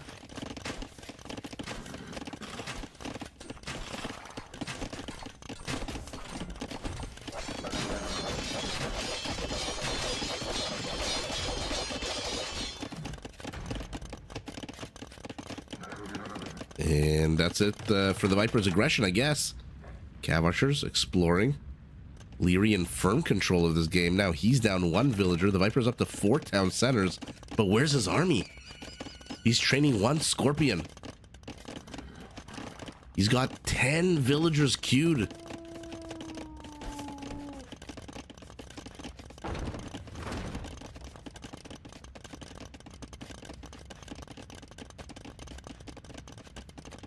Let's see it.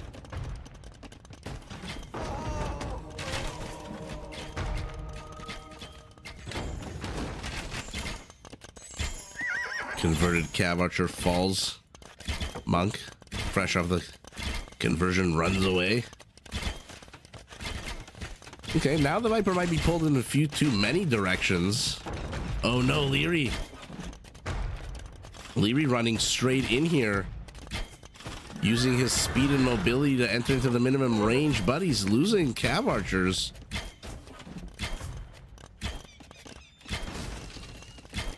Now our Malian starts plopping out camels.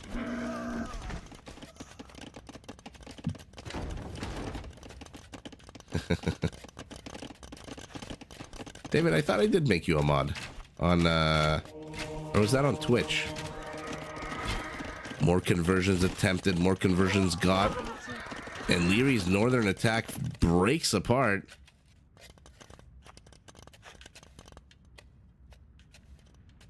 More camels, though. You didn't have husbandry this entire time? Okay. Well, that kind of hurts your cavalry-based army. So the Viper, despite being down 3 to 4 times the army count... Oh, man. Liereyy again shoves in and gets got.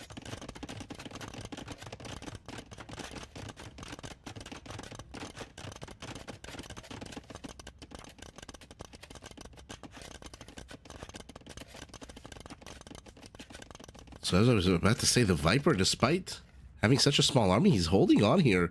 Liereyy, though, is a minute and a half away from Imperial Age. Has he discovered this gold mining operation? He is about to now, and that's all going to be a few dead villagers here. Oh no, Wololo attempted, denied. And now he's going to close in on these vills. They disperse, trying to make it hard, where these are Cav Archers. They can chase, they can gun you down. And that is a sour little loss there for the Viper, who is also now heading up to Imperial. And what doesn't get killed gets stolen. Maybe forcing the Viper to lead. No, never mind. He gets the villager.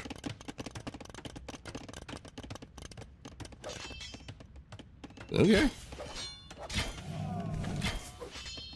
Yeah, Jai Kumar, feel free to post that in the comments section. Xavier, hello, hello. And Liereyy shoves in yet again. But the Viper says enough's enough. I want to close this leaky bucket. And I'm going to put a castle right here. Guess decent location for the castle. I would have maybe moved it a little bit left, but that's just a matter of preference. Stone mining to the south. Gold mining has been lamed to the north. Lierey's ahead one villager. The Viper has one army unit. Although he does have 106 villagers, the economy to get Farimba once he gets up to Imperial Age. And if he can get Farimba, his camels will attack on a 14, which makes them very deadly with all their various bonuses against all of this Tatar army. Tatar army, which by the way still doesn't have silk armor. These cav archers. Well, Liereyy with a very, I want to say hesitant castle. Not exactly aggressive, not exactly defensive, but will lame the secondary and tertiary gold of the Viper, which means if he can't get this gold, he's going to be in a lot of trouble once his main runs out. Liereyy is just everywhere, sniping villagers to the east, attacking a house, keeping the Viper away from this gold. Brilliant. That castle attempted also here. Denied by our Tatar, who's not going to add halberdiers. Okay, so he knows Farimba's on the way. He knows camels are the play. Why the hell not add in some pikemen?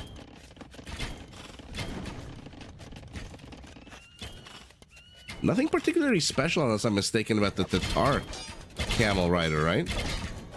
I mean, they get all the upgrades, but no civ bonuses. Uh-oh. I'm looking at the eastern portion of the map. Oh, he busted in through a gap in the palisade walls. 7 kills, 7 villagers. Viper says, hey, I'm just going to delete my own wall, come out and meet you. Tell me he's got husbandry. Of course he does. Liereyy just putting on the aggression to the north, the south, shoving in wherever he can, then running back away. I love that he's denying the gold up top. I love that he's denying the extra gold over here, and the Viper's going to discover this castle in the worst possible way. And what sucks is that he's going to have to build the mining camp first. And then once he builds it... No, okay, never mind. Once he builds it, then he'll discover it. And lose 100 wood for the privilege. Oh, no. Poor gold miners. Poor gold miners. Liereyy moving forward with a treb. Pardon me, 2 trebs.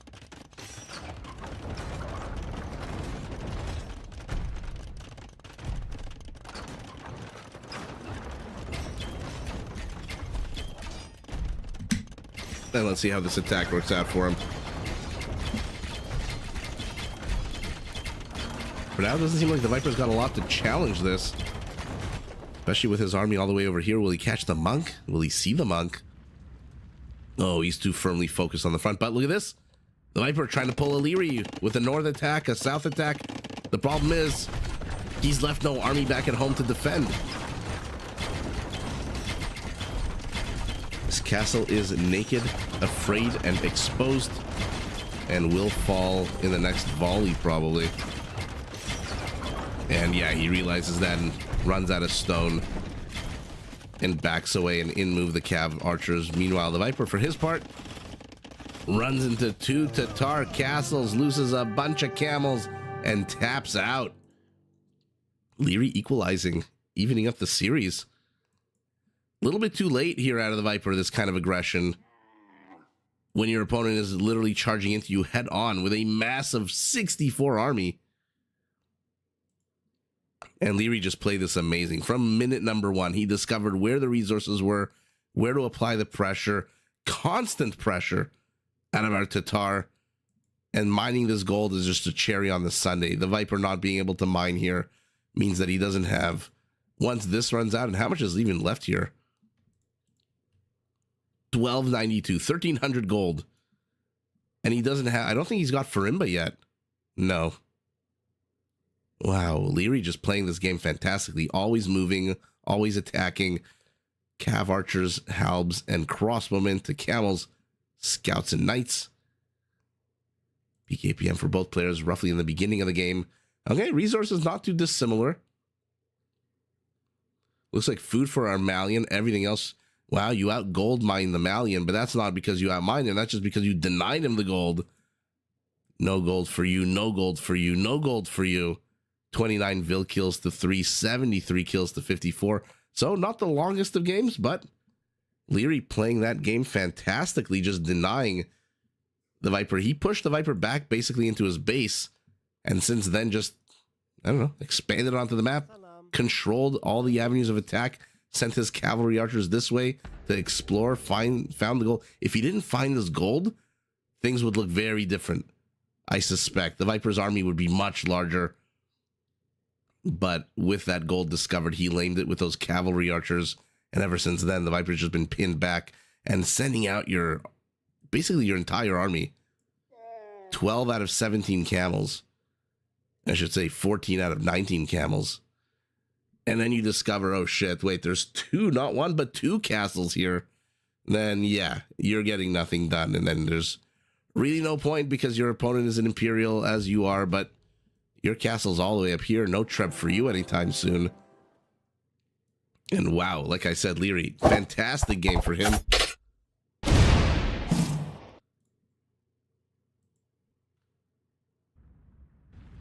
And let's move on to game number 5.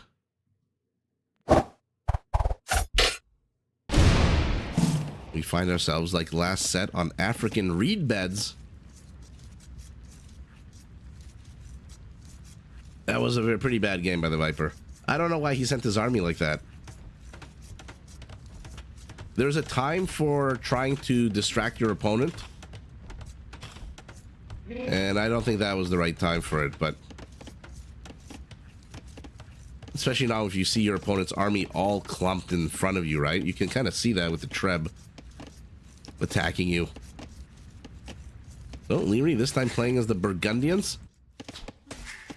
And the Viper playing as the Berbers. Last time we saw Burgundians versus Hindustanis on this map. So again, cavalry versus camel civilization.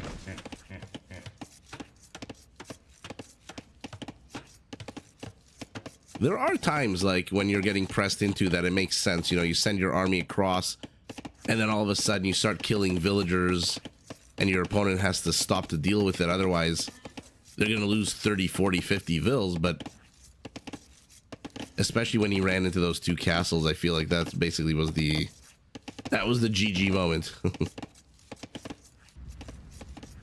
Okay, more yurts. Is anyone heading to do any fishing up here? Yeah, Lierey's already heading up there. The Viper already almost completed his dock. Berber ships, I believe, move 10% faster.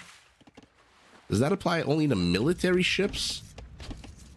Or to their fishing ships as well? We'll find out in a second. I think all ships move 10% faster for the Berbers. Let's see. Once he finishes training this one. Can I tell you about this map? For sure. You start in a very sparse area, not a lot of resources, a little bit of gold and stone. Center of the map has a lot of stone and a lot of box turtles, food. On the left side and the right side, you've got these nipples of gold. And then we haven't seen it used yet, but there's a neutral market. We have not seen any player use this market yet. So generally you fight over control of either the center or the gold patches, depending on what your game plan is, what kind of army you want to build, what kind of push you want to do. And then everything else is pretty standard and normal. So let's take a look. 1.26 movement speed, 1.39. So it does apply to their fishing ships as well.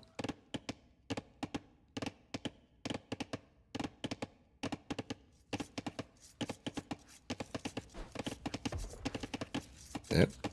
Viper is already heading up to feudal. About 10 seconds ahead of his opponent. Did Liereyy skip loom? Liereyy did not skip loom. Oh, there's that idle time, that 10 seconds. How many resources near the base? Not a lot. Only 8 patches of gold and 6 patches of stone. And by the way, there's nothing else nearby. It's not like there's extra gold and stone over here, over here. If you want gold, you have to go outside to left and right. And if you want stone, you have to go into the middle. So this map basically forces you to expand into one of these 3, 1, 2, 3 craters. And we'll see which direction the players choose to go. Now, Viper has discovered. See how much he can get. Gonna go probably immediately to the back to go after those fishing ships.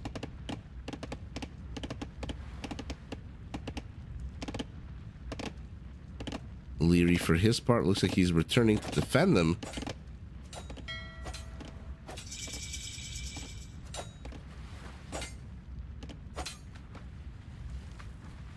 So the Viper not getting a lot accomplished here.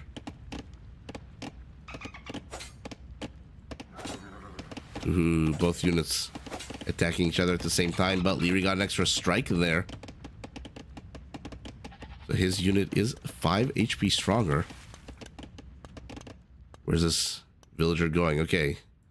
The Viper is going to try to wall off a Liereyy is going to try to wall off a sizable chunk of the map. Looks like the Viper has already done the exact same thing.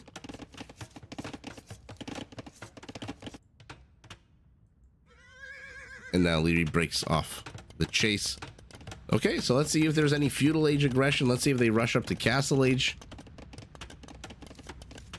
Alto, exactly. It's the same exact map that they played on last set. And what's funny was I think that last set between Yo and Hera, there was also a Burgundian player, if I'm not mistaken. Or maybe I'm thinking of another map.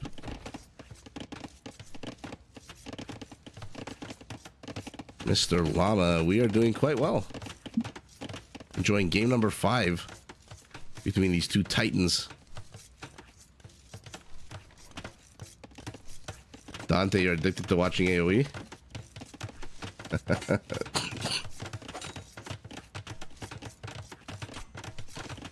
Oh, there's the worst thing you can be addicted to on the internet.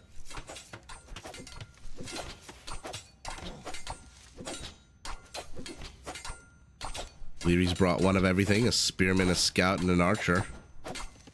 So the Viper won't really be able to defend this.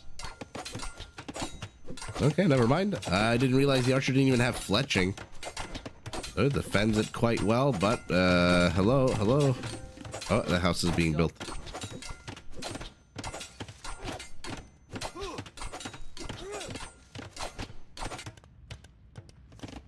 Double wall off for Liereyy. He really doesn't want to deal with any kind of Berber aggression. Smart to wall off against both of these civs. These are 2 cavalry civilizations. Buddha Pizza Army, exactly.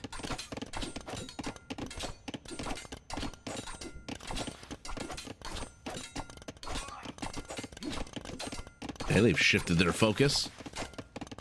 The left side, and a single skirmisher enough to shoo them away.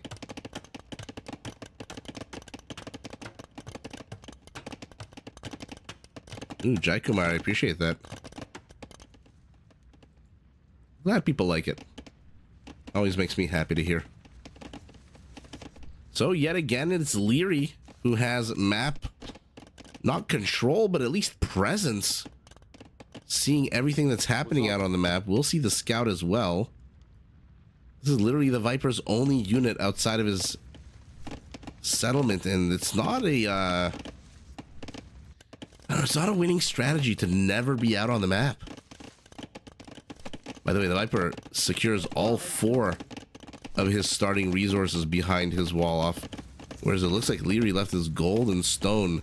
Let's call this 2.5. We got 1, 2. This is kind of half, because your opponent can always lame it, but this is outside.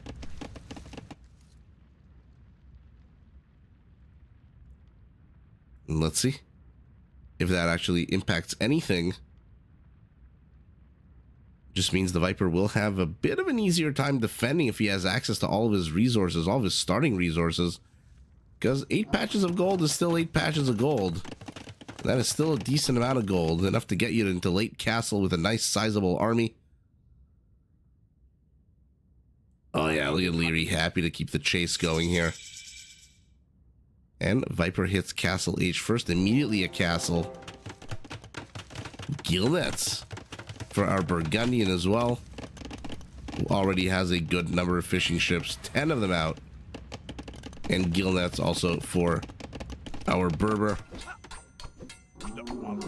Look at this. Spearman attacking, getting attacked by a lion, and finally, we've got to kill an archer. Guns down. Well, first a scout, then a spearman, then a lion. A pretty busy little day there for the archer unit. And Lierey's going to discover this castle right as it completes. Is this open? This kind of looks open here.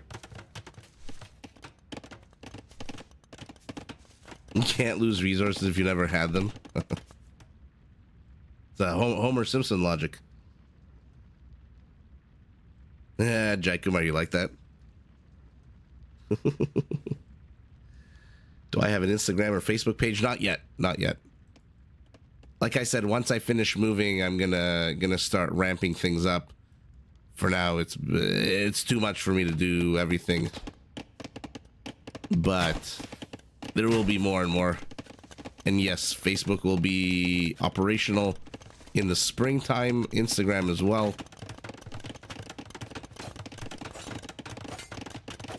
So the Viper's sitting comfortable here. Double wall offs on both sides now.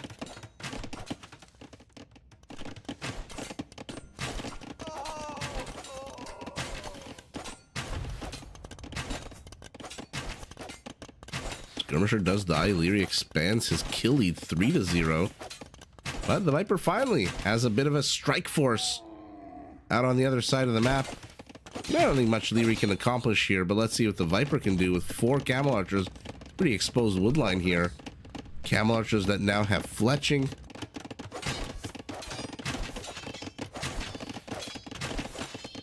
And Viper says, you know what, I'm not going to try to... I'm not going to bother to do anything here. I'm just going to create a secondary wall off. To my secondary wall off. But this is still pretty open. Okay, now it's not.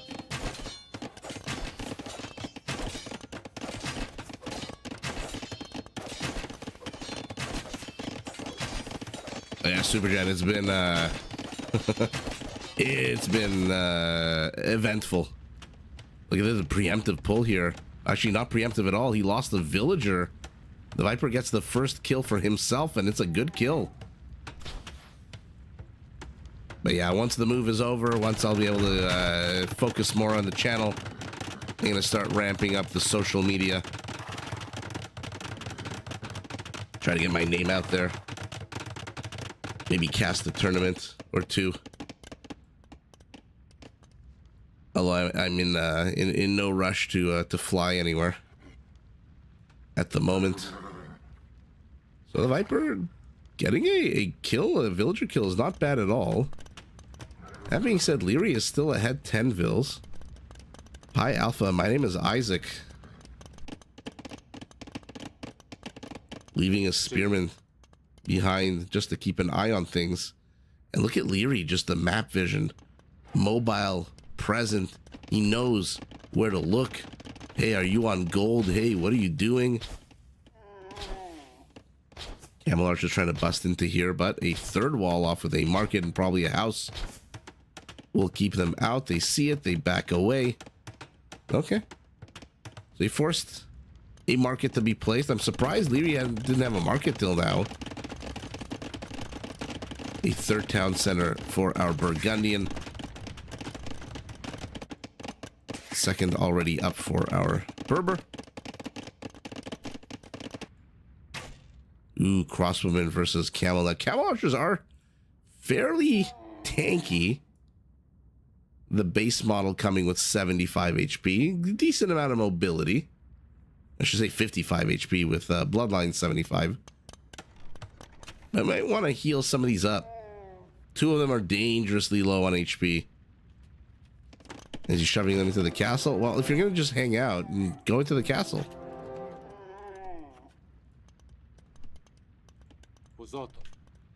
Not the Viper's patrolling over here. This is the OG clump that got that villager kill.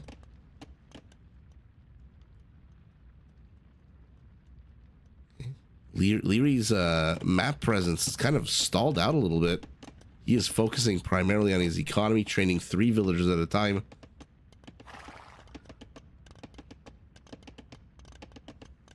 Let's see if they found the neutral markets. At this point, they should know that there are neutral markets on this map. So Liereyy has not seen the neutral markets. Not the, never mind, he has. He's seen the one on the right side.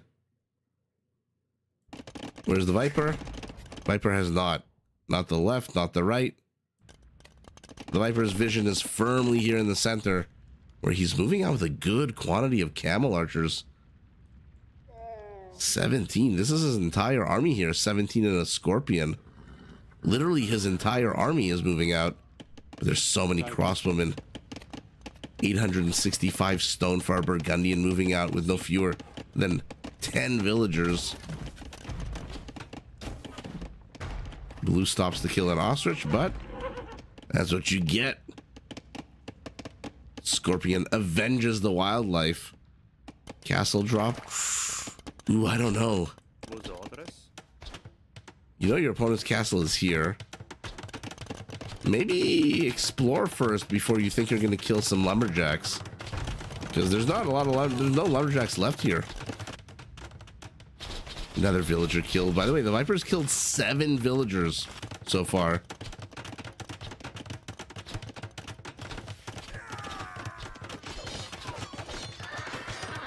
The random dollar general. We don't have that in Canada. We have Dollarama, Dollar Store. Actually, do we have a Dollar General? I don't think we do.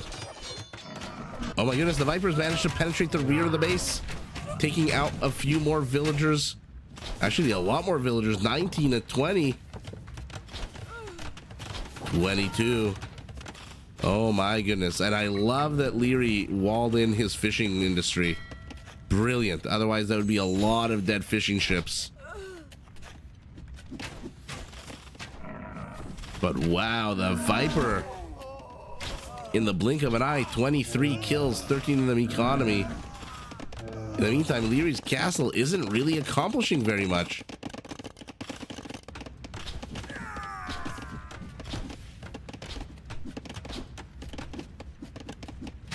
And now the Viper is trapped, so bye-bye army.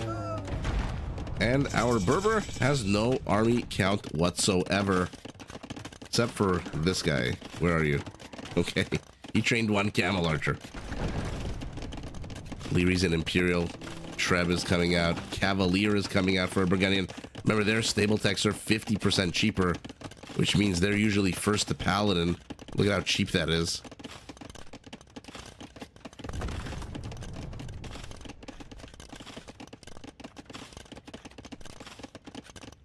Yeah, no, neutral markets don't change colors. They just stay neutral.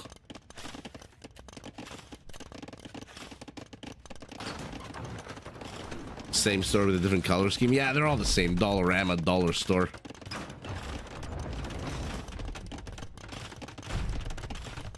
Dollar is the name of underpants. That's funny. Hey, Chester. Nice.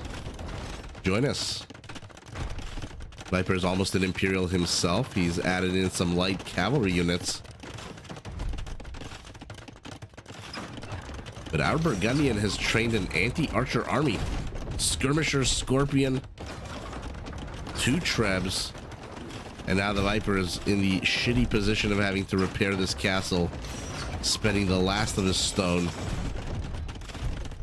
Trying to get something done here on the other side of the map. Maybe get another villager killer too. Oh my goodness. Camel archers, camel archers. And our Burgundian is expanding. He thinks because he has a castle here on the left side, he can safely expand to this gold. But the Viper sees it with an outpost.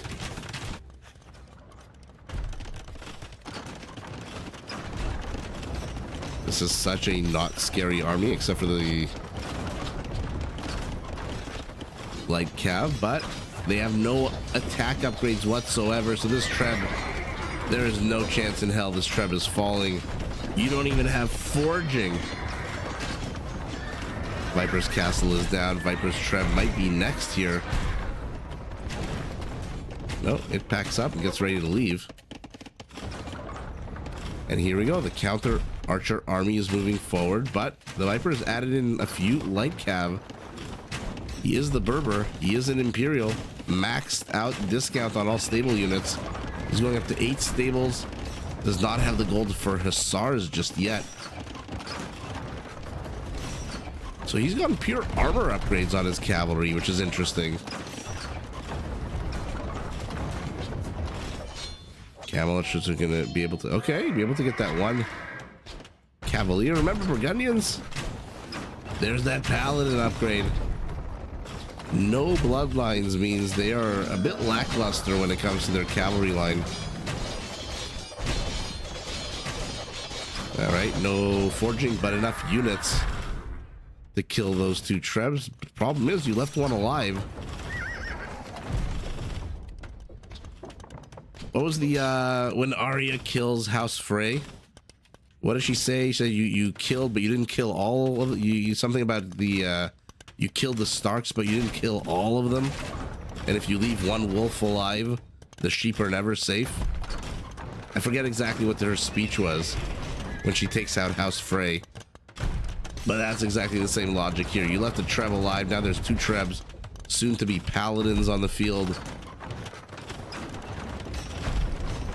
And the army that our Berber has built cannot withstand the Paladin. Why is he getting squires? 33 kills for the Viper in terms of villagers. It looks like a few more units died here as well, as he tries to bust into Lierey's base, but Lierey's here with Paladins. The Trebs are firing on the Paladins. That's hilarious. Or are they firing on the skirmishers? Oh my god, it looks like they were about to get one.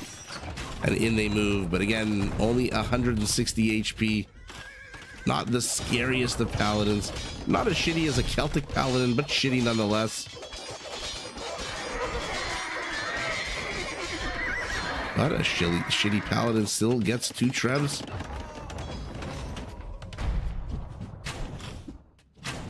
Radio Hearty. Hearty? Merry Christmas to you. It is almost Christmas.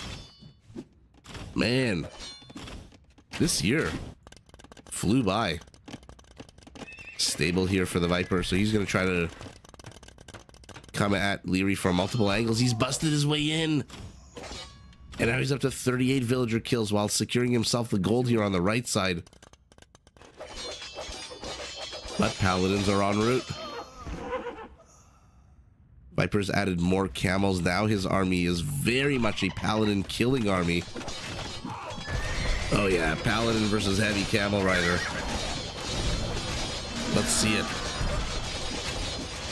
Alucard, welcome.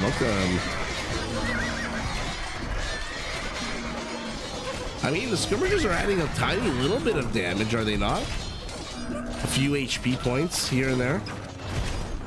HP. But no more Trebs for Liereyy.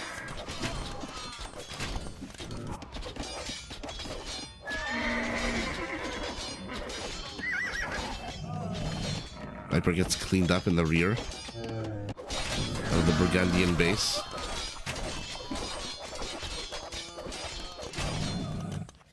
And now Liereyy controls the left gold. Viper controls the right gold. Liereyy looks like he's going to take control of the center of the map as well. Viper, though, does have 11 villagers on stone. Bought another... Basically, bought this castle. And will he be able to get it up before these Paladins make an appearance? Will his army be able to stall them long enough for the castle to go up? Stay tuned after these commercials by our sponsors.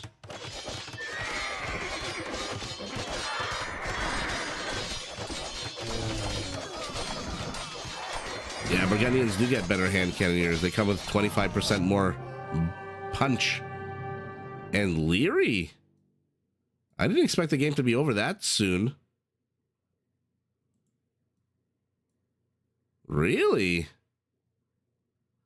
I guess the Viper just didn't. Oh yeah, no, he lost the castle here. There's one villager left. This is what I wanted to see, whether or not this castle would go up. Wow. Okay, so losing the castle and basically the villagers building the castle was too much for the Viper. Liereyy is ahead 3-2 on the verge. The mini-map looks like a baby owl. Yeah, with a little red beak. So he lost his castle, lost his gold control over here. Has 96 villagers. No one's coming. No reinforcements whatsoever. Yeah, okay. Not hard to see why GG. 51 paladins, 40 light camel archers, and camel riders. PKPM. Different moments. And, okay, not bad. About 10% bigger. 10% bigger eco here for our Burgundian, who gets 2 relics, but based on the gold, didn't get them too long ago. Gets everything but the wood, which goes to our Berber. Okay. 13 raisings to 7, no conversions. 40 vil kills to 25, and total kill count not that dissimilar. Or maybe a chicken. I mean, the Viper tried a little here and there. His camel archers, when they busted in through here and all of a sudden got like 20, 30 villager kills, that was amazing. But at the same time, that freed up Liereyy to just basically run straight into here with that castle, which, to be fair, is down. But now with no access to gold, what the hell is the Viper going to do? What's the Viper going to do with no gold? What are you going to do against a paladin with no gold? Your camel count went from 26 to 5. It's going to be 3 in a second.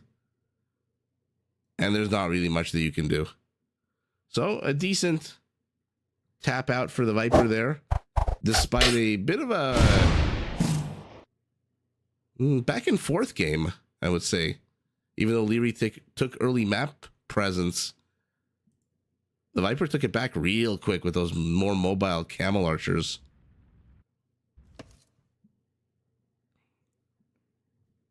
And here we go, game number 6.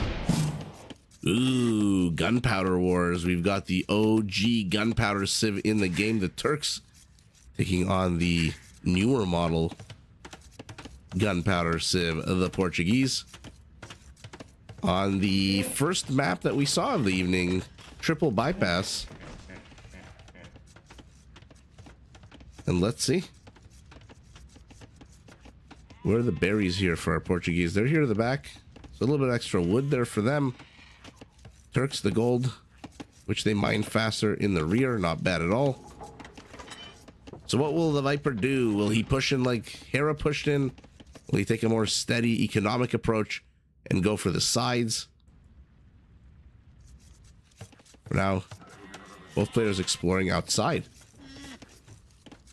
of their settlements. Look at this pig keeping the gate open for this deer push. Or zebra push, I should say. That's a very gentlemanly pig. Oh no! Oh no, stupid rhino! Stupid rhino! It had to move at that exact moment. That is unfortunate for the Viper. So a bit of a delay getting that 140 zebra meat. Whereas it looks like Liereyy says, you know what, forget. Where even are his? They're over here. Oh, never mind. He's actually going for them too. Never mind. This is like similar to Arena, except there's a little alley. It's like 2 hotel rooms. Have you ever gone to a hotel and you see there's a door to the room next to you and you're like, oh, this is so awkward and uncomfortable. I hope this door is locked. I've been in so many hotel and motels that have that annoying door between units. And this is exactly that. You don't know if your opponent's going to attack through this door. So it's like Arena, except it's got a little back door into your opponent's base. Feral Dent. Hope he goes for a push in the middle. It usually gives the most entertaining games. Oh yeah, we saw that in the first game tonight. Linebacker Rhino. Oh yeah, they're built like a brick house.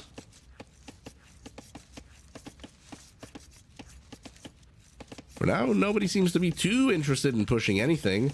Looks like the Viper's a little bit almost trying to create a wall off. But to be fair, we're only 4 minutes into the game. Villager pops identical.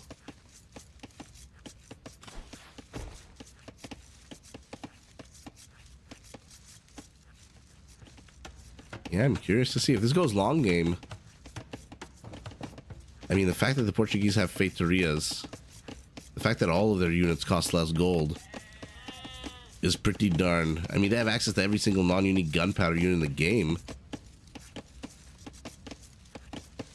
But the Turks are the Turks. I mean, 14 range bombard cannons, Sepahi cav archers. You hope somebody will go through the forest with onagers? Well, if that's the case, it's definitely not the Turks. They don't even get onagers. The Turks have a lot of big, glaring holes in their tech tree. I mean, the most infamous is obviously their spearmen that don't become pikemen. It's like the Teuton with the scout, like the Spaniard, the Spanish with their archers. Except the Turks have two. Two of those where the mangonel doesn't become anything. The mangonel never grows up. Forever stuck in arrested development. Okay, the Viper has seen this little entry point. Liereyy has not. Although they should be familiar with this map by now. Especially since they all kind of just hang out and watch each other play. A Turk will hit Feudal Age a little bit faster than his opponent. I think he skipped Loom, right? Yeah, he skipped Loom. I don't think Liereyy. I think Liereyy got Loom. No, he skipped Loom too. Okay. So they are playing an arena style blacksmith market combo. Will our Turk buy the last 100 gold? He's force dropping.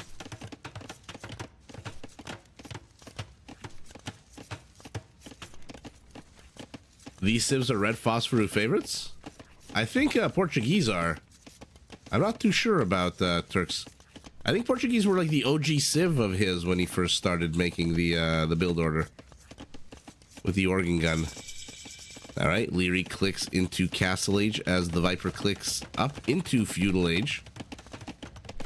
And the Viper should have, the second he completes his own blacksmith market combo, the resources needed to click up as well.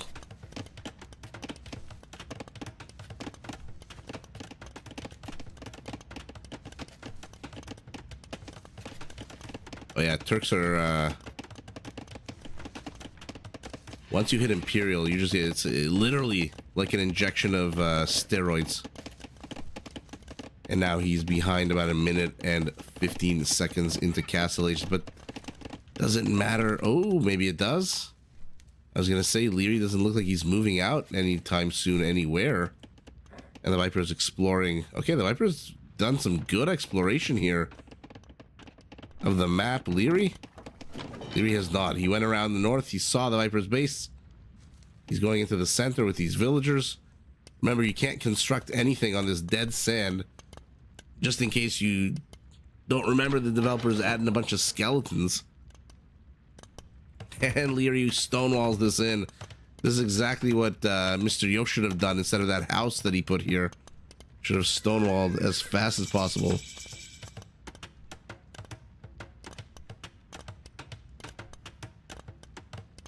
Have I heard about the Red Phosphor hop-in outstart with Janissaries? I've heard of the Red Phosphor Janissary ram maneuver. If that's what you mean by hop in and out. Second TC for our Turk to the bottom right. The Viper 30 seconds away. Has 650 stone. The question is, where will he place his castle? Definitely not going anywhere through the middle here. He, by the way, sees all of this. The Viper.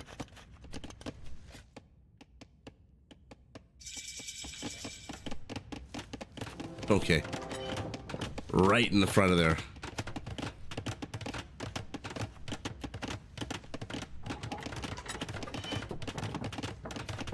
Monastery as well. Okay. Just getting ready for a decent push. Meanwhile, Liereyy thinks that he's safe behind that stone wall. Now getting another stone wall.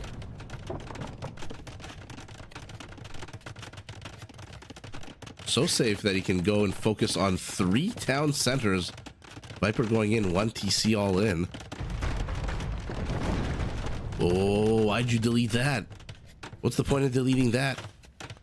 It's still a minor obstacle. Oh, you want to replace it with stone. Okay. So name of the game here for Liereyy is delay, delay, delay until I can get my butt up to Imperial. And then immediately start pumping out my heavy units, my bombard cannons, my hussars.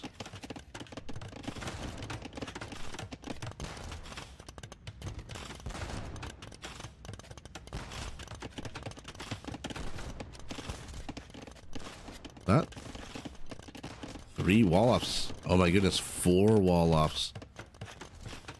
This is hilarious.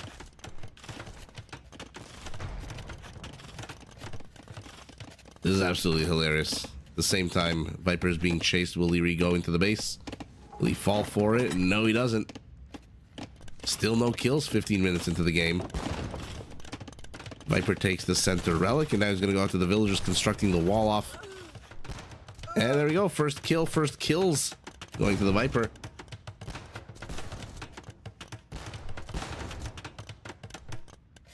Let's see what he can accomplish here. Okay, not a lot so far. More and more organ guns.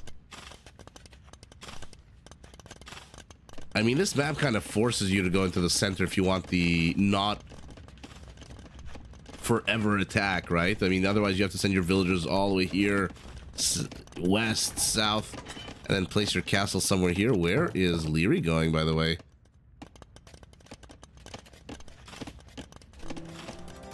Now would be a good time for petards, a ram, something out of our Portuguese.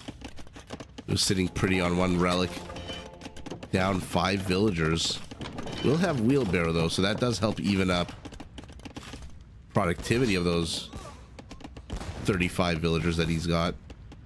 Oh, but he loses the monk. And the light cav runs away.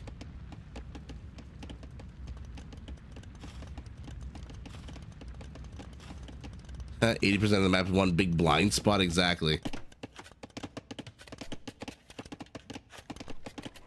Was he going to go all the way around? He's got hammers in his hand. What is Liereyy going to construct here? And why is he going back this way?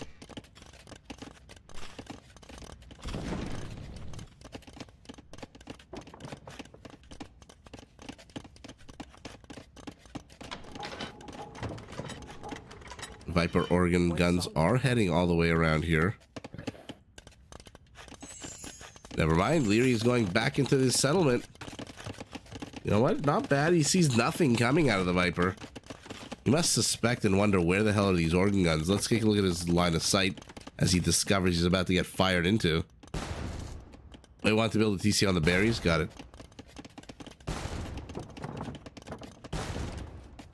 Now, the Viper is giving him a little bit of benefit here by attacking the gate and not the actual palisade wall. He could have been in a little bit earlier if he attacked this segment instead of the wall.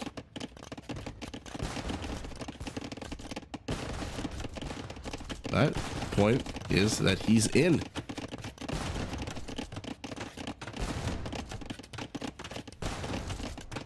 And let's see what you can get accomplished here. To be fair, if this siege workshop goes up, ooh, redemption monks, 3 of them en route.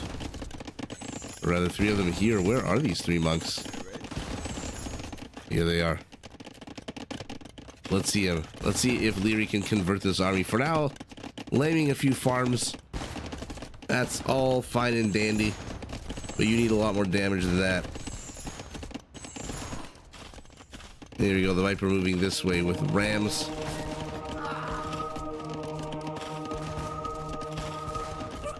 Gets a conversion, but loses 2 monks for it. You know what? With no reinforcements coming, every conversion is worth its weight in gold. So I'm not too disappointed there. Does get it. Okay, clips one more.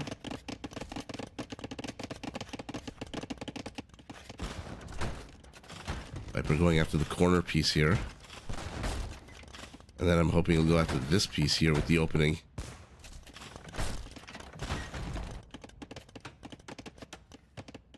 Ooh, light cavalry just barely not fast enough to attack into that villager. And the Viper gets shooed away.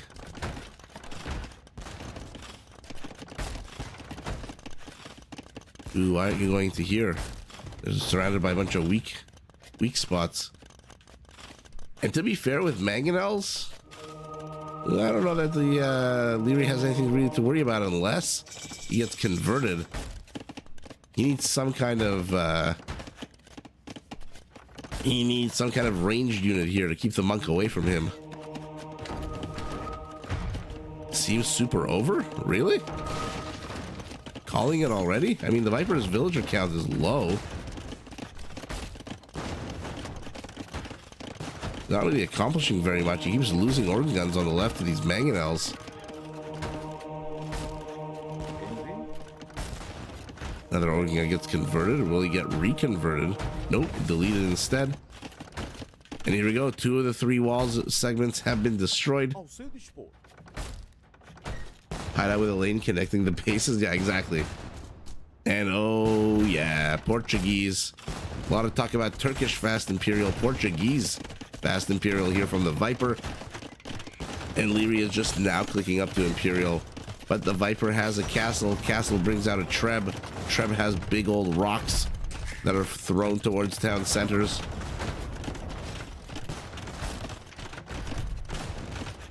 I think the Viper's early aggression will pay off. Let's see.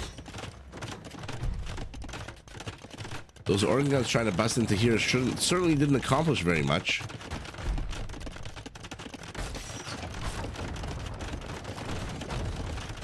But now he's in with monks, organ guns, and trebuchets.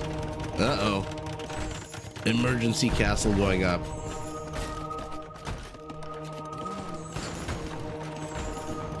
Where's our Turk going here? Okay, so he's a bit of a villager. Which town center is going imperial? Ooh, this one. And it is under attack.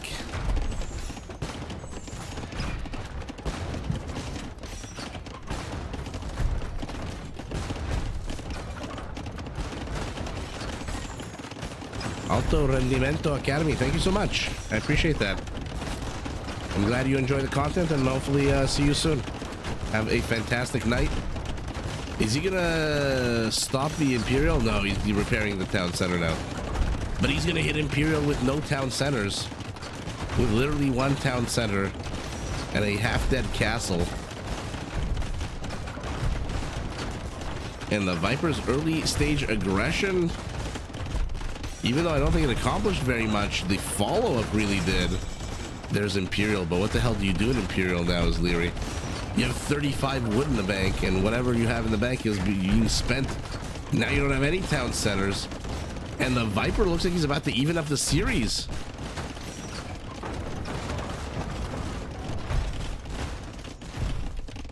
Liereyy went way too much into eco, hoping that his wall off would last much longer. It did not. 3 town centers down.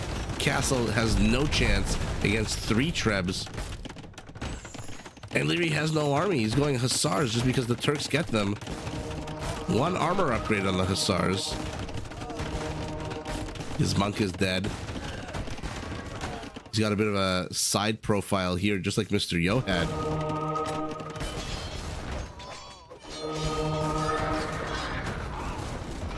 Two conversions and that's it. Liereyy has no army. Where's his mangonel? It's here to the south.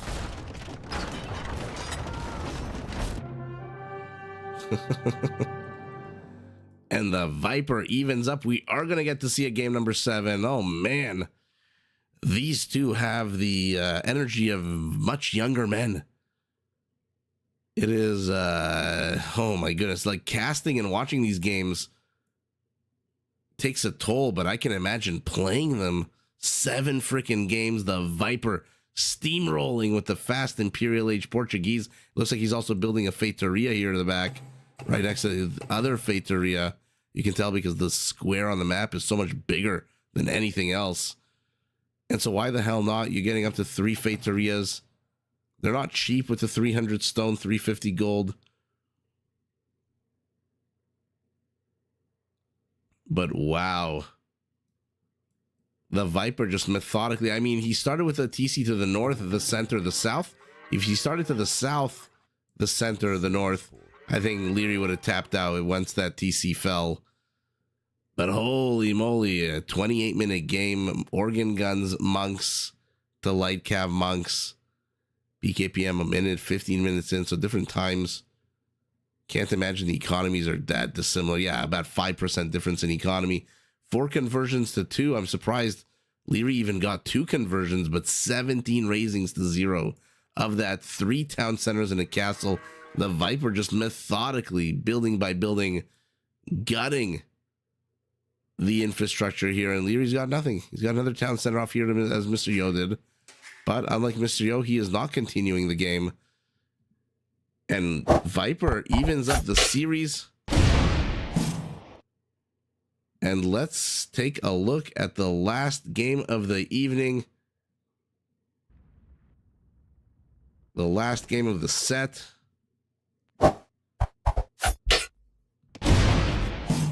And we are on Tiergarten. Liereyy playing as the Byzantines, the Viper playing as the Armenians. Lots and lots of berries on the upper right, bottom left. Not too sure why it's called Tiergarten, but there's a lot of gold here in the center. This is 32,000 gold. Holy shit, how much gold is there on the map? Oh yeah, look at that. A lot more stone, more than double. Actually, just a little less than double the gold, usual gold. Huge amount of food, huge amount of wood. Let's see what you start with. You have, okay, another 4 patches of gold. And not 3 of stone, but 2 of stone. Okay. So where the hell is all this stone that's supposedly out on the map? This 11,000 stone. Just a little bit here. Oh, but look at the patches. They're 550 stone. Are they all 550 instead of the usual 350? Yeah, they are all 550. What about the gold? No, the gold's the usual 800. Ivan, long live Vubli.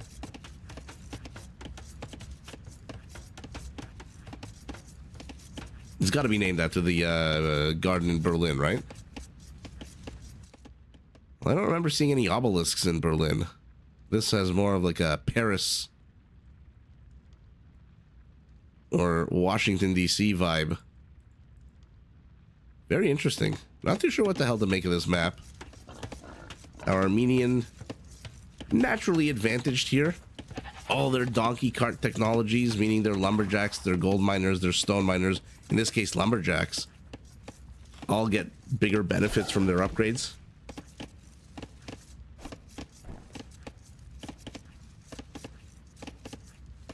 And what is this? An outpost. So the players are teased. Red teased over here, blue teased over here, to say, hey, there's a bit of food that you might want to claim. Lots of ruins. A very pretty map. I see a lot of relics. I think 6 relics on the map. So the question is, will the players go for the center gold? Because as we saw, 33,000 gold is usually a lot. But my goodness, this map has 58,000 gold. So there's plenty of gold patches strewn about. And they are everywhere.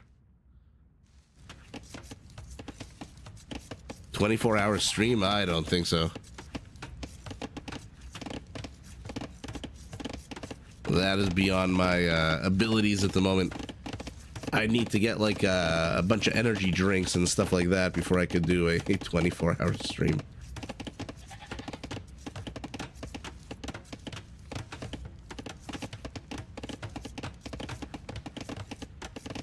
The Viper is trying to bust in through the north. Lierey's trying to bust in through the south.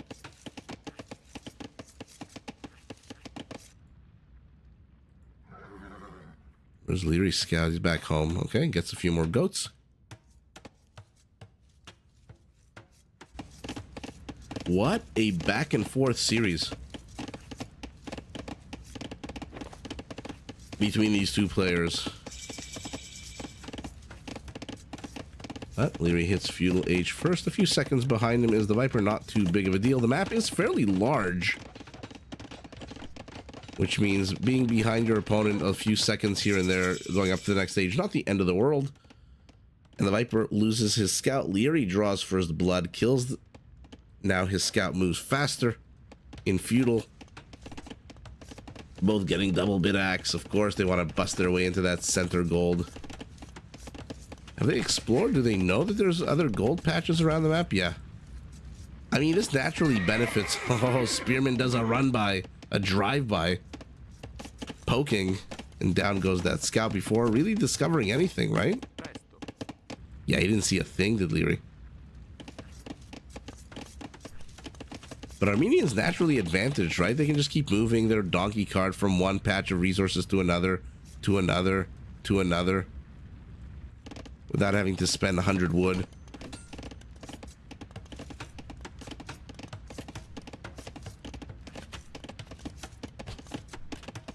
Is it crazy cold in Canada now? Yes, it is. Today was minus 13, felt like minus 20.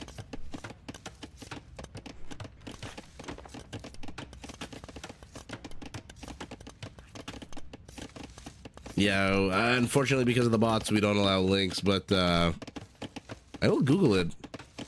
If you say it looks, yeah, I'm curious. Yeah, Supergen, I haven't done the bot yet. I love these dead birch trees. They're not dead, but very white-looking birch trees. And Liereyy shoving a few units to the north of the Viper's base. The Viper is shoving a spearman into the flank of the Byzantine base.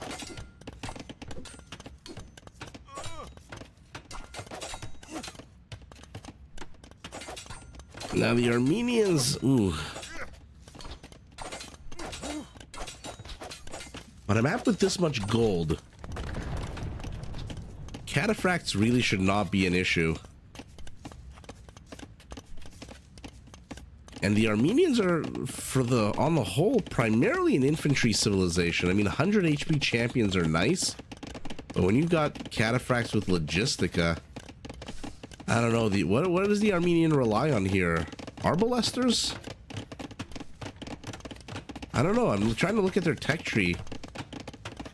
You can't really ever go infantry against the Byzantines unless you strike hard and fast and control the map, control the pace of the game, which the Viper is not really doing right now because he's busting in. He's inside the inner ring.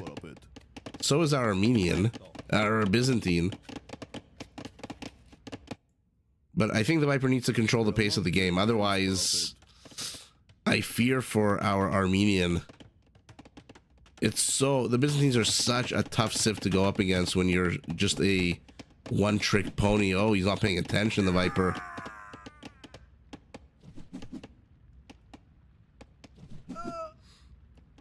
Ooh, David, you already got snow? Ouch. Nightmarish ice tundra. That's exactly what I call it. Atin, welcome, welcome. You caught the last game?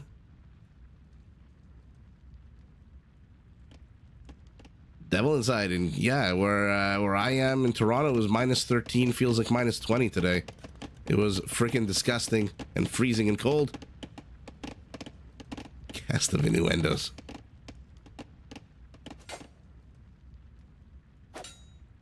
Okay, so the Viper loses, the Viper retreats, the Viper presses back.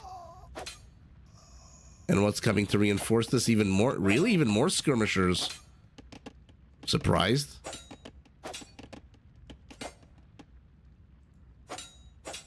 It's also the Armenians, one of these. Why did the Viper choose the Armenians for this map? Is it the better lumberjacks? Oh, look at this. He's pulling villagers with archers on the right. And this is what I'm talking about. You need to control the pace of the game and not let the Byzantine counter you as well as they can. Because the Armenians on a land map, one of their unique features is bonuses completely garbage. But the Viper does get cleaned up here with these scouts. That being said, I wouldn't mind 100 HP champions coming out on this map.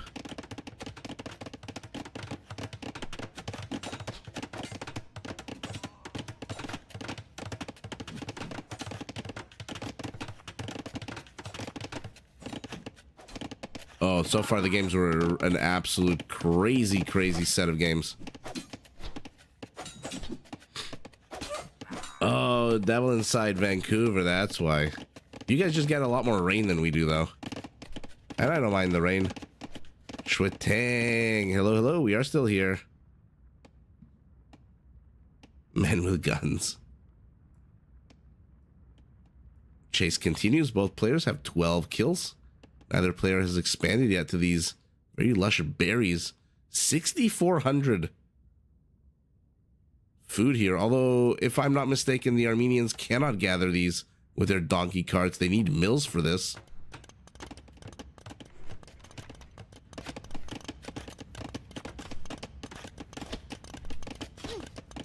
And yes, Supergen, thank you so much. If you like what you see on YouTube, hit that like button.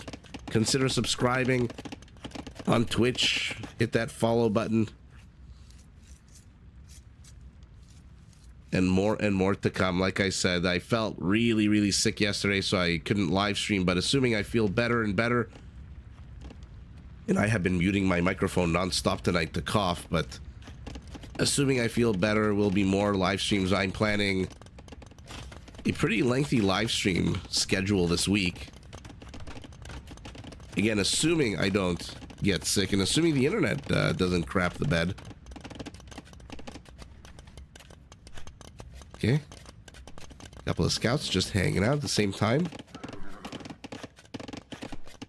All right, might want to use these units.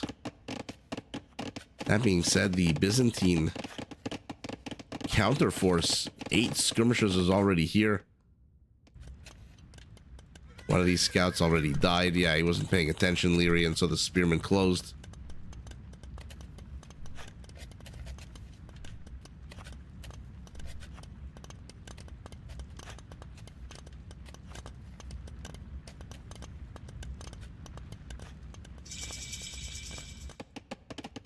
David, no, we have there's a Gebeto.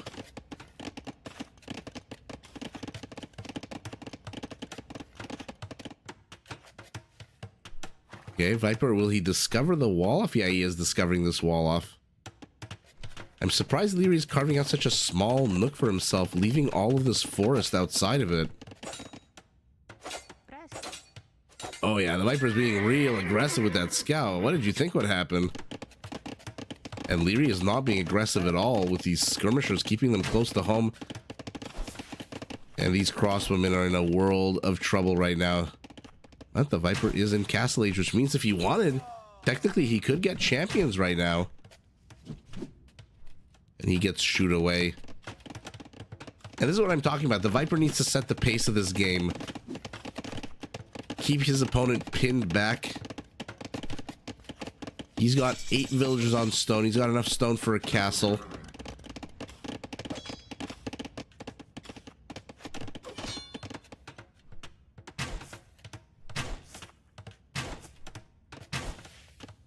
Okay, while he's attacking a house, the skirmishers are moving forward.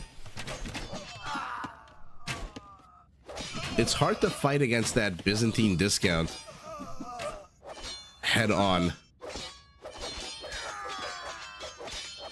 And there you go, in full display. Down go the crosswoman. Down goes the last of the knights. And the Viper, I see the little red dots immediately turning around and running home. Fortified Church does come with a free relic for the Armenians. And here we go. Forward castle.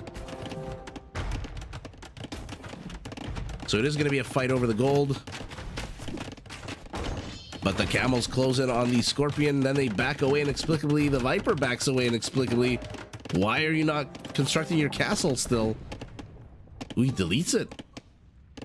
Going for a safer route, but units are on top of the construction site. Even more villagers brought forward. Oh, damn. Okay, so a bit more of a defensive castle. Mangonel. Gotta be careful. Oh, the Viper with that quick micro just saving the Mangonel from any kind of camel pressure. And his castle's up. Is he going composite bowman? Really? Okay. Let's see it. Let's see what he can get done with them. For now, Liereyy is expanding off to the left. Right into the middle of the berry bushes.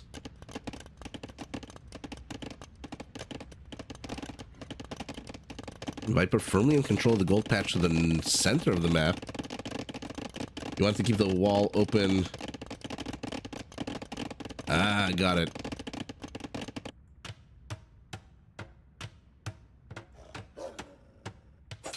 Hungry Wolf springs into action.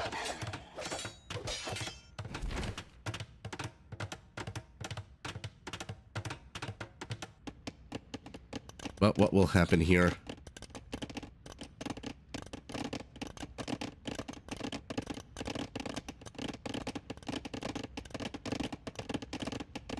Okay, got a bit of a mangonel situation developing in the center. Camels are... Did they see? Oh, they didn't see. Oh, that's hilarious. They wanted to avoid the outpost. So they're hugging the edge of the map, but in doing so, they completely missed 6 villager kills. But now Liereyy is here to the left, sniping a monk. Liereyy is here to the north with more camels. And the Viper's not really moving out. More composite bowmen, but they're so slow. They're not exactly the fastest unit that's on their feet.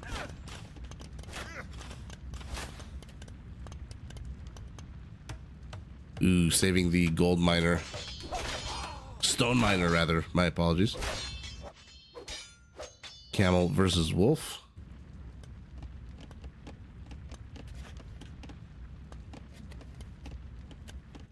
Another castle aggressively placed where the first one was supposed to go. Okay, Viper takes a bit of a kill lead in the Mango Wars.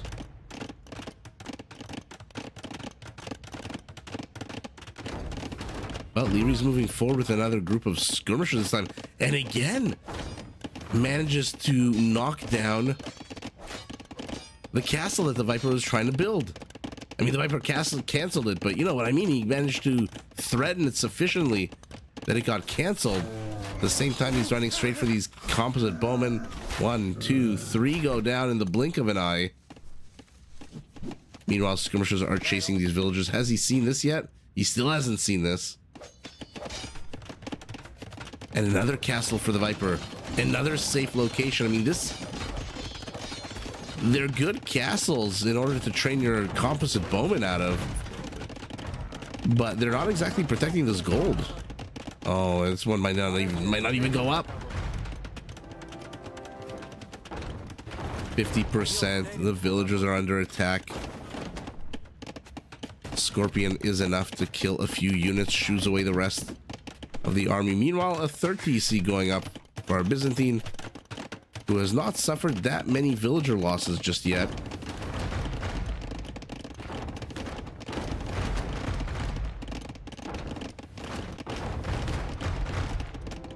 This castle is under attack. Is he going to bring villagers to complete it, or is he just going to cancel it? That annoying 53, 54% mark. And what the hell is the Viper doing to defend against this? Oh, another villager killed. Castle's at 500 HP. Is he seriously bringing one villager? One villager who has the shelf life of a goldfish and dies? 344 HP, 200 HP, 150 HP. Is he gonna not? Okay, he cancels it. Okay.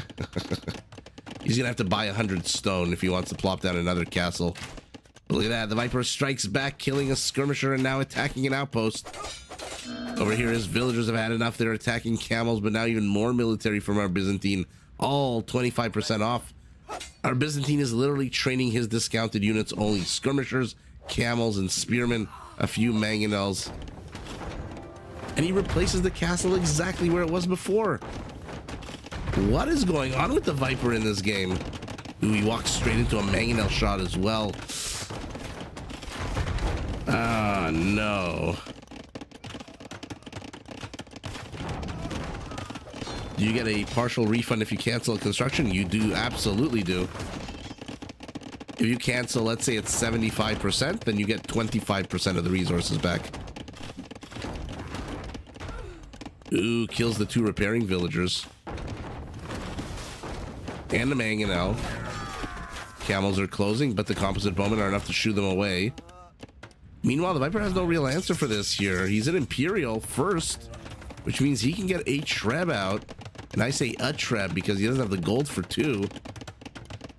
This game is very stressful. Why is the Viper making these decisions? I'm a little concerned for him. That he's playing very defensively and constantly switching it up. The location of the castle.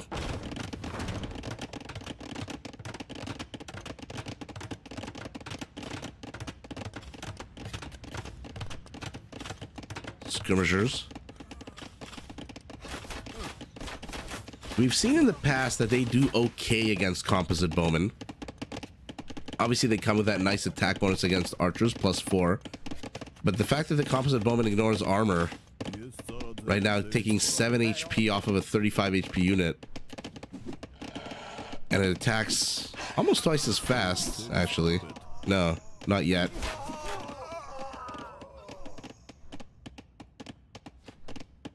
So he pushes him back.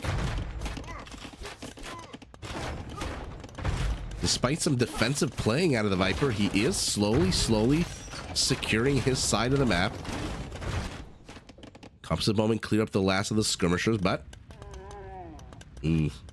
hard to say if that's that much of a threat. 22 HP between 2 camels. Going after the tower first. Siege workshop left alone. Bunch of houses here. I'm sure Liereyy plopped these houses down just so the Viper would have to take them down if he ever pushed out of here. Ooh, 3 mangonels. Be very, very careful.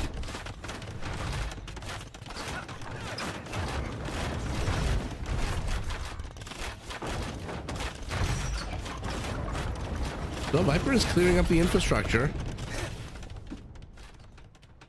Even these 3 mangonels are going to have a difficult time engaging into this, but he needs some kind of melee unit.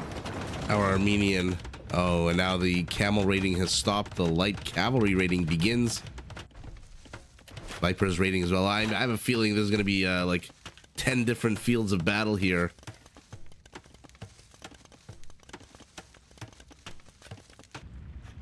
He's attacking the villagers to the north.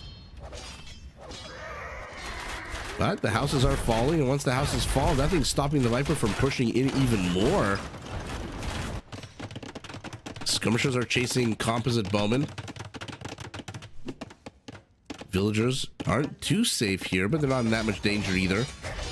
Town center at 95%.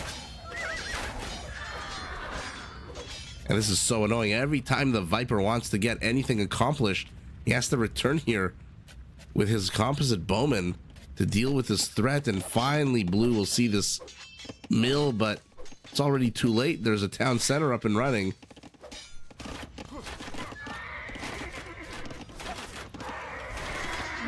Hey, Bizarre Thoughts.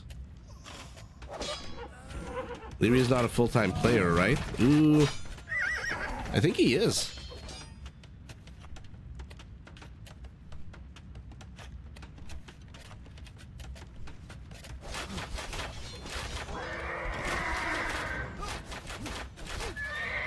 Luckily for the Vipers, so far, the units being sent out across the map are not exactly the most HP heavy, which means the composite bowmen are having a good time killing them. 60 HP for the light cav, 35 HP for the skirmisher, and now he's cleared up the gold. So he's free to take the gold, which is great. But now our Byzantine is pivoting here to the left, and he's back again with even more light cav, even more skirmishers. This is exactly what I think the Viper needs to do. Samanu, I see you.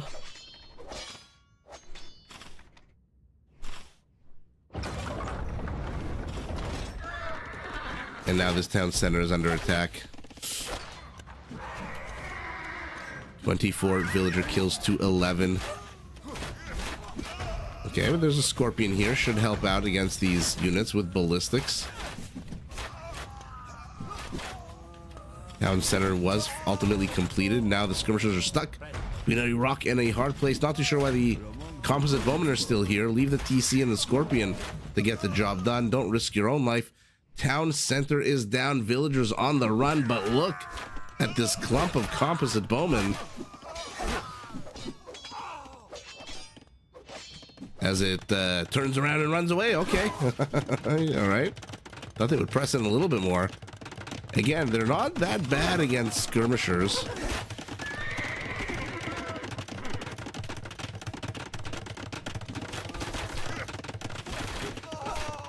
And he gave up the high ground hill here as well. Ugh. But I suspect the Viper takes this handily. Faster firing, they do more damage. HP is not that much better, 40 to 35. And in comes some of the light cav of the Armenian. Okay. And they back away, and yet again, another thrust of light cav and skirmishers. Liereyy has just done an amazing job of keeping the Viper below 100 population. Look at the numbers. Lierey's at 180. The Viper's not even at 100. And the Viper has just been picked and poked apart. And now he's losing even more villagers. 24 vill kills is now 37, 38, 39, and 40. And as much as he can run in between the left side and the right side of his base as much as he wants. Now Lierey's an Imperial. Lierey's got Trebs. Where this Treb going? Not too sure. Okay, does manage to pick off one of the attacking Trebs.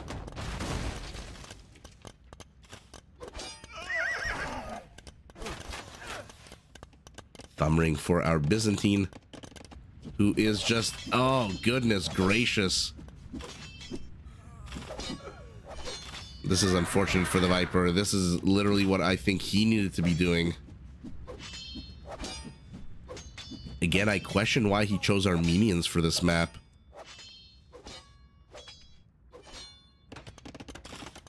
Three Trebs, they're going straight for the castle. Not even bothering with this one Treb here. Viper's got 30 stone in the bank, which means these villagers should stand to attention. They die, the castle's down. Center is no longer safe. He is running around with his composite bowman here. He has managed to stop the attack in his base again for the millionth time so far.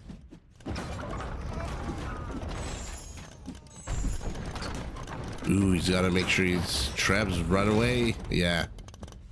Can't just leave them like that, packed up. Their armor goes to shit.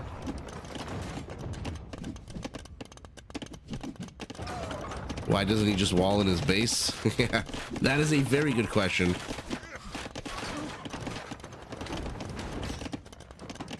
And probably Super Gen's answer is the correct one. You should have done that a long time ago. And Liereyy takes the set. And we are going to have a Liereyy Hera finals. I mean, come on. He was just all over the place. And the Viper hesitating, a castle here, then a castle here, then a castle here, then a castle there. He was just a little bit too hesitant. Samanu, have a good night.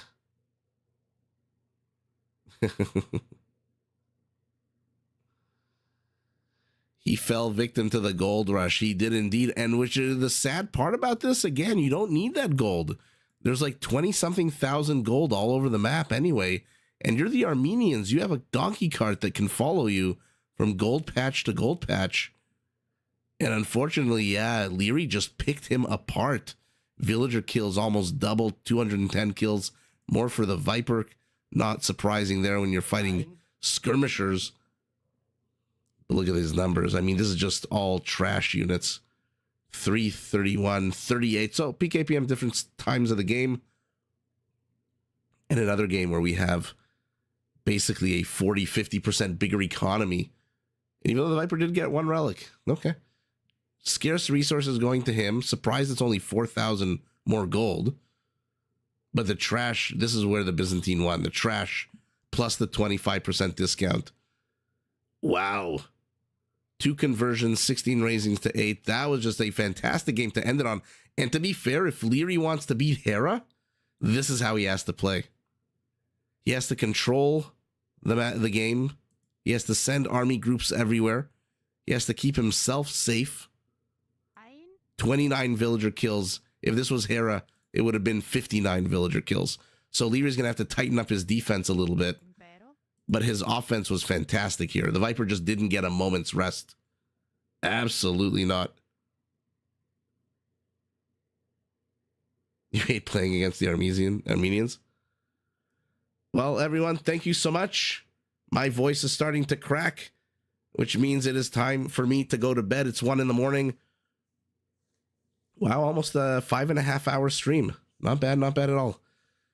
And that's those are the semifinals. So we've got a Hera, Liereyy, best of 9, I believe. And unless I'm feeling super duper sick and gross tomorrow, I'll probably cast that one at the same time, about an hour or two after it finishes in the evening. And for now, everyone, thank you so much. David, get some rest. Don't do too much programming. And everyone, thank you so much. Take care. Hopefully I had a good time, and hopefully I feel okay and the internet's fine, and we'll reconvene tomorrow for more villager kills and economic laming and armies clashing into one another. Liereyy versus Hera should be an absolute delight of micro, and I'm very much looking forward to that. So everyone, have a fantastic rest of your day. Take care. Vasil, thank you so much for following on Twitch. And with that, I say good night, everybody, and I'll see you tomorrow, hopefully.